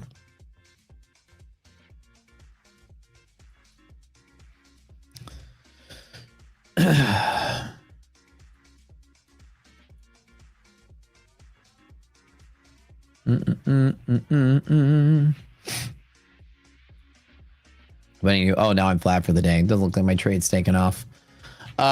We fell down to the yellow line. I just decided to pop a short on that, but I don't think it's a good technical. I'll just play with like this one account here. AMD reports after close could be sympathy play. That's probably true also. A little bit of that's baking into it. But anyways, that's your lesson for today. This is definitely a trustworthy rally because the market is moving ahead of the data. And so when you look at the data, you can say, oh, that makes sense, right? We always said after the fact, you'll always know why something happens. Either A, the news supports the move after the fact. It's always after the fact because Wall Street always has the inside scoop. They either have quants that figure this stuff out, analysts that piece this together before the report comes out. They know all the pieces that go into the report. They just build it themselves. Oh, we have this data, this data, this data. We know this and that. And so if we were to rewind 2 or 3 months ago and knew that GDP would be sort of slowing down and then speeding up, like once the tariffs hit, right? There's a logistical thing. The tariffs came through, they didn't hit the shelves until Q4. And then Q4, we hit a small slump that by Q1 we got out of, right? So if tariffs were such a big deal, so this kind of proves when people are saying Trump's tariffs are going to cause major problems, this seems to disagree with that.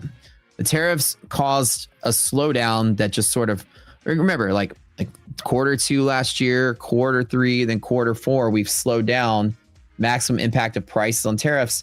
And then now Q1, where we are, CPI, PCEs are through the roof because now is the maximum amount of baked in tariff price that's on the shelves now. But with that max amount of price that just hit now, GDP isn't coming down. So it doesn't seem to be slowing down, right? What we see. So it's just, does everybody here understand when I talk about the logistics of this? Imagine you're Walmart and you've got 25 Samsung TVs that you're selling for $1,000 a pop, right? And you've got 25 in your immediate back of the store, and you've got 50 in your regional warehouse that supports the like 12 Walmarts in the area, whatever. And then once you go through those 100 TVs, right? Or once you go through your stock, you bring it in from the back. Once you go through that stock, you ship it over from the facility. And once they go through that stock, they order it wholesale from the supplier, from the manufacturer, right? The manufacturer is the one that carry the high prices with them. So Walmart has to not only sell their existing TVs, sell their stock, their immediate stock, then bring the stock over from the warehouse, which they've already bought. Then they place in a new order for wholesale, and bam, it comes in more expensive because of the tariffs. Trump initiated the tariffs. Retail doesn't see that price hike until whatever the rate is at which you sell TVs. What if it took 6 months to sell all those TVs? Well, 6 months later, customers will see the price raise. Maybe some companies might raise prices initially just to offset that cost up front, amortize some of their expenses or what. I don't know how they'll do it, but maybe if they just assume they didn't, right, they might just let the tariffs naturally pass through. And that's how they would normally do that. And then you would have this sort of play where at that point, prices will slowly go up. At some point, delayed from when the tariffs are initiated. That point is now. So now we have our answer. It took about 9 months for the tariffs to finally peak what inflation costs are going to have. And so this is that crossover point where inflation is the highest on paper, but there's no new tariffs to make things worse from here. So once that sort of wave hits, then we're in it. And the economy is being said by, at least Powell said this, would adjust. It'll be a one-time inflation pump, and then we will adjust around it. As long as that one-time inflation pump doesn't slow down commerce, doesn't dry up contracts, doesn't make anything too unbearable, then we should be fine. And now we're looking that high inflation is not causing layoffs. The high inflation is not causing companies to eliminate jobs. AI doesn't seem to be eliminating jobs either at the rate we thought it would be, because unemployment people are going back to work. So humans are still working, which is good. So when you look at it all together, it seems that the tariffs maximum effect is here and GDP is not affected. Neither is employment. So because the question was, how bad could the tariffs be? And is that going to slow down the economy? That was the choppy October, November, December. And now inflation's through the roof and economy don't care. That's the final punchlines of the story. Inflation through the roof, economy don't care. Companies don't care. They're absorbing it with flying colors, and they are pumping out product, and people are buying product and having to lay people off. As a matter of fact, they're hiring more people. So if you need something to say, why is this market rallying? This is the final answer. Remember, I told you after the fact, I will always know. I never not know. I just never know in the moment. Nobody does. Wall Street prices stuff in ahead of time. It's called the efficient market hypothesis. Ahead of time, Wall Street knows it, all the inside information, whatever, it's all priced in. But after the fact, we're smart enough, and I teach you here guys to be smart enough to piece it together yourself. This is a perfect explanation. As a matter of fact, looking at the idea of, man, inflation's through the roof, but man, we are still rocking on GDP. Okay, well, if people aren't getting laid off, humans are still working and spending money. It's more expensive. They still working to pay for it. So when you look back at it, you go, oh, okay, that does make sense.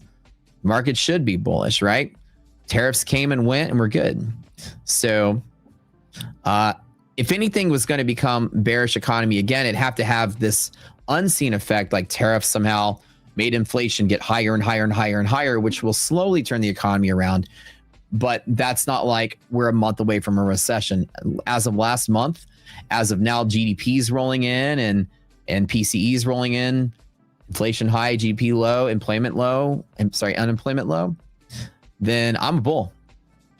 Economic situation's good. Tariffs not that bad. So that being said, we should be good. Even though Michigan consumer sentiment number is the lowest it's ever been, and tariffs are rocking the inflation slightly higher. You know, the 5% in Michigan numbers, 5% for the 1 year. I mean, that's pretty big, but nothing yet, right? So does that make sense, everybody? Does this explanation kind of make sense?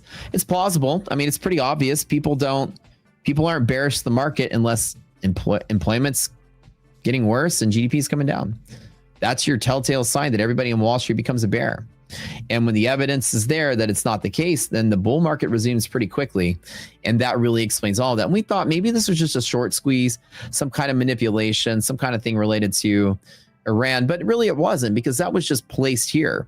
The market was not really selling off that hard either. People were accumulating back here too, probably on that same quantitative data. You know, people are like, you know what, the tariffs are just short term, and it's probably just going to be a matter of time before we rally. And the market just caught back up to what it was doing. Remember, it's not like we crashed out when the economy was looking a little rocky. It was like chopping, right? People were still buying the dip even back here. It's like the bulls never let go of wanting to be bullish. It's like they knew here that it was only a matter of time for everything righted itself. And then that makes sense, right?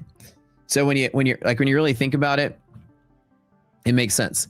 So ever since we had this pump, I've seen people just like go in there and just waste money thinking, yep, it's got to come down. We got to sell. I mean, I'm popping a few shorts, maybe this high up, just on technical targets though. And that's not for reversal. Believe me, that's for a resistance for the day, or to be in a trade in case I don't know, somebody fires a missile at somebody, I've got a trade on the table, maybe. But with that being said, the rally does make sense. And I'm like, okay, where do I get in for the longer haul? We're back to rallying, and until inflation starts crippling GDP again, I don't think that we're going to turn around. I mean, best I think is maybe something like this.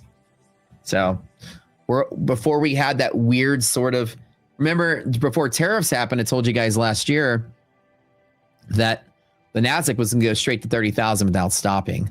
And then Trump threw out the tariffs, and then we kind of changed our mind to be like, well, let's see how this plays out this year. See if this is good or bad. And we waited all year to see what happened. You know, Trump threw out the tariffs and this happened. And we're like, okay, maybe things are getting better. But, you know, the sort of slump we could have had is gone. So any chance of a recession, I think, is pretty much zero. At least with the data now. And Wall Street's telling you it's pretty much chance of zero. Now, the Fed may not be cutting rates. Inflation may be higher. But the economy seems to be adjusting pretty well for it. Now, again, one data point doesn't make a trend. One good GDP blip doesn't make a trend. But you know, Wall Street's very aggressive right now, and every day they're accumulating stock like they never stopped. And even at the time that some people are trying to short and sell the market, December, January, February, we still saw the buyers there too. There was never a moment when the buyers let go until like the last week when Iran was at peak escalation and the market just finally sold, and before it kept rallying. So essentially, the only fear that really came of the market in droves was that sort of Iran situation. And once that cleaned itself up, the market just went back to rallying and nobody was selling against it. Once word on the street, I bet that GDP was improving despite the inflation, everyone on Wall Street got bullish again. And that was pretty easy, I think, for people to see because these quants are really good at that. So anyways, that's my answer. So at the time, yeah, as Charlie's saying, the time you look at it, the market, it doesn't make sense in the moment. Remember I told you, what did I tell you guys on the stream? It doesn't make sense right now, but at some point, whatever it is will reveal itself. It always does. You'll never not know at some point. So this was that point. Remember last week, I've been telling you guys, the data is revealing itself, right? We're starting to see what it is. And now it makes sense. And now it makes sense to the degree is I'm not going to doubt it. Somebody said, you never seen a man like Matt? Well, thank you, sir. Appreciate that. The average person's living on credit. Yeah, I mean, that's pretty much what's going on. Now, it comes down to, you know, how sustainable is GDP growth? And remember, companies don't just go out and hire people because they're like, yeah, let's hire somebody, but we might have to fire them next month anyways. Remember, companies make longer term decisions for years at a time, 6 months, a year at a time. You know, if companies have been hiring people back, it's not with the intent to fire them within a couple of weeks, right? So they have this sort of slower moving decision. Remember, 2008, 2009 market collapse. You know, when I got laid off was the middle of 2010. After the stock market was rallying, that's the crazy part. After the stock market crashed out, blop, blop, blop, then the banks crash and everything. And then the market's like doing this. I'm sitting there at my company like, oh man, the crisis seems to be over. Stock market's getting better. And then we're like, yeah, you guys are getting laid off. Sorry. But everything was, and then we rallied there for a decade. You know, the funny part is that, you know, layoffs and hiring and firing are out of sync with the stock market. You know, the company has bad quarter, and they get the pressure from shareholders. Then they got to put together their plan, how many folks we need to lay off, strategic. They got to build all that up. The shareholders are impatient jerks. And then they're like, finally, things are recovering. The shareholders are like, no, we want something now. Let's get our, earnings up, our costs down. That way we attract some buyers to our stock here and keep it from selling off. It's typical. Market crashes, and then when it starts rallying, then the layoffs happen, right? So people are hiring people back. They have no intent on firing them within the next month or two. So once you start seeing a hiring spree, you tell yourself we're good for a year, right? It feels like we're good for a year from this point. So I don't look at the stock market at these highs and be like, okay, man, bear market's coming. It's going to crash out. As long as the economic data is supporting it. Remember, when we hit all-time highs in the stock market on the S&P, only 15 companies were at all-time highs. When the S&P finally broke all-time highs in this rally, 15 out of 500 companies were at all-time highs. Imagine if the other 485 companies went to all-time highs. Imagine if just 30 more companies went to all-time highs, or 50 more companies, right? So the market just went through the roof because of the market cap weight of tech. That's a big part of what moved the stock market. But imagine if half of the S&P companies grew to all-time highs as well, right? Somebody says, this guy speaks a lot. I mean, I am on a stream. This is the job. They at the interview, they were like, you like to talk? I haven't shut up since. That's right. Hire this guy. This guy looks like a talker. So, biggest drop in history coming at 3 p.m. today. Kevin's going to throw a bear prediction at the end of the day. 3 p.m. the biggest sell-off in history.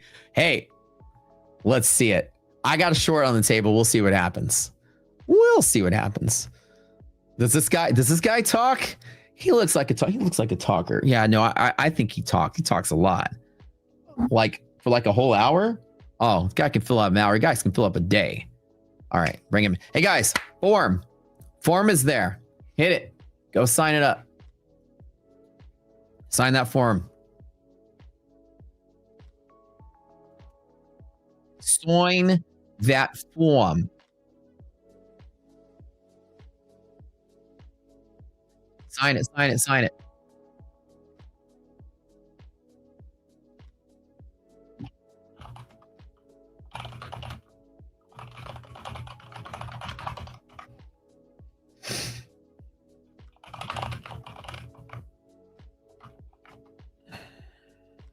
Keep it coming, Matt. Graining for every day.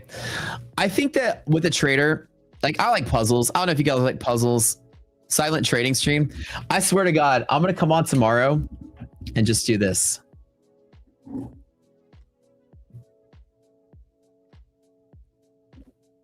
And just stare at you stare longly into your eyes. Fall in love with you. And not say a thing. We'll just enjoy the moment together. Like we're watching a sunset, you know? That'll be good. So anyways, I like puzzles, right? I like escape rooms. I like puzzles. I like games. I'm that kind of brainiac that likes that kind of stuff. I like mystery movies or I can solve the mystery. That's kind of me. And like Wall Street is a giant puzzle at all times. Trying to piece together why something's happening, I think is like the addiction I have to it. Like all this data. And I always have this feeling like, I bet you if I just piece it together the right way, I could see something somebody else doesn't see. Like I'm being a quant myself, right? So the goal is, can I see something in between the lines that someone else doesn't see? And every time I solve the problem, I feel like I'm good at this still, you know? And I found it's like, there's like one solid fact about how markets work. And it's that whenever,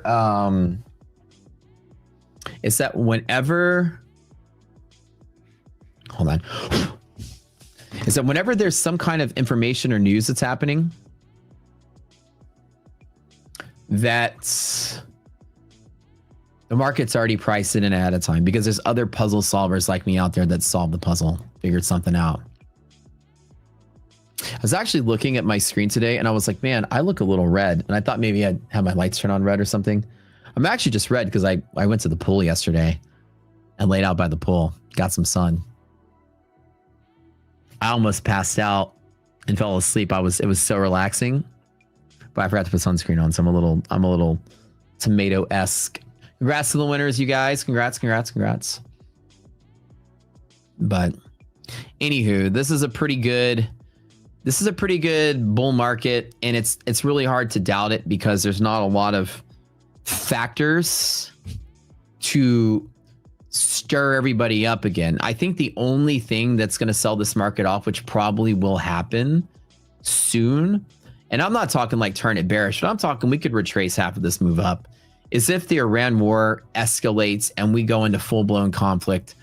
The market will react very poorly to that. I'm talking for like another month or so. We might immediately reverse and sell. But then the economy ultimately wins because that might not be a long-term conflict, but it could always happen. It seems like things are stirring up again. I like to hope for the better, like it won't, but if things get worse, that's probably the only bearish motivating factor we have. So if you're like trying to short this, you're essentially betting on war to create that additional volatility. Right. But like sustained war, not just like a missile hit this or this person shot this thing or whatever. You're looking for like, you know, Trump is sending aircraft carriers in and we're bombing bridges and stuff again. And then they're bombing others. Like, you know, I mean, like full on escalation. But the economy doesn't really have those telltale factors, I think, of crashing the market out. So my brain is, okay, we're back to bull market. Where do I get in, right? Why does the market not want to fall? Oh, you got to rewind the last 15 minutes of the stream, my friend. There's just no bearish mechanism anymore. Everyone's bullish because things are improving. Kind of like across the board, things are looking pretty good. Yup.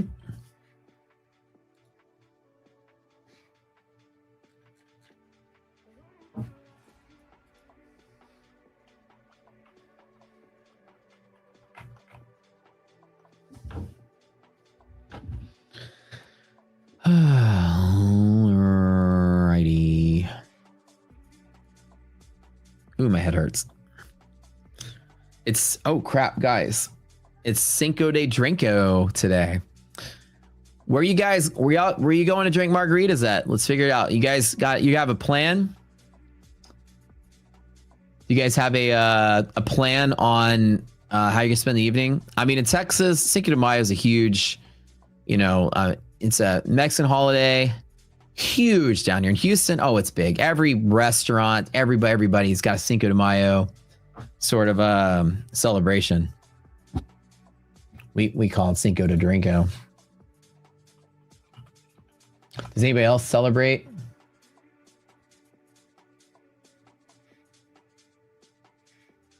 Anybody else celebrate Cinco de Mayo outside of Texas and Mexico? What's your plans for this one? Senor tequila, BOGO drinks, and cheap tacos. There you go. That's it, man. Yep. So we're gonna be doing we're going to some events today where it's so crazy. Like I partied all weekend for F1. I partied for Derby. It was just like party. Yesterday I was completely hungover all day, and I don't drink a lot. I don't party a lot anymore. But when you drag me out, oh, I'm the life party. I have a good time. But it's very rarely that I do. When I go out, everyone's like, shots. And that was pretty bad. So yesterday, as soon as I got off the stream, I just went laid by the pool. I was like, oh, I got some sunlight on my face. Feels so good. And then today, you know, IDOC wakes up. She's like, don't forget Cinco de Drinko tonight. I'm like, not again. I just got over being hungover. So I might just like sip on a little frozen margarita, maybe just one, like a little one. So I'm not in the mood to go slam cocktails. I think this event we're going to starts at like 5 o'clock. So that's going to be too early. It's going to interrupt my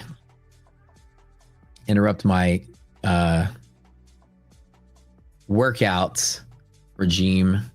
I got a new regiment going on here when I'm working out every day now. Got to have at least one. Like some fajitas, some queso, and a Rita. You got to have at least one. So got an event today this afternoon. But that'll be it. And you guys, I think this little short scalp I was trying to take off of the press to yellow line, it'll look like it's working out. But, you know, maybe by the end of the day, I might get lucky to drop maybe to the 40s level. I'm just thinking this is the area we're playing it. I don't think there's any mechanism to sell off further. Arbitrage was negative for a little bit, which gave me hope to maybe take this trade. It's just not actionable to the long side. It's the only reason, even though it's trickling higher, I don't have any actionable long pivots to trade from. I don't trade out these yellow lines. And I'm just trading a few props just to kind of keep it light and just do something like nothing at all of what I'm doing wants to take big risk on this market. Just still keep buying dips. Like I would feel more comfortable taking real money to this once Iran stuff is over, right? And once we got out of earnings season and once VIX righted itself into being like non-volatile, then we'd be good. I'll probably resume trading my real funds at that point. Miss by like maybe 2 or 3 weeks from now, maybe a month out. Yup. But that's it. Congratulations to all the winners. You guys are awesome. Did y'all know Prop Score officially launches next Monday? We delayed it a week away. Prop Score is a website I built that ranks props mathematically Let me just show y'all. So I'm just kind of showing y'all some firms here. By an equation that I put together, it's a proprietary equation like a credit score.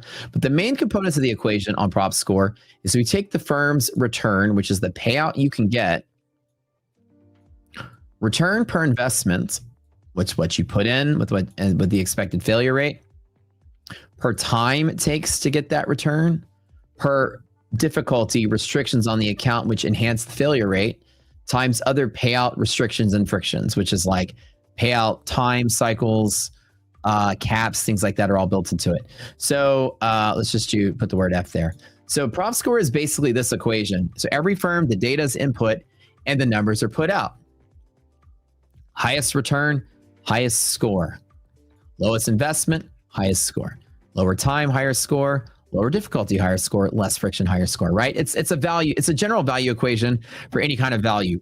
What's the return on, like somebody says, you know, you can buy this thing and flip it for twice the price, but it'll take you 20 years. So there's a good ROI, but there's a high time. So the value also incorporates time to the value equation, right? So it's a generic value equation sort of model.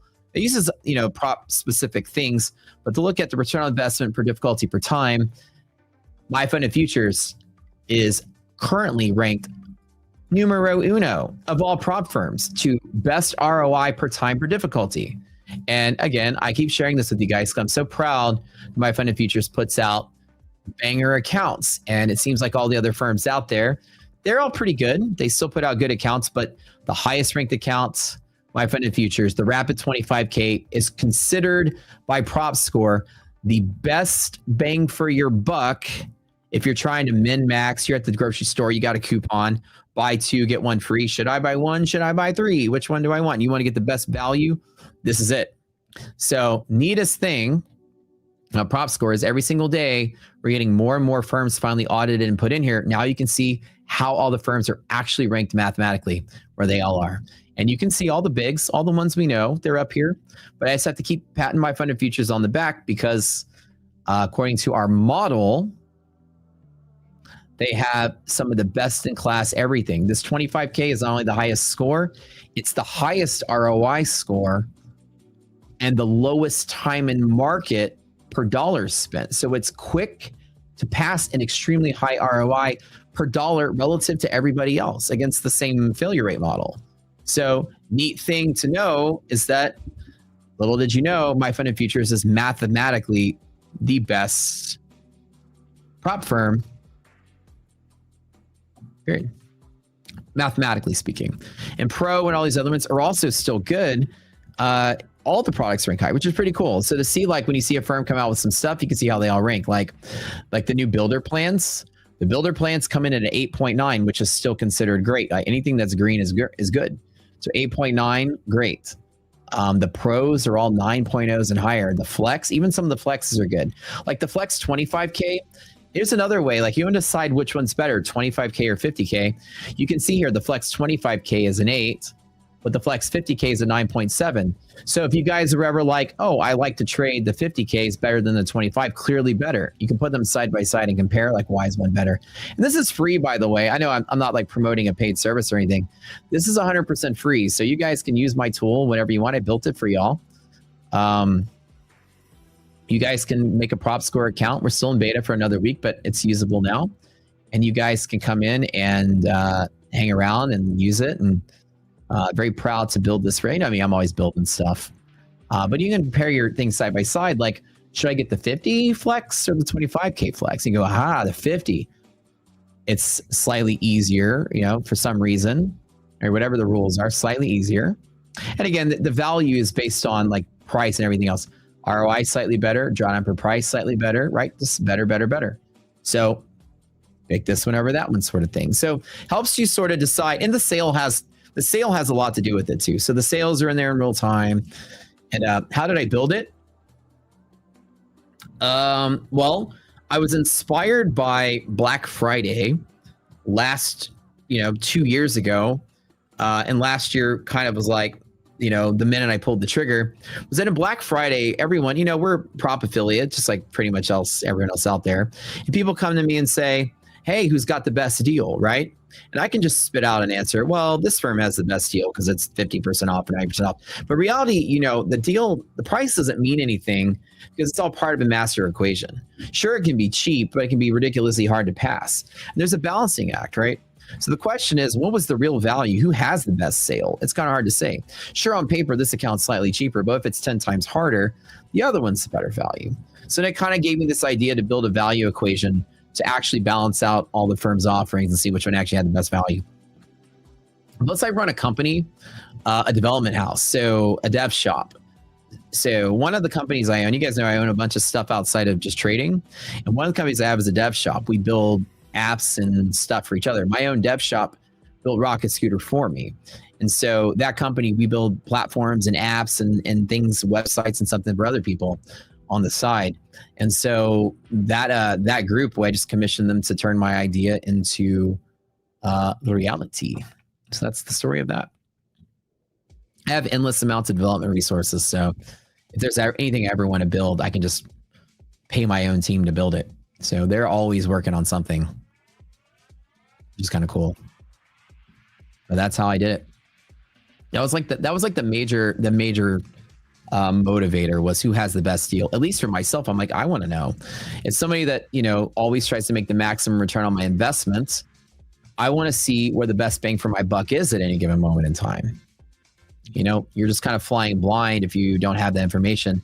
And nobody's ever built something like that before. So I'm excited to share that with you guys, and y'all can see who at any moment in time has the best deal. Currently right now, MyFundedFutures has been at number 1 since we've launched our beta, and nobody's toppled them.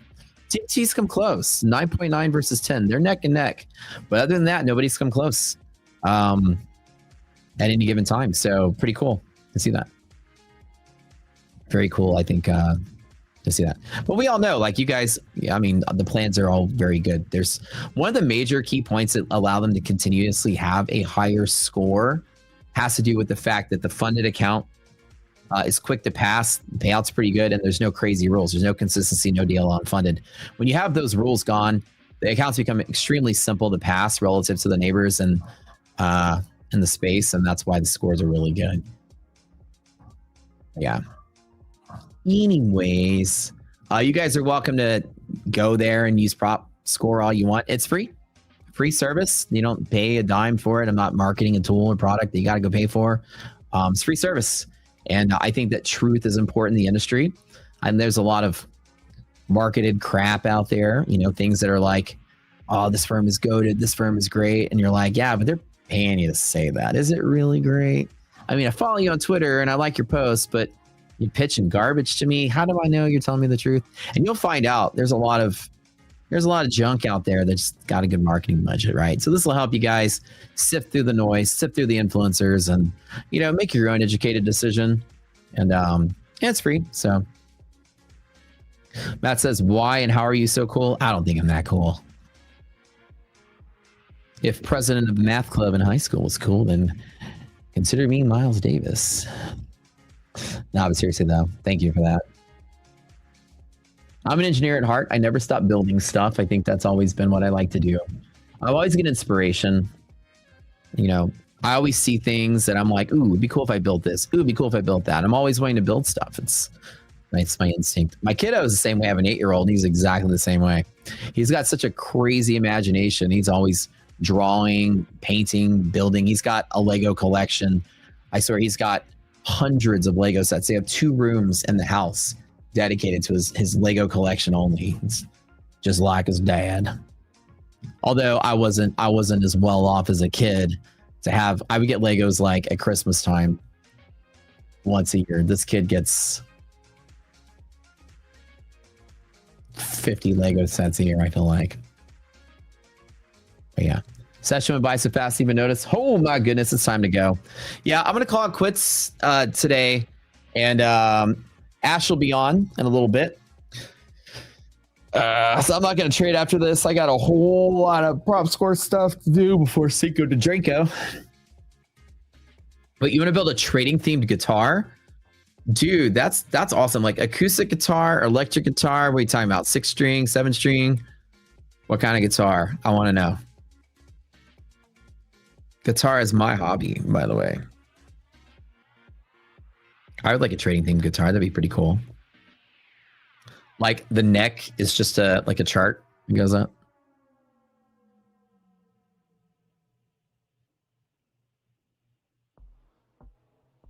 Yeah. Well, anyways, we got about a minute left. I'm sure Ash will be here in a second. This is my first time switching over. Well, actually I switched over yesterday, but I'll time it better. Yeah, yesterday I didn't know that Ash had joined the afternoon stream, which is awesome because Ash is great. You know, he's good peeps. And then looks like this trade is not working.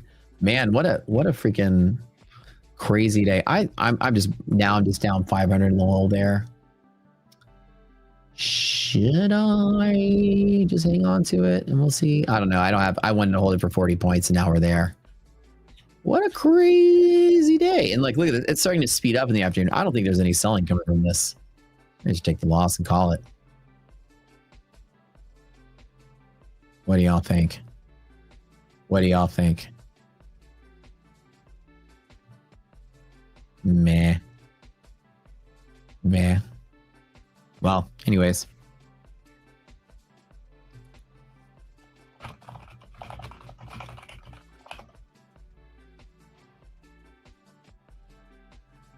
I was up 2,000. Now I'm down 500.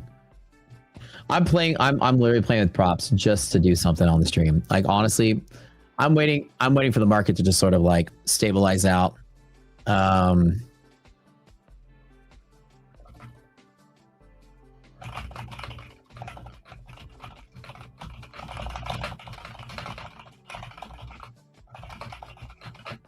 Awesome, guys. Okay, friends, guess what? Guess who's here? The man himself, Ash, is here. I gotta go. It's crazy because I remember I'm usually used to signing off the show and telling you guys about the deal and check out Stephen K and stuff. But now it's so much easier. My sign off just got so much more simpler. All I got to do now is say, guess what? Ash is coming up next. I got to go. Got to get out of here. You guys enjoy your day and hang out here and chill with Ash. And I will see you guys tomorrow. Have a good one.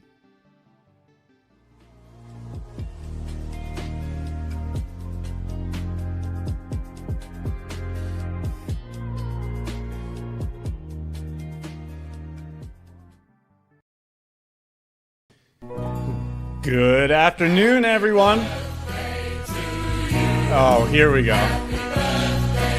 Right at the beginning of the show, huh? Oh, man. I love you guys. You guys are the best. I was not expecting that. WMFTV. Where did that come from? The production is absolutely amazing at this point if we're doing happy birthday songs here for our entrance. So, good afternoon. How is everybody doing today? How is everybody's week going? Just going to welcome everybody into my segment, going to see who is here, and then we're going to get into some of the information. What's up, everyone? Thank you, everybody, for all the happy birthday wishes. Thank you to the back end. Thank you to MyFundedFutures. Thank you to all the hosts. You guys are just so generous. Thank you, thank you, thank you. And everybody over there in chat. Thank you for all the birthday wishes. You guys are absolutely amazing. And there's no better way that I would want to start my 31st year than right here. Right here. Doing what we've been doing day in and day out. Right here in the markets. Getting 1% better every single day. So, we are going to continue to keep doing so. And I'm very excited. For anybody that was not here yesterday, this is the new 1:30 p.m. to 2:30 p.m. Eastern Standard Time segment. The MFTV live stream is now 1 hour longer because I will be doing a portion of the PM session until 2:30 p.m. Yes, even on my birthday, we are still going to keep showing up and we are going to still keep working. All right? But no better way to start off the birthday than this guy right here. Another W, chat. Another W. The live account is coming up to about a year old. I got to make it to May 20th for the live account to be a full year old. For anybody that doesn't know this, okay, you go through the sim excuse me, let me start over. We go through the eval stage, right? We take the evaluation. If we pass the evaluation, we get moved into the sim funded stage. Okay. In the sim funded stage, if you receive a certain amount of payouts, they're going to move you to a live account. Okay. And MyFundedFutures live accounts get moved over to Blue Row Capital. Okay. So this is my live account. It is the same live account that I started back in May of last year. Still seeing payouts. No better way to start the birthday off than taking another partial and continuing to compound. Okay. I do like to throw those on my Twitter sometimes. I'll ask the community what you think is best, right? Taking the full payout or just taking partials and continuing to compound. In my opinion, I'll take partials because my goal is not this. My goal is to compound to larger numbers so that these one day are in the 5 figures, the 6 figures, the 7 figures, right? There's a much longer road that we're going to go down here. But during our time down the road, we still got to build good habits like paying ourselves along the way. Okay? So, for example, some of the individuals in the community probably saw the trade from last night. And let's go over that trade real quick because this was an important one. This was an absolute banger. Okay? We started off, right? Who was here with me yesterday? We started off with pointing out the bullish bias, right? It's very, very simple information here. We're on a daily chart. We're looking at swing highs, swing lows, and FEGs. And we can see that NQ did not tap into the daily bullish FEG. This right here. For this reason, we had bullish SMT at this location against ES, right? Take a look at this here. You can see that ES did tap into the daily bullish FEG. So now you have a daily bullish FEG.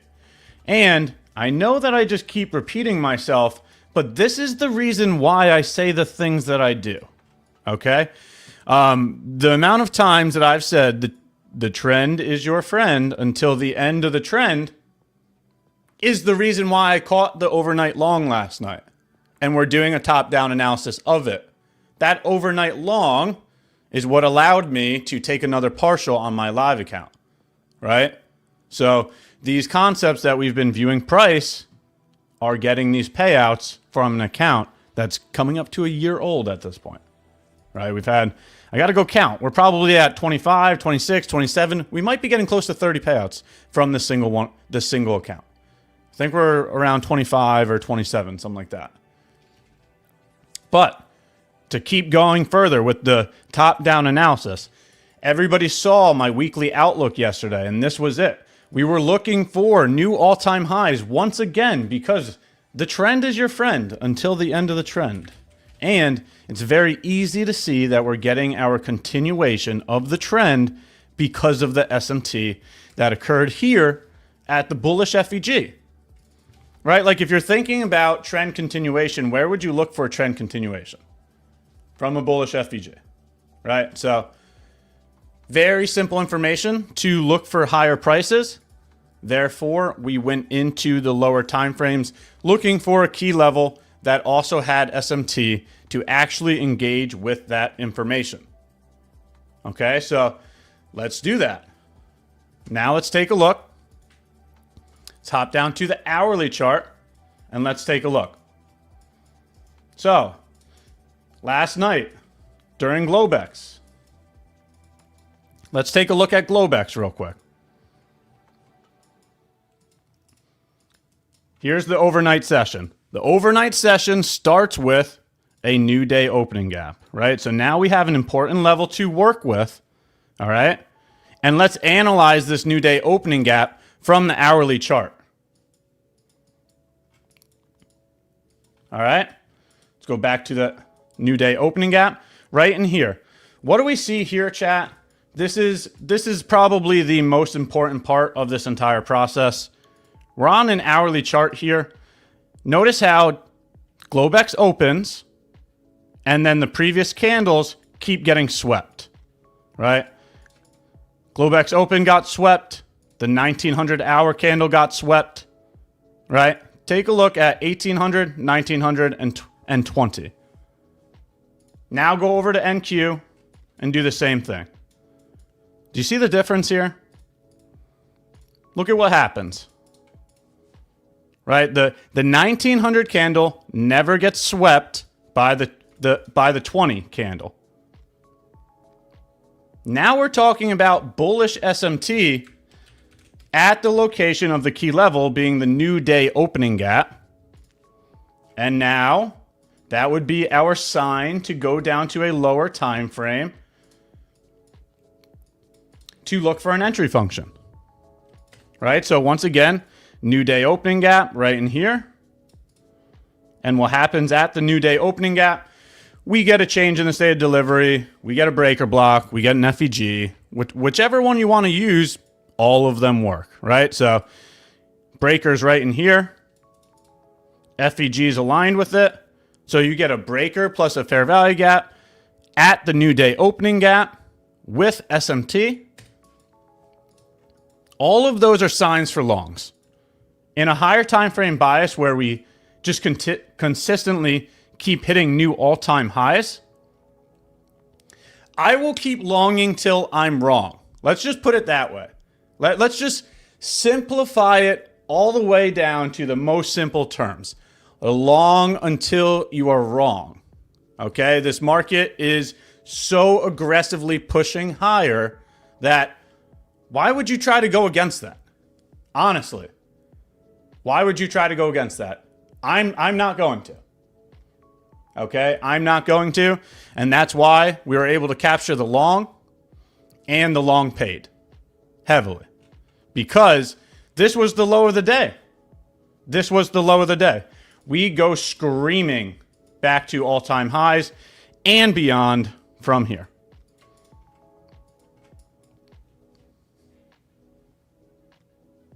It's the same thing day in and day out, chat. Daily chart. Swing highs, swing lows, and FEGs. Look at those important levels. Find SMT. Allow that information to guide you to the lower time frame to find something that you can measure your risk with, which is your entry function. Okay, so absolute gorgeous W. No better way to start my 31st year on a W. NQ at all-time highs, right? 28K. Are you kidding me, chat? Are you kidding me? First of all, before we go further with this conversation, I also kind of want to have another conversation. There's been, over the year or so that we've been doing this, there was another theme that I always talked about, and it was buying fear and selling greed, right? A lot of people, where was it? I think it was, where was it? It was the tariffs. Yep. So I got a lot of heat for this one as well, but it is once again just a fact. This is what happens, right? When the market is at its worst, right? When people think it's doomsday, when the market is crashing, right? Buy fear, sell greed. Same thing happened here, and that's why I'm bringing it up, right? War, right? Maybe this is the top. We're starting war. And don't get me wrong, I understand war is bad. That's not what I'm trying to say here. But what I'm trying to say here is it induces a lot of fear, especially for the markets, the uncertainty. But when the markets are most uncertain, that's when they turn.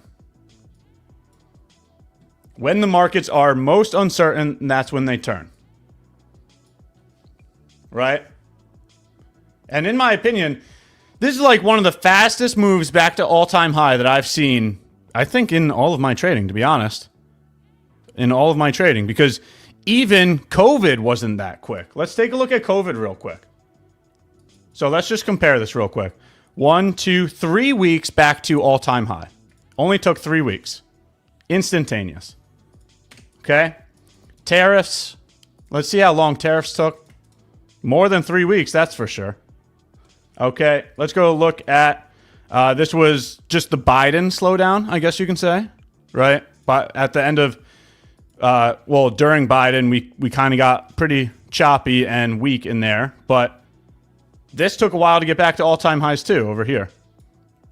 Look how much time it took, is what I'm saying. I'm trying to say that this is one of the fastest moves back to all-time high, right? And then we have COVID.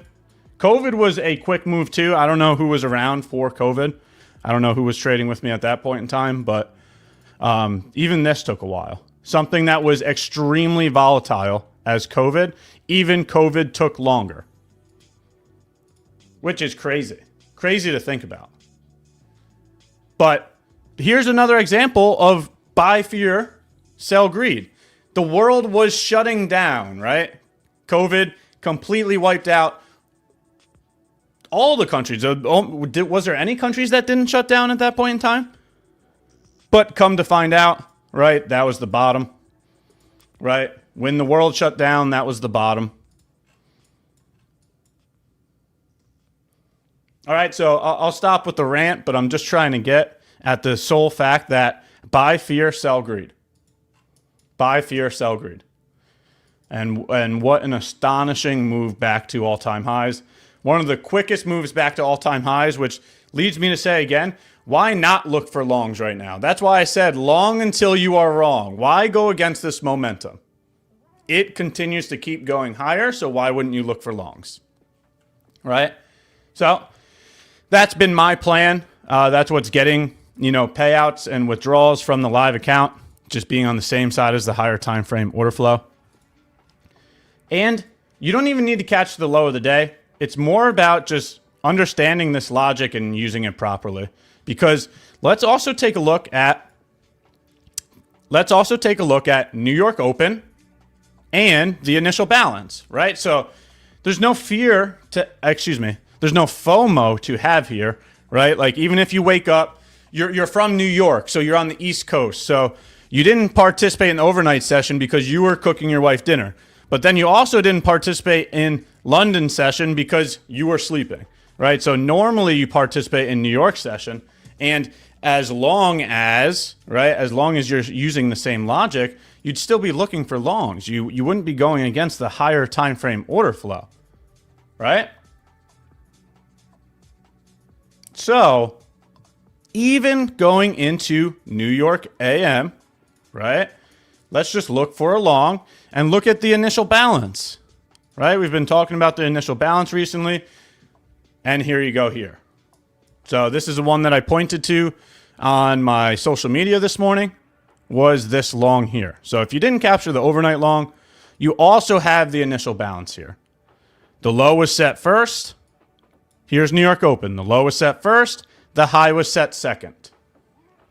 That equals long. Specifically equals long because ES also was saying the same thing, right? On top of the higher time frame order flow. So, longing from 50% of the range, aiming at TP, look at what that did. What an incredible move. So what I'm trying to say here is it doesn't matter if you're participating in New York Open, Globex Open, Asia Open, London Open.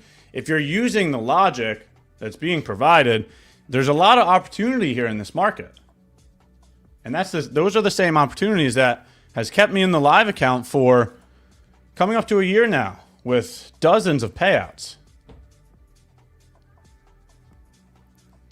So, now that I'm done with the rant and the quick little top-down review, chat, you tell me, how did you do today? Throw a 1 in chat if you're green on the day. Throw a 2 in chat if you're red on the day. And throw a 3 in chat if you've yet to trade today. How did you guys do today? How did your trading day go? Starting off with some 1s. I love to see that. Wow. Hold on. A handful of 1s. You guys must have caught longs, right? Must have caught longs. A lot of 1s. Okay, chat. Let's go. I rarely see any 2s. This is crazy. You guys are killing it. Let's go, chat. Ash, I have a question. Throw your question in there. Throw it in there. You have a question and I have a request. Everybody smash the like button. We got to get the like over 400 again. Come on. Throw your question in there and then hit that request. Who's the birthday boy? I am definitely the birthday man. I'm just messing around. Yeah, Cinco de Mayo. Cinco de Mayo. So I will actually I have to go pick up one of my gifts. My older brother sent me something, but it's at the store. So after this live stream, I'll have to go pick up one of those birthday gifts. But I've already gotten the best gift in the world. We got to start a family this year, and that's why I think the 30s are going to end up being my best year out of all of them. We were able to get married. We were able to start a family. We got some real estate. Man, the 30s are shaping up to be the best decade out of all the decades. Ash, I have a hard time going long. Usually have my best trades shorting. Any advice? Listen to your data, right? If you're better at shorting, definitely short. There's nothing wrong with that, right? Trading is going to be unique to yourself, and you should be objective to your data, right? I'm not going to be the one clicking the buttons for you. So my opinion about how you are, what skills you have, right? That doesn't make sense. What does make sense is you being objective to your own data. So if you're better at shorting, yeah, focus on shorting than longing.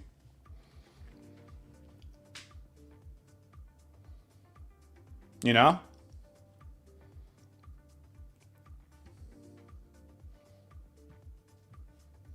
Yes, we did extend the stream for another hour. So I will be doing the 1:30 to 2:30 segment.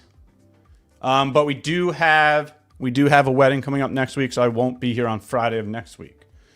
I'm 31.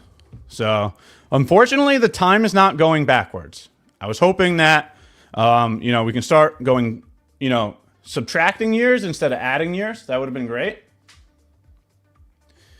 Do you post your trades? Yeah, I live stream on my own channel. I also post my trades in my Discord along with my Twitter and my Instagram. So this is my @ right here. Okay. So if you take a look at any of my social medias, you'll be able to see this information as well. So, but chat, any questions about those first two trades before we take a look at the PM session? Although we're still at all-time highs, I would still only be looking for longs. Let's see what we can get. See if anything comes across the trading desk.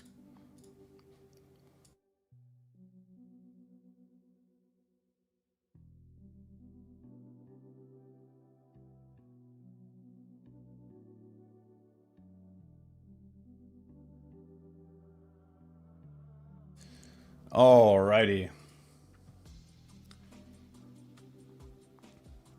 31 with 6 kids. Wow. Okay. 6 is phenomenal. They said stick to 1 or 2. Trust me. That's funny. My wife's family has 4 siblings, so they're used to the larger family as well.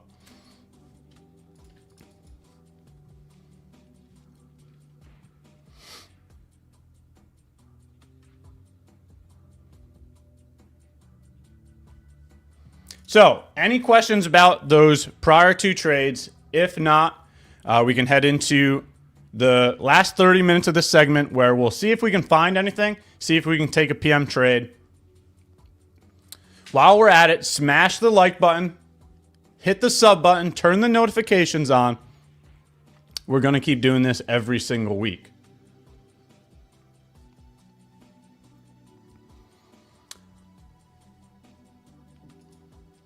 All right, so don't see any questions coming across.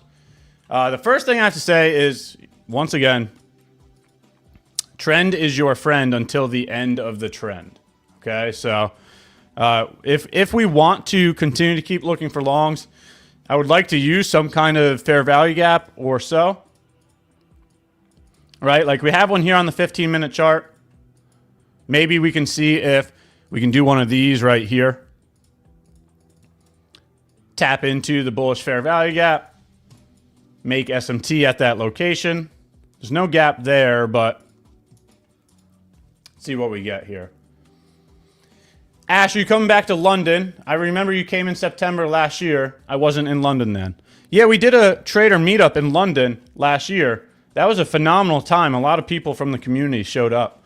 I would definitely go to London again. So if you guys want to set up another in-person event, maybe we should have that conversation, right? Maybe we could do a MyFundedTV, a MyFundedFutures in-person event. That would be amazing. Get the community together. What if we did like head-to-head live trading competitions, right? We could do an in-person event where one day could be education and networking and, you know, some good food and good drinks. And then the second day could be a head-to-head in-person event. That would be sick. That would be sick.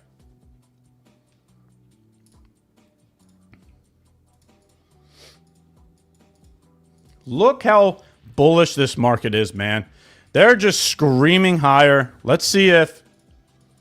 Yeah, yes, still has all-time highs to go. So, in my opinion, there's still room here. Yes has that to reach for. All right, chat. Here's the prediction for the day. Or the session. Right, I got 35 minutes on here with you all.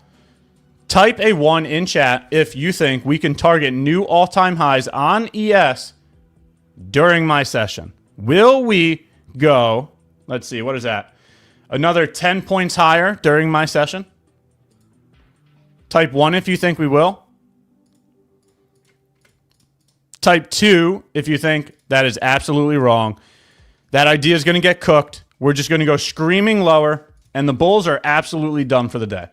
What do you think? Can ES also get the new all-time high? The 401k is asking very nicely if they could. Same with the IRAs. They said, please and thank you. Send it higher. Let the long-term bags go. Lots of ones. So the bulls are still alive. Even at 2 p.m. in the afternoon, the bulls are just looking for higher prices. I love to see it. I love to see it.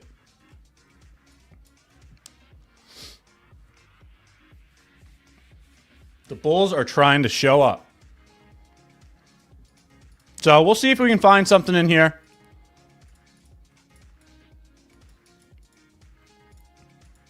We'll see if we can find something in here. Maybe we can join the trend.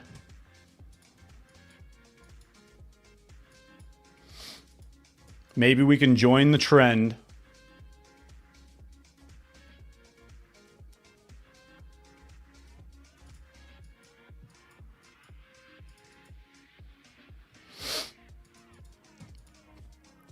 This was a nice breaker in here. It never took out the low, so it's a little tough to get into, but what kind of box is that?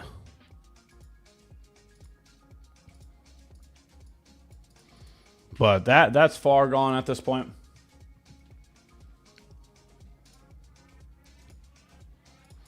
Let's see if we can get any kind of pullback. So this is what I'm going to look for during my session. See if we can grab something here in the next 30 minutes or so. Let's see if we can get any form of pullback. We'll see if one of them can run below the previous 15-minute candle low. We'll look to see if that's where we can find bullish SMT. Right? Even if it's the current 15-minute candle low, that would be fine too. We're going to look for some SMT to continue to search for longs. I still don't have any issue for looking for higher prices because I'm not going to go against the higher time frame trend. So, simply put, let's see if we can get some kind of retracement into about 50% in this range. Then we'll look for SMT to look for some longs. How does that sound?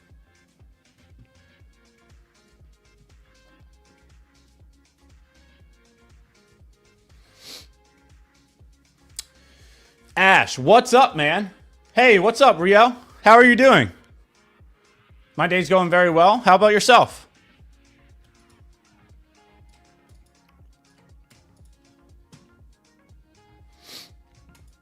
Amazing birthday. We were able to get another withdrawal on the birthday. That's another question for you guys. Chat, who else is at Blue Row Capital with me? Who else is at Blue Row Capital with me? Do we have any other live traders in chat here? Yay or nay? Yay or nay?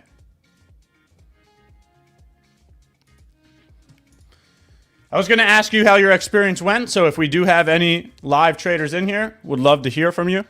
See how your experience with Blue Row Capital has been. I absolutely love it. Daily payouts are phenomenal. Okay? Also, having a risk management team to work with is incredible. So, I've heavily enjoyed it. I was going to ask your opinion about it as well.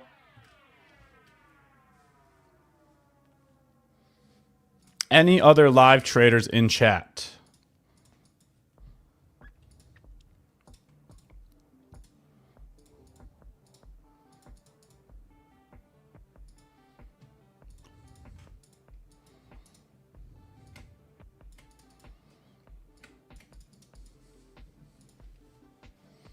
No live traders yet? Well, we will get there, chat. If it's not today, we're all going to get to that live spot at some point in time. We just got to keep working. We just got to keep learning.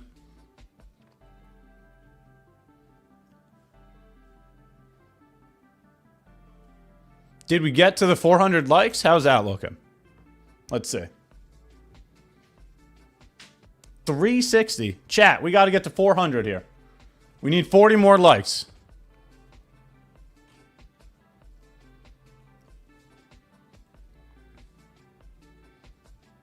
Live by October, I'm certain that you can achieve it. So, I'll be checking in with you by October, see if you made it to that live account. How do you sign up with them? So, I made it through the eval stage, right? After making it through the eval stage at MyFundedFutures, you then get put into a sim funded account. And in the sim funded account, after you obtain a certain amount of payouts, they will move you into a live account. So it's not about signing up. It is about going through the process of completing the eval, getting through the sim funded stage, getting moved over to the live account. That was the process of starting that.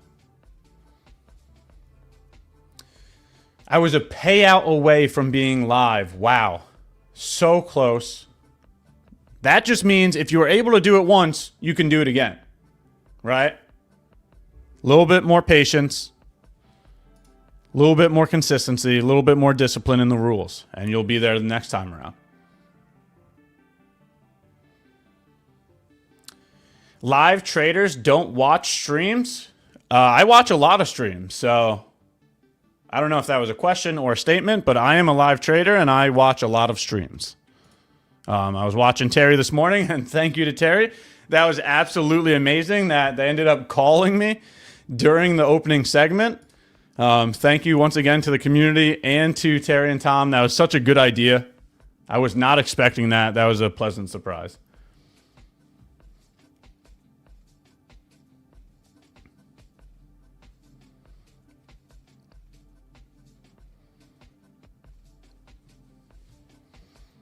So the bulls are just so aggressive that they're still pushing higher.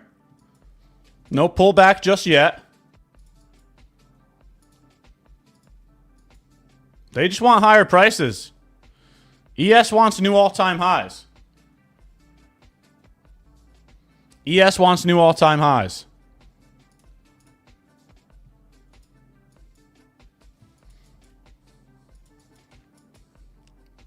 Maybe they're just going to push it right off the 5-minute gap. Maybe.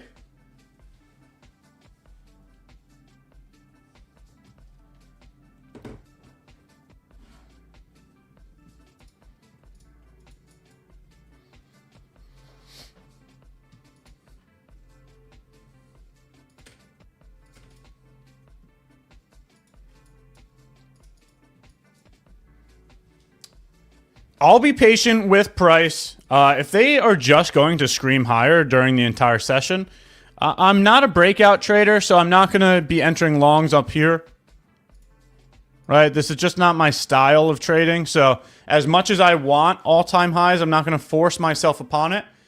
You know, I got to manage my live account here. I'm not going to be here just to take trades on stream. I need to manage my own risk, and that falls in line with me needing to conduct my process. So if we only get this, you know, very aggressive type of move higher, then I'll let it just go higher. I'm not a breakout trader, okay?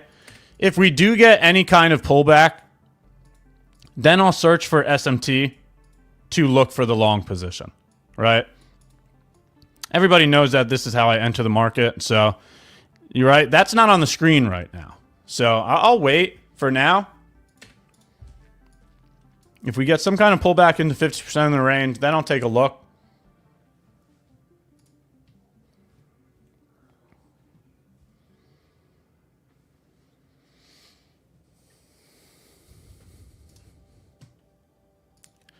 We'll see if ES could also get that new all-time high.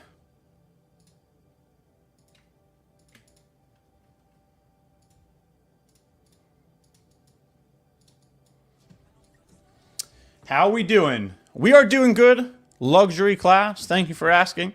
My day is going very well. How about yourself? How's your day going today? Jake from State Farm. Is that the real Jake from State Farm? Everybody's seen that commercial. Ash, you should switch to the dark mode. No, I've had the light mode forever, so we're keeping it that way.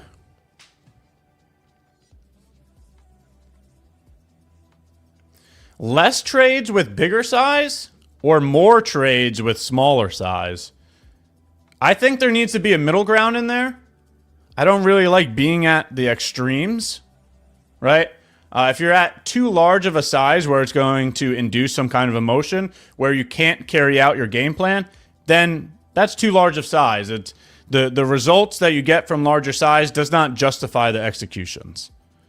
But same thing goes for being too small of size, right? If you're going to take a risk, be comfortable with taking that risk, right? Making $1 on the day, that's not going to move the needle for me.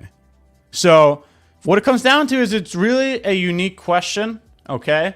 If you're learning this business and you're not confident in your system yet, then yeah, go smaller size and work into the larger size.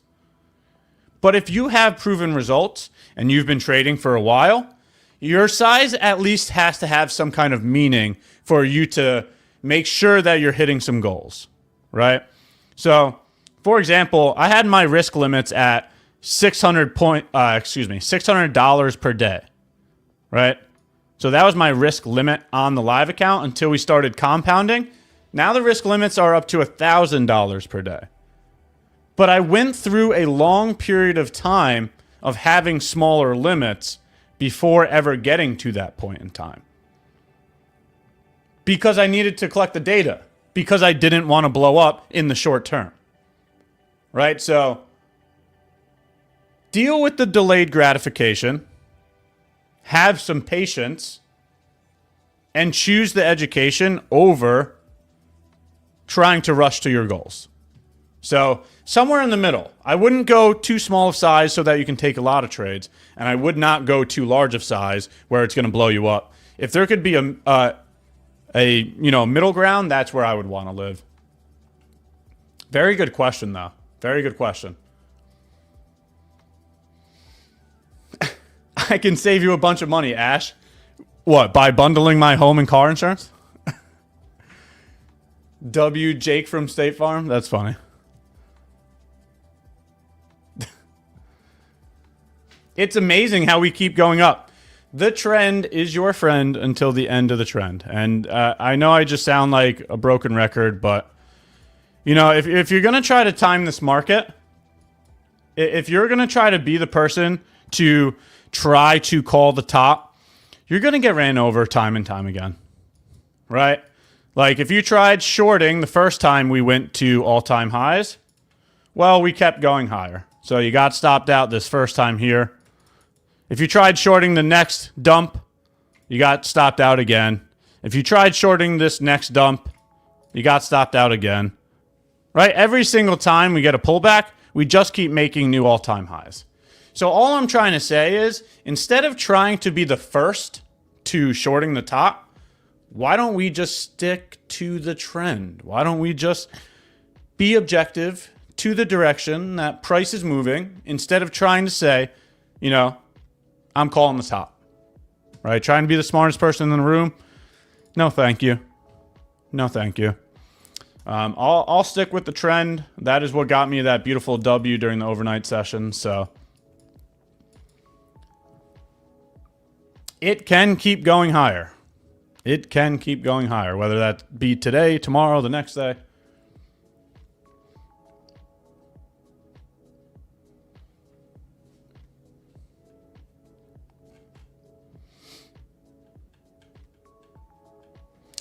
Give me a second, chat. I might have just lost my spot in chat here. Either way, the information still remains the same. Still looking for higher prices. If we don't get the pullback, I'm not going to force myself upon this. But we want higher prices.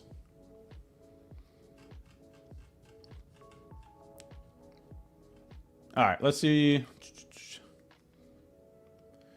Do you always use the standing desk? If that is the actual holy grail to trading... Here, I'll bring you guys down to the first floor now that you're mentioning it, just because.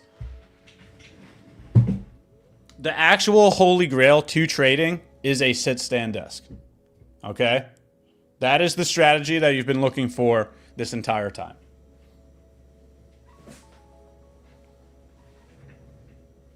Everybody needs to get themselves a sit-stand desk.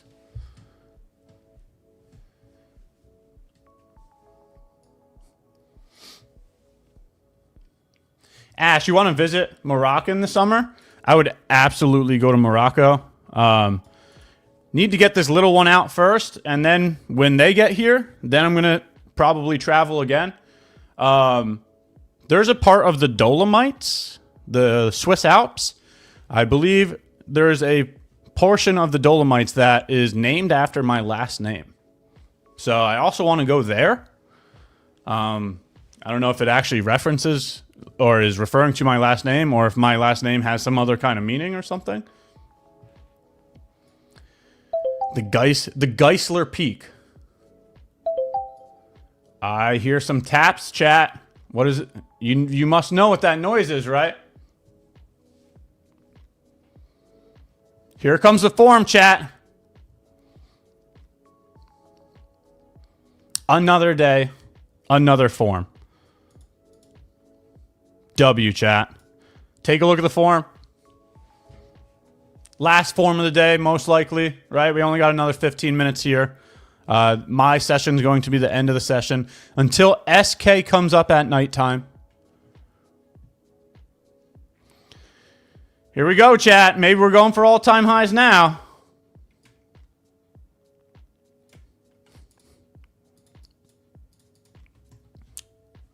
Maybe we're going for all-time highs now. Chat, who's in longs? If you're in longs, you should be taking some profit. We're trying to run higher now. Who's in longs? Type a W if you're in longs. Trend is, in fact, your friend until the end of the trend. Love to see the higher prices. Bias, once again, playing out very nicely. Sorry for all the shorts, but here we go. Here we go. W for all the longs. W for all the bulls.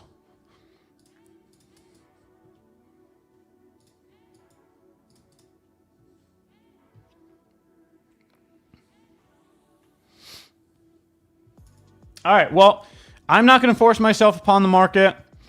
We're getting a beautiful move higher. I wanted a pullback first to get into a position to search for all-time highs. But Price has a different idea than me. Price is just heading up there on its own. It's not giving a pullback. So I'm just going to keep waiting. W for all the people that are already in longs.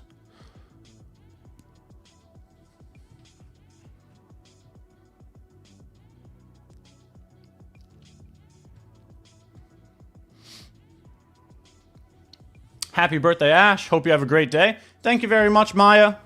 I appreciate the kind comments. Very excited for the 31st year. I don't know why the time isn't going down. It keeps going up for some reason, but 31, here we go.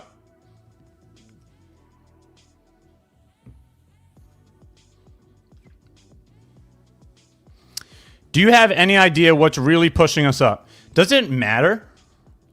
You know? Like, what would that information do for us? Right? Like, all we need to do is get in and get out. It doesn't really matter whether it goes up or down. And for example, that's why I've always looked at news events just as volatility. I don't care what the news says. I just want to see price move. Right? So that's what I've never been, you know, an expert on politics, an expert on war, an expert on, you know, economies. I just follow price. So, you know, people are probably saying inflation's still high, but prices are still going higher anyways. It doesn't really matter why they're going higher. We just need to be able to read it and execute it. You know? Matt explained it nicely. Positive GDP, stable economic growth, jobs, data. Yeah, that could be why. Or the market's just made to go higher, right? Or we've just been going higher since... How long ago is this? Jeez. What is this? 09? So, you know, maybe the mechanism's just made to do that. You know? Or maybe it's the job growth. Who knows? Could be it too. Whatever gets you into higher prices, the higher prices are winning right now. That's what really matters, right? Like, whatever reasoning you got, if you're longing in this market, longs are working out very well.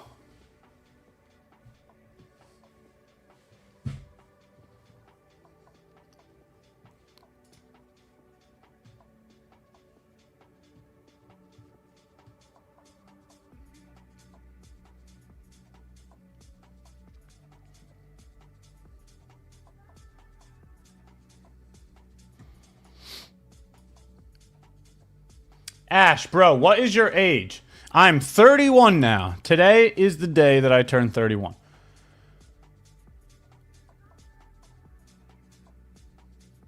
I really appreciate the kind comment. Adity Gamer, very good to see you again. Thank you for showing some support. Once again, showing up to the live streams with such positive responses. Let's keep working. Let's keep learning. We're going to keep showing up throughout all of 2026.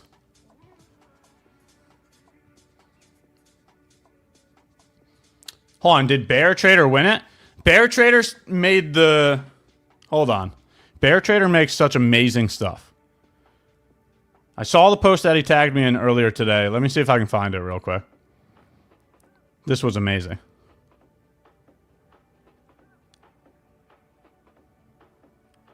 Let's see, let's see. I don't know if I can find it here.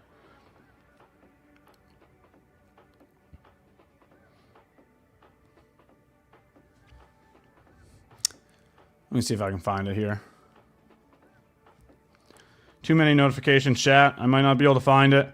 Bear Trader has the best graphics. He put a birthday graphic on Twitter, which was amazing. So thank you very much, Bear Trader. Love the graphics.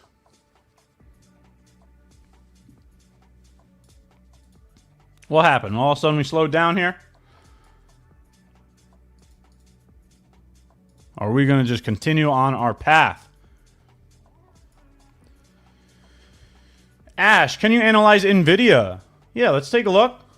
So who heard about the single ticker stock futures? It does look like that's going to be coming up soon, so we could definitely start looking at some stocks as well. But here's NVIDIA here. Let's take a look. I'm going to preface this with saying I have long-term bags of NVIDIA. I have long-term NVIDIA, long-term Robinhood, long-term Tesla, long-term Amazon. I also have QQQ and SPY. So those are some of my long-term stuff. So it is a bit biased of me to even analyze this. I'm bullish long-term NVIDIA, plain and simple. Okay. I'm bullish long-term NVIDIA. This has been one of the most bullish assets of my lifetime. Right? Just look at this thing. You wouldn't even know how bullish this thing is because of the splits that happened. Right? That's how bullish this is. For a normal, everyday human being, somebody that has not been here for many years, okay? You wouldn't have known that NVIDIA had a stock split, right? Here it is. Boom. Stock split. 10 to 1. 10 to 1 is crazy. 10 to 1 is crazy. I think Tesla did a 5 to 1 at the same time. This isn't even the first split. Look at the split back here, too. 4 to 1. That's how bullish NVIDIA is. We can take a look at Tesla real quick, too. Tesla's was a 3 to 1 and a 5 to 1. This is one I remember. So long-term bullish there. But let's take a look real quick. So on a weekly time frame, we're tapping into a weekly bullish FEG. That is definitely bullish. That's something that would make me want to long. Back to the highs. Right, that's definitely something that would make me want to long. Let's just get the change in the state of delivery to do that. Right, go get the key level here. Let it break the structure, then aim here. Right, we're just kind of consolidating right now, so it's not time to engage with that idea yet. Right, we need a very clear and decisive change in the state of delivery. Right, like why didn't it displace through this right here? Right, that would have been the change in the state of delivery, but it did not displace through there. So it's just not time yet. So all I'm saying is for NVIDIA, this is what I would be looking for. This is what I'd be prepared to execute is this right here. Somewhere in here, finding that. Inside of the weekly fair value gap, looking for a change in the state of delivery to then get long to aim for the highs. That would be my analysis there on NVIDIA. Okay? And if you guys want to start analyzing some of these stocks, since we're going to get these single stock futures here in the near future, we can definitely take a look at that. So we could do that more often as well. We should be having more long-term conversations as is, right? Because we need to be able to diversify.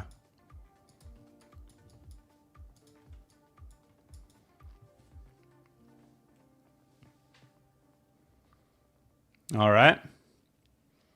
But last 7 minutes on here with you all. The bulls are in control. We're getting the higher prices. So congratulations to all the people that are in the longs. We're still aiming at all-time highs, right? We want ES to catch up to NQ. So we'll see if we can finish it off here. But I got another 7 minutes on here. So if you have any questions, any information, feel free to throw it in chat and let's go over it. I don't know when those single stock futures are going to be available, so please don't quote me on that. I do not know when that's actually going to start. I just saw the news recently of them saying that they want to do it.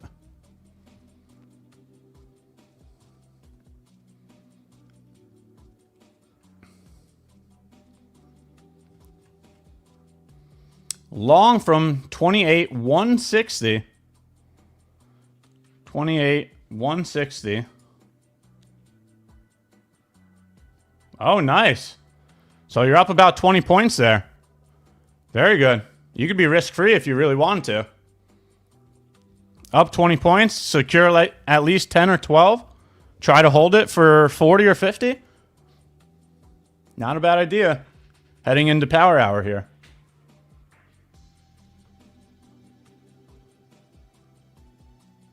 Okay, so it only said summer of 2026. All right, so maybe at some point in the next few months or something. Okay. 2 minis. Yeah, definitely either take one, right? Take profit on one and then use the trailing stop for the other.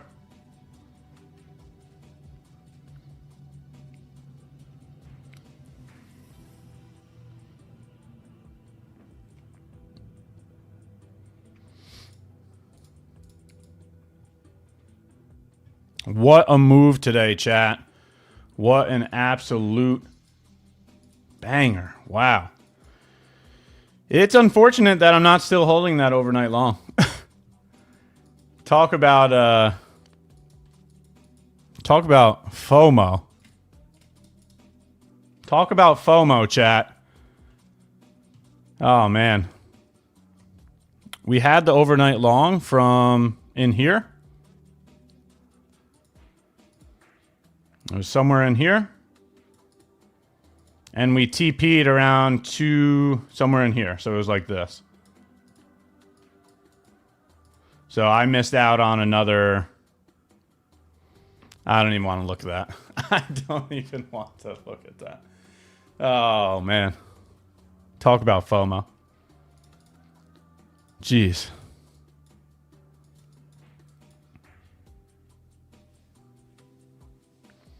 Sorry, I'm not chatty. Very sick. Just chilling. Well, Izzy, I hope you feel better. I hope you have an amazing day.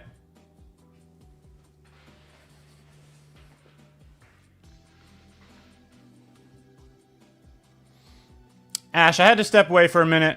Can you recap the afternoon IB? So if we're going to use 12 to 1, right, we can either do the lunchtime IB or we can do the 1 p.m. to 2 p.m. IB.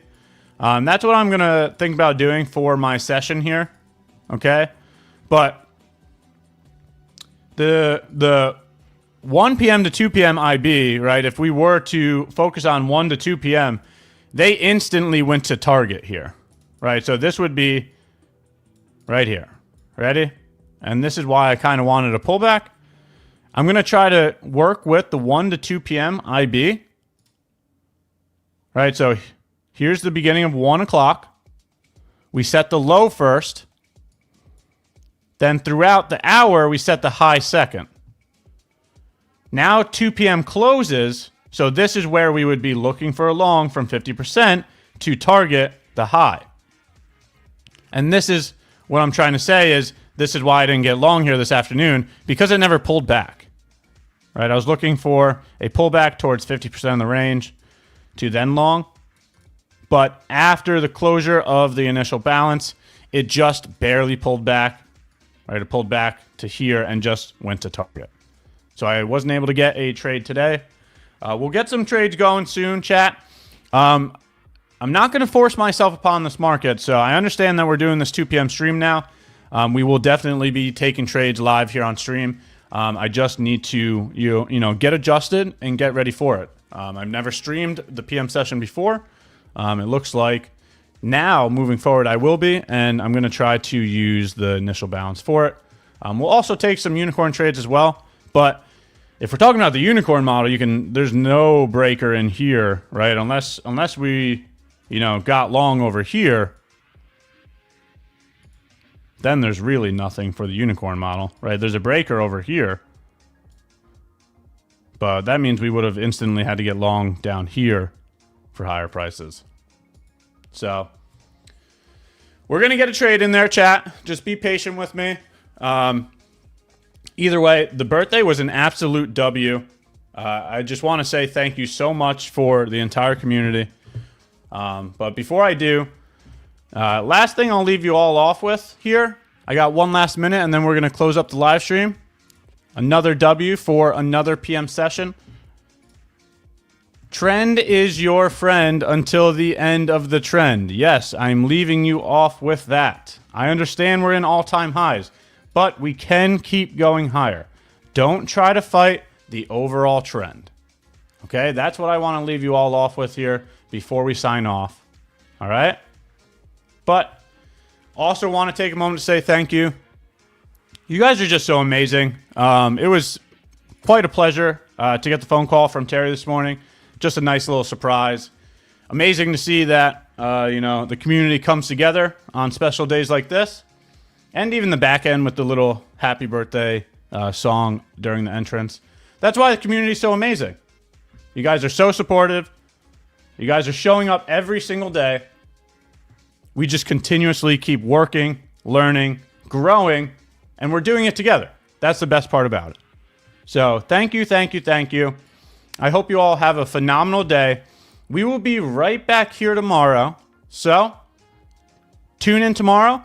Don't forget we have SK stream as well. Can't forget that either.